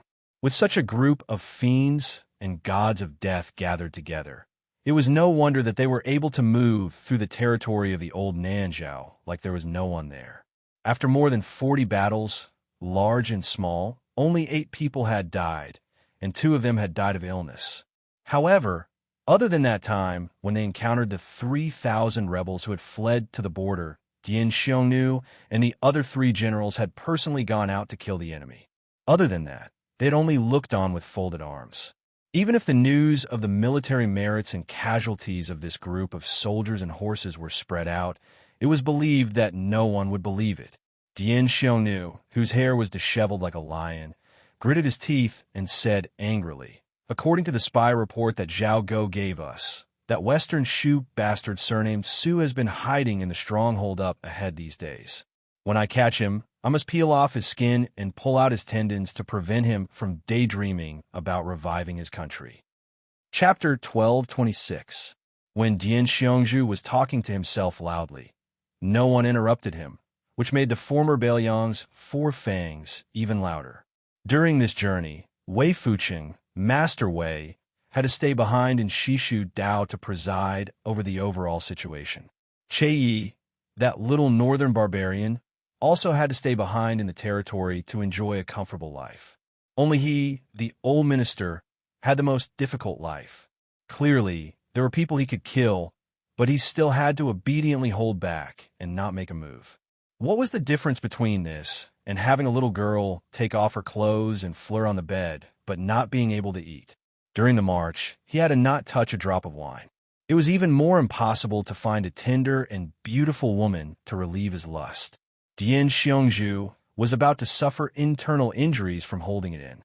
However, even if he was the second-grade general with the most powerful military power in Shishu, even if he was the minister supporting the dragon, who followed the new king of Shu into Shishu, he still did not dare to violate the military order. At this moment, two scouts who were not patrolling in the direction of the Miao stockade returned with a boy and a girl. Dian Xiongju's eyes widened. Damn it! Where did this pair of children come from? They are too reckless. How could ordinary people wander freely in the land of the barbarian seedlings? However, although Dian Xiongju had always been teased by Wei Fuqing that his head was kicked by a horse when he was young, he was not really stupid. After a few more glances, he could see that the two children were not ordinary. The boy was bald and wore a kasaya.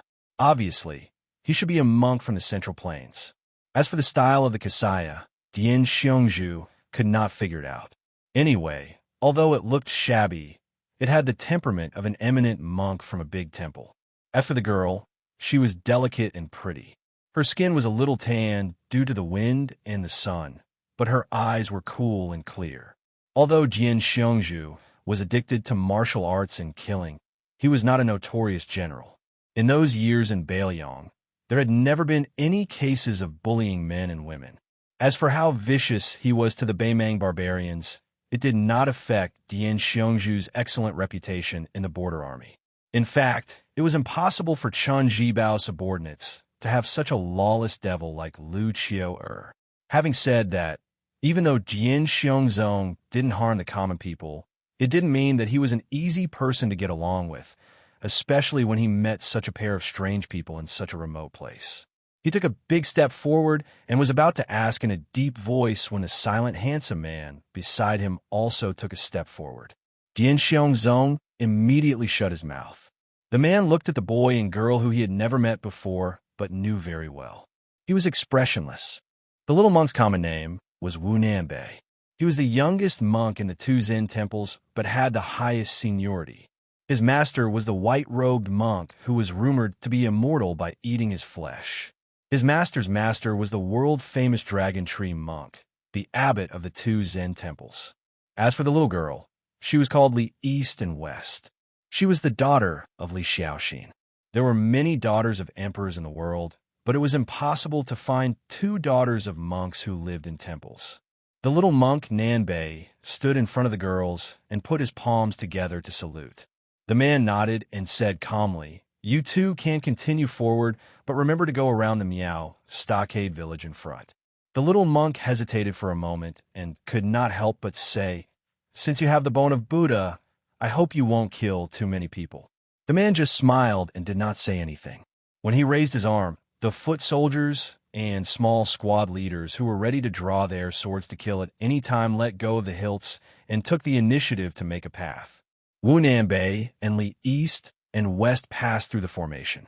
The latter turned to look at the man out of curiosity. The little monk quickly pulled her sleeve and quickened his pace. After walking for half a mile, Li East and West blinked and asked, "Who is that guy? Is he the leader of the Nanzhao army? Although his armor is ordinary, he looks quite formidable. His subordinates are much stronger than the previous batches of Nanzhao Dao soldiers we encountered before." The little monk shook his head and said, "I don't know, but that man is really powerful." She suddenly smiled brightly, and her eyes narrowed into crescents. "How powerful? Is he more powerful than my father? Is he more powerful than Su Fengnian?" The little monk thought for a moment and still shook his head. I don't know. The little girl rolled her eyes and said, Stupid Nambe, if you were in Jianghu, you would definitely be laughed at and called ignorant monk. The little monk laughed mischievously. Stupid Nambe, we have an agreement. I will only accompany you to Bailiang to see Su Fingyan. We will leave after seeing him. Yes. Actually, it doesn't matter if you take a few more glances. Sigh, my mother used to point at a woman who went up the mountain to burn incense, just to peek at my father. She said that woman had high cheekbones and could kill her husband without using a knife. Stupid Nambe, do you think my cheekbones are high? I have never seriously looked at other women. Do you have high cheekbones? You shouldn't have high cheekbones, right? Tis TSK, that's right.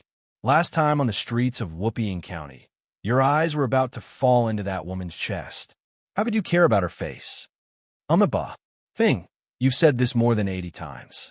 Actually, I just happened to glance at that benefactress, but I really forgot about her after just one glance. It's absolutely true. A monk doesn't lie. The most annoying thing is that you baldies keep repeating umaba all day long. Stupid Nambe, let me ask you, before I heard the disciple of the abbot's disciple from our neighbor, the little baldy's disciple, the big baldy's disciple, the old baldy's master. He said that reciting Ksitigarbha Bodhisattva in an instant is better than reciting Ksitigarbha Bodhisattva in 100 tribulations. And reciting Ksitigarbha Bodhisattva in one great tribulation is not as good as reciting Amitabha. Hey, I have not become a Buddha yet. I don't know. Then tell me, if someone asks you about this Dharma, what do you think? If that's the case, I will only say what is in my heart. I will say that Amitabha is already full of fruit and transcends all positions. However, Bodhisattva does not belong to the land of Buddha and is not full of fruit. However, this does not mean that there will be a great difference in merit if you recite the two separately. Master said that Buddhism is not the same as officialdom. It does not pay attention to the size of one's backing. It is about being free. Tathagata Buddha, Tathagata Buddha, Tathagata Buddha, Tathagata Buddha. Doesn't that mean you did not say anything? The two Zen temples had two Zen. The little monks of the north and south only had one Zen. Buddhism emphasized 3 conversions. Conversion to Buddha, conversion to Dharma, and conversion to monks. However, Wu Nambe felt that he had one more conversion. North and south converted to east and west. Wherever she was, that was his land of Buddhism. Then he felt a little guilty. It had been a long time since he bought rouge. The little monk touched his bald head and frowned. He sighed softly. He probably could not become a Buddha in the eyes of the world. Chapter 12:27. Dian Xiongzong looked at the beautiful scenery of the Miao stockade village. The terraced fields spread up the mountain, the green water at the foot of the mountain like a ribbon, and the stilted buildings were clustered together. It was hard to imagine that this was the scenery that the Central Plains scholars talked about. However, Dian Xiongzong was a rough man.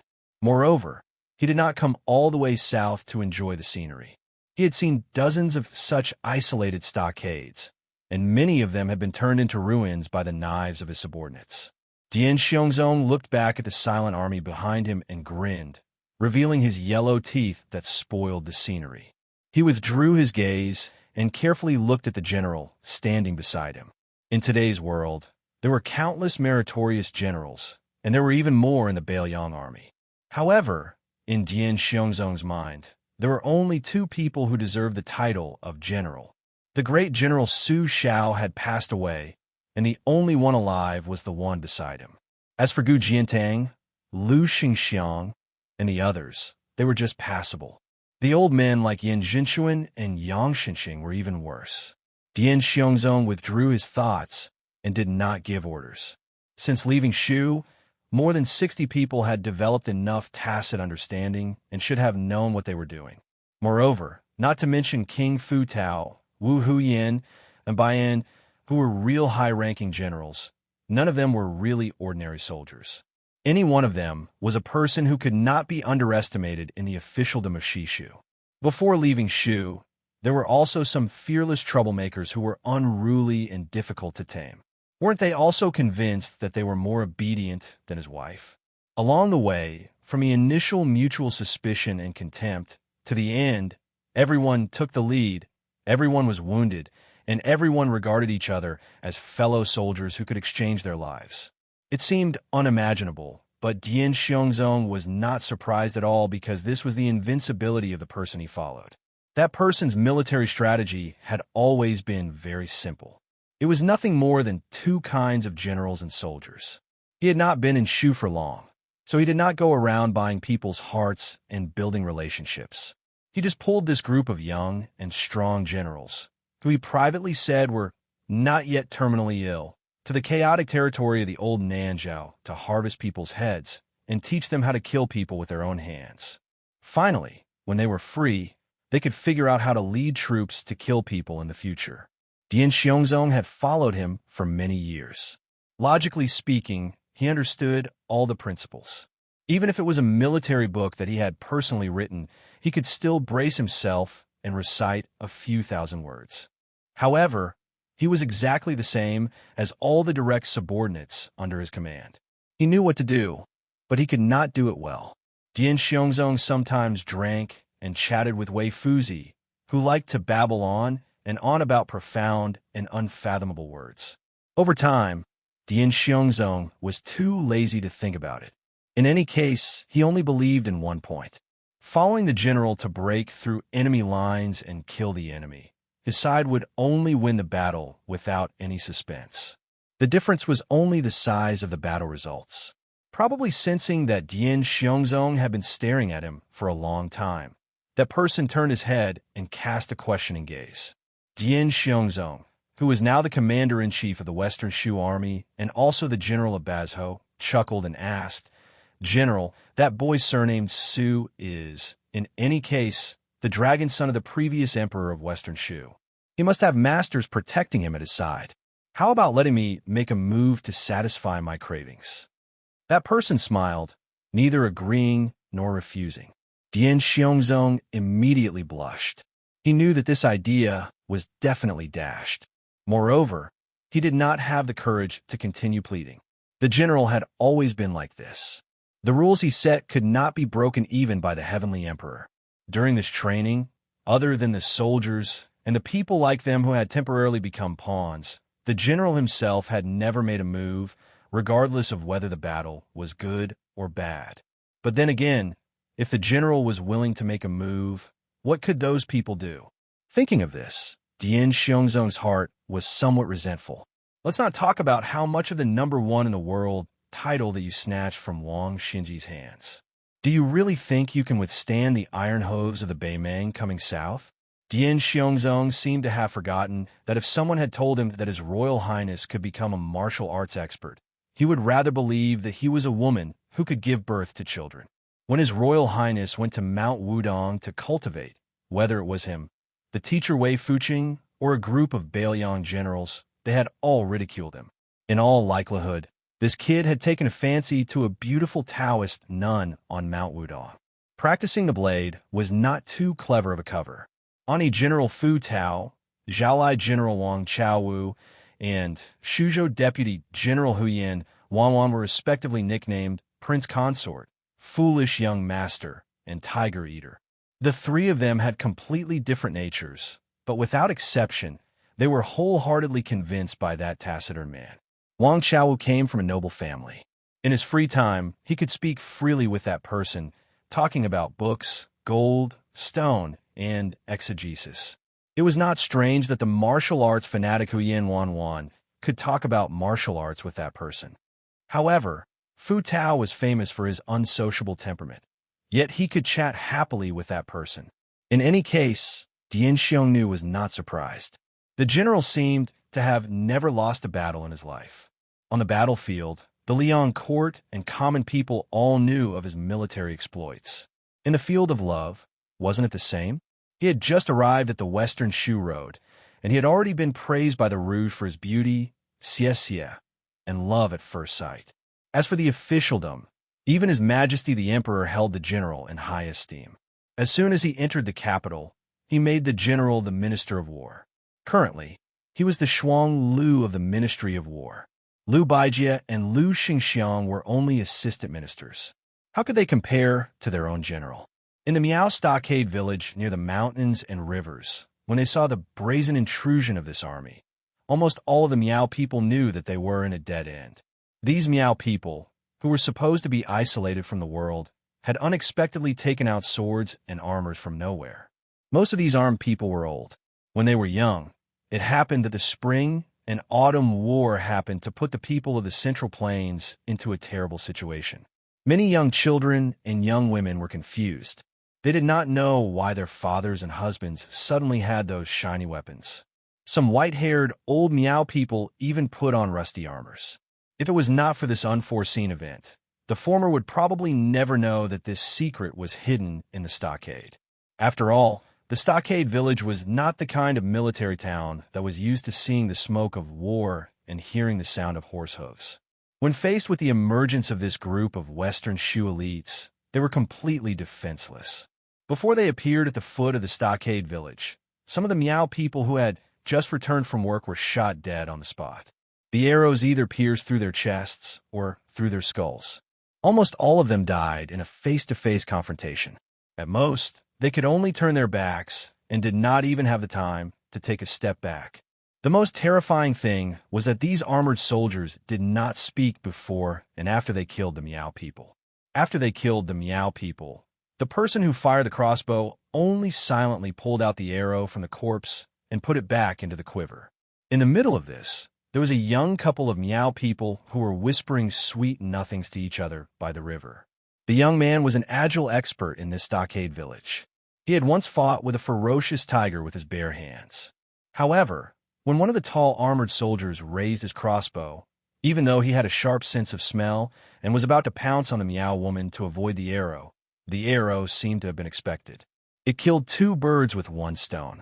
It directly pierced through the foreheads of the man and woman, causing them to die together with their love. This group of devils who killed without batting an eyelid began to climb the mountain and enter the stockade village unhurriedly. Chapter 12:28. What made the Miao people feel even more chilled was the way these armored soldiers killed. It was a coldness that they had never imagined before. These armored soldiers were like an old farmer who was skilled in farming and harvesting rice. They knew how to use the most effortless method to harvest the rice, not a bit more and not a bit less. In the face of the first batch of Miao people who seemed to have the advantage in terms of numbers, they first used light crossbows to kill. If they were to get close to them, they would draw their swords and kill them cleanly with one stab. There was absolutely nothing fancy about it. If someone was lucky enough to escape the first stab and both parties brushed past each other, the armored soldiers holding swords would not break the advancing formation and fight with them. Instead, they would boldly and confidently let the armored soldiers beside them or behind them deliver the second stab. When more than 40 Miao people were dead, no one could escape the second stab. This scene was not too bloody and could even be said to be very clean. However, it made the second batch of more than 60 Miao people feel as if their guts were about to burst. They stopped at the edge of the lushing field in the stronghold. Behind them were more than 30 Miao people who were relatively weak. After these two batches of Miao men went out to fight the enemy, there were only the elderly, women, and children who were destined to wait for death. The armored soldiers holding crossbows and swords slowly entered the lushing field that was paved with cobblestones. The two batches of Miao people were already crowded together. One of them was a white-haired old Miao man who was holding an iron spear. He took a few steps forward. The old man might have traveled the Central Plains when he was young and knew a little of the official language. However, when the old man opened his mouth to speak, a crossbow arrow was directly nailed into his mouth. His entire body was hit by the huge penetrating force and fell backward. After the old man, with the crossbow arrow in his mouth, fell to the ground, the tip of the well-made crossbow hit the ground. It was like a rice seedling in a paddy field being pulled up by someone. The Miao people were pale. It was not only Jian, Xiongzong, and the three generals who were indifferent to this. In fact, all of the Shishu military officers, including the armored soldier who shot the crossbow, felt that this kind of killing without hesitation was right and proper. If it was said that each of them had their own conceited arrogance and leadership style before that person was conferred the title of king, but under that person's tepid training, they all understood one thing. Following him in battle, whether it was a battle with a high chance of winning or a low chance of winning, in the end, it was all about killing people. Killing people was not written by literati. There was no need to talk about beautiful words or colorful brocade. It had to be concise and practical. Conciseness was under the premise of ensuring practicality and effectiveness. In order to save the physical strength of each soldier, the entire military force would be raised to the extreme bit by bit. In this way, the situation would be as stable as a rock. In a battle where they might lose, they could slowly recover from a disadvantage. In a battle where they were sure to win, they would be in an invincible position from the beginning. In this trip to the south, that person could not be said to have spoken, let alone have any actions of teaching. There were only a few words at the beginning of the Shu War, but it was more and more memorable. I will let you all understand what a general and a military officer should do and should not do. In the future, you all will let your subordinates know what to do and what not to do in a battle. In less than 5 years, give me 200,000 soldiers in Shishu, and I will give all of you a name that will go down in history. Now, the proud and arrogant prince consort Fu Tao believed, the scholarly general Wang Chao believed, the valiant general Huyin Shuai believed, and all of the military officers who accompanied him believed. Because at this time, the person who was looking up at a stilted building high up in the sky was that person. In the place where he was looking, behind the railing of the stilted building in the Miao village, which was nicknamed Beauty's Leaning, there was clearly no one there. But behind the door and window, there was a young man wearing clothes different from the Miao people through a gap in the window, staring at the man who coincidentally looked up. The young man was not that old. Sweat seeped out of his forehead, his lips trembled, and he muttered to himself, "Even if Mount Tai collapses in front of me, my expression will not change." For him, it was too much to hope for. After he passed through Beimang and Shishu all the way from Beiliang and Shishu to Nanzhao, he often had the feeling that it was a lifetime ago.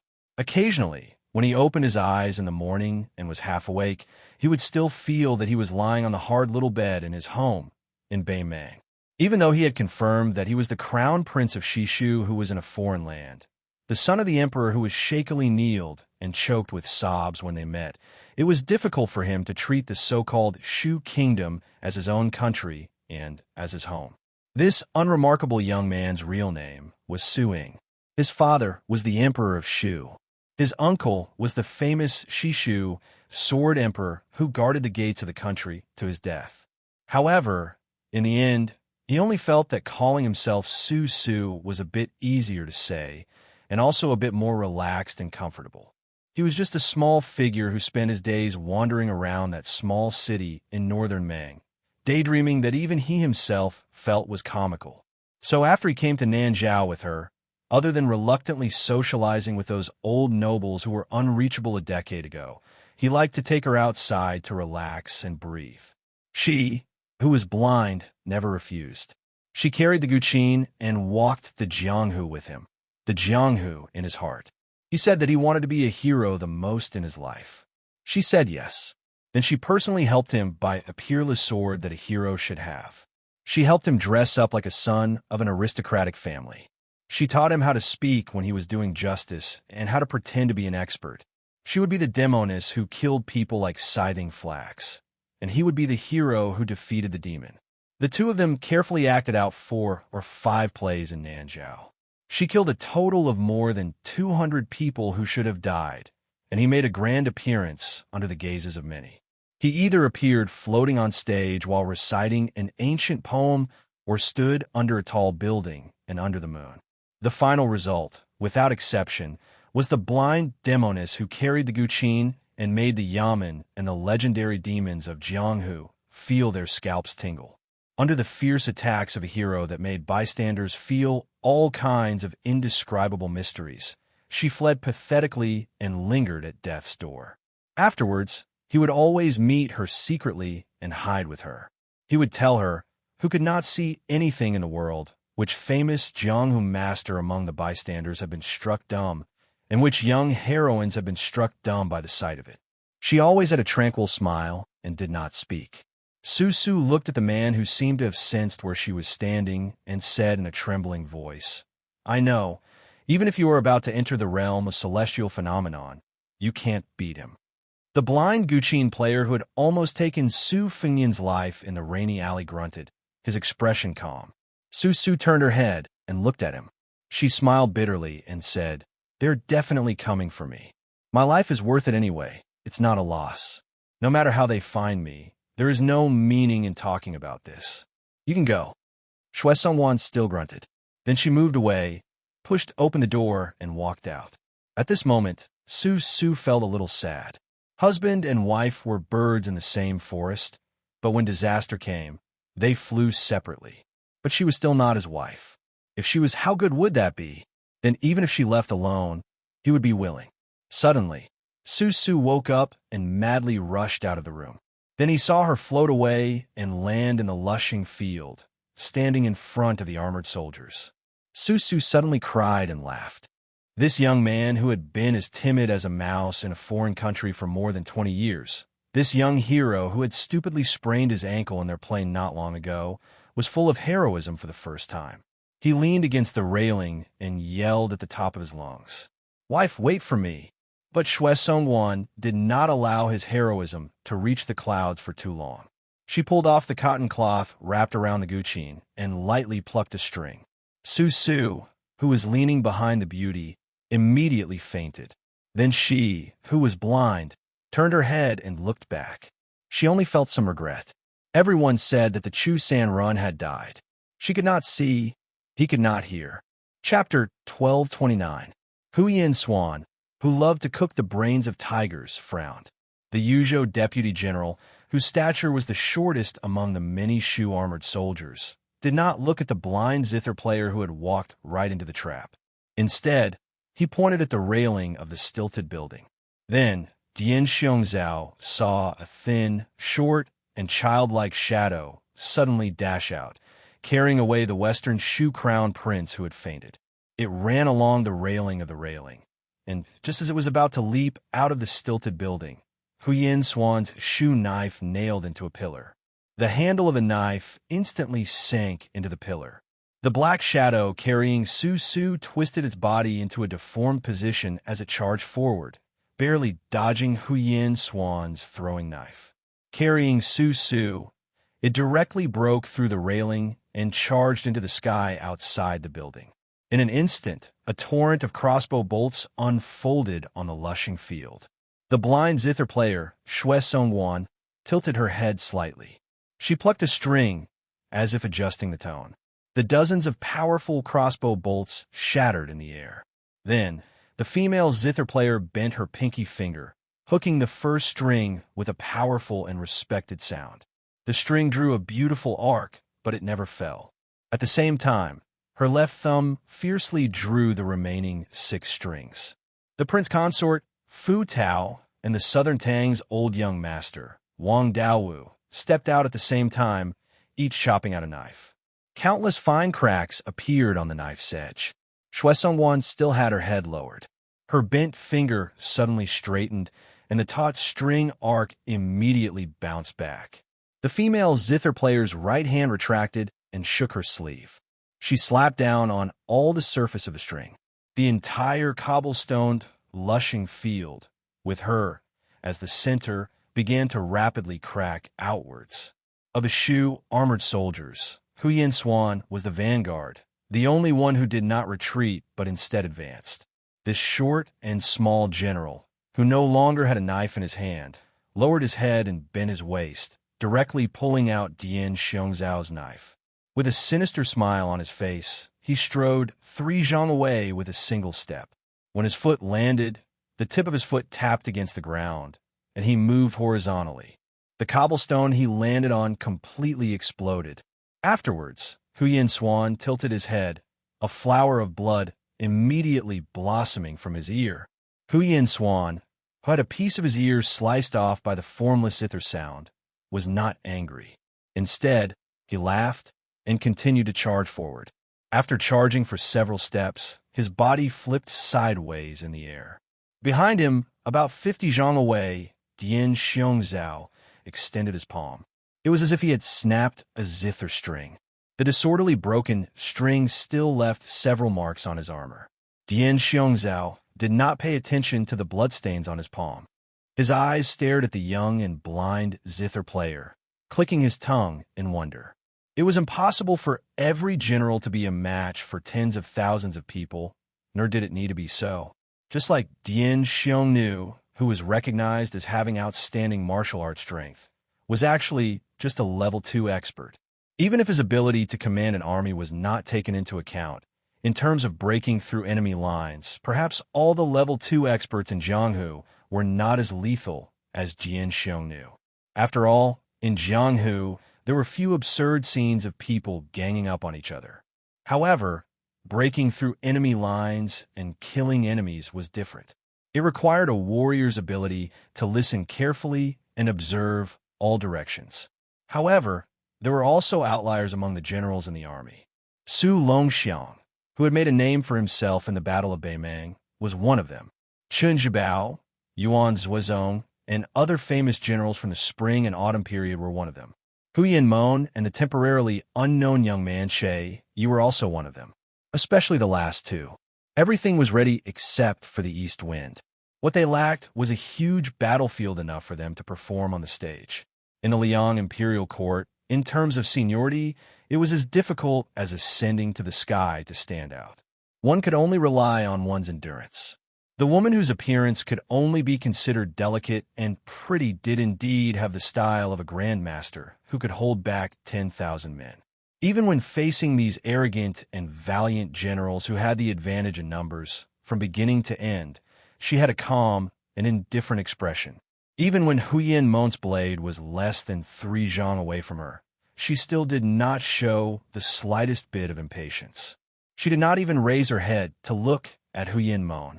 She held the zither in one hand and opened her other hand, palm facing upwards, reaching under the zither strings.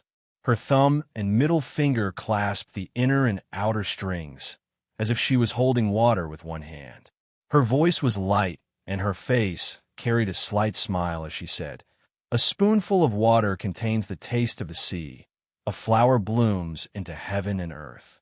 The tip of Huyan Mon's blade was only 3 inches away from the zither, when the blind zither player gently released 2 fingers, as if he did not dare to be greedy and continue fighting. His body suddenly stopped. However, it was still too late. Huyan Mon's refined armor instantly turned into fine powder. This valiant general was bathed in blood. At this moment, from the corner of his eye, he glimpsed the scene of the stilted building in the distance.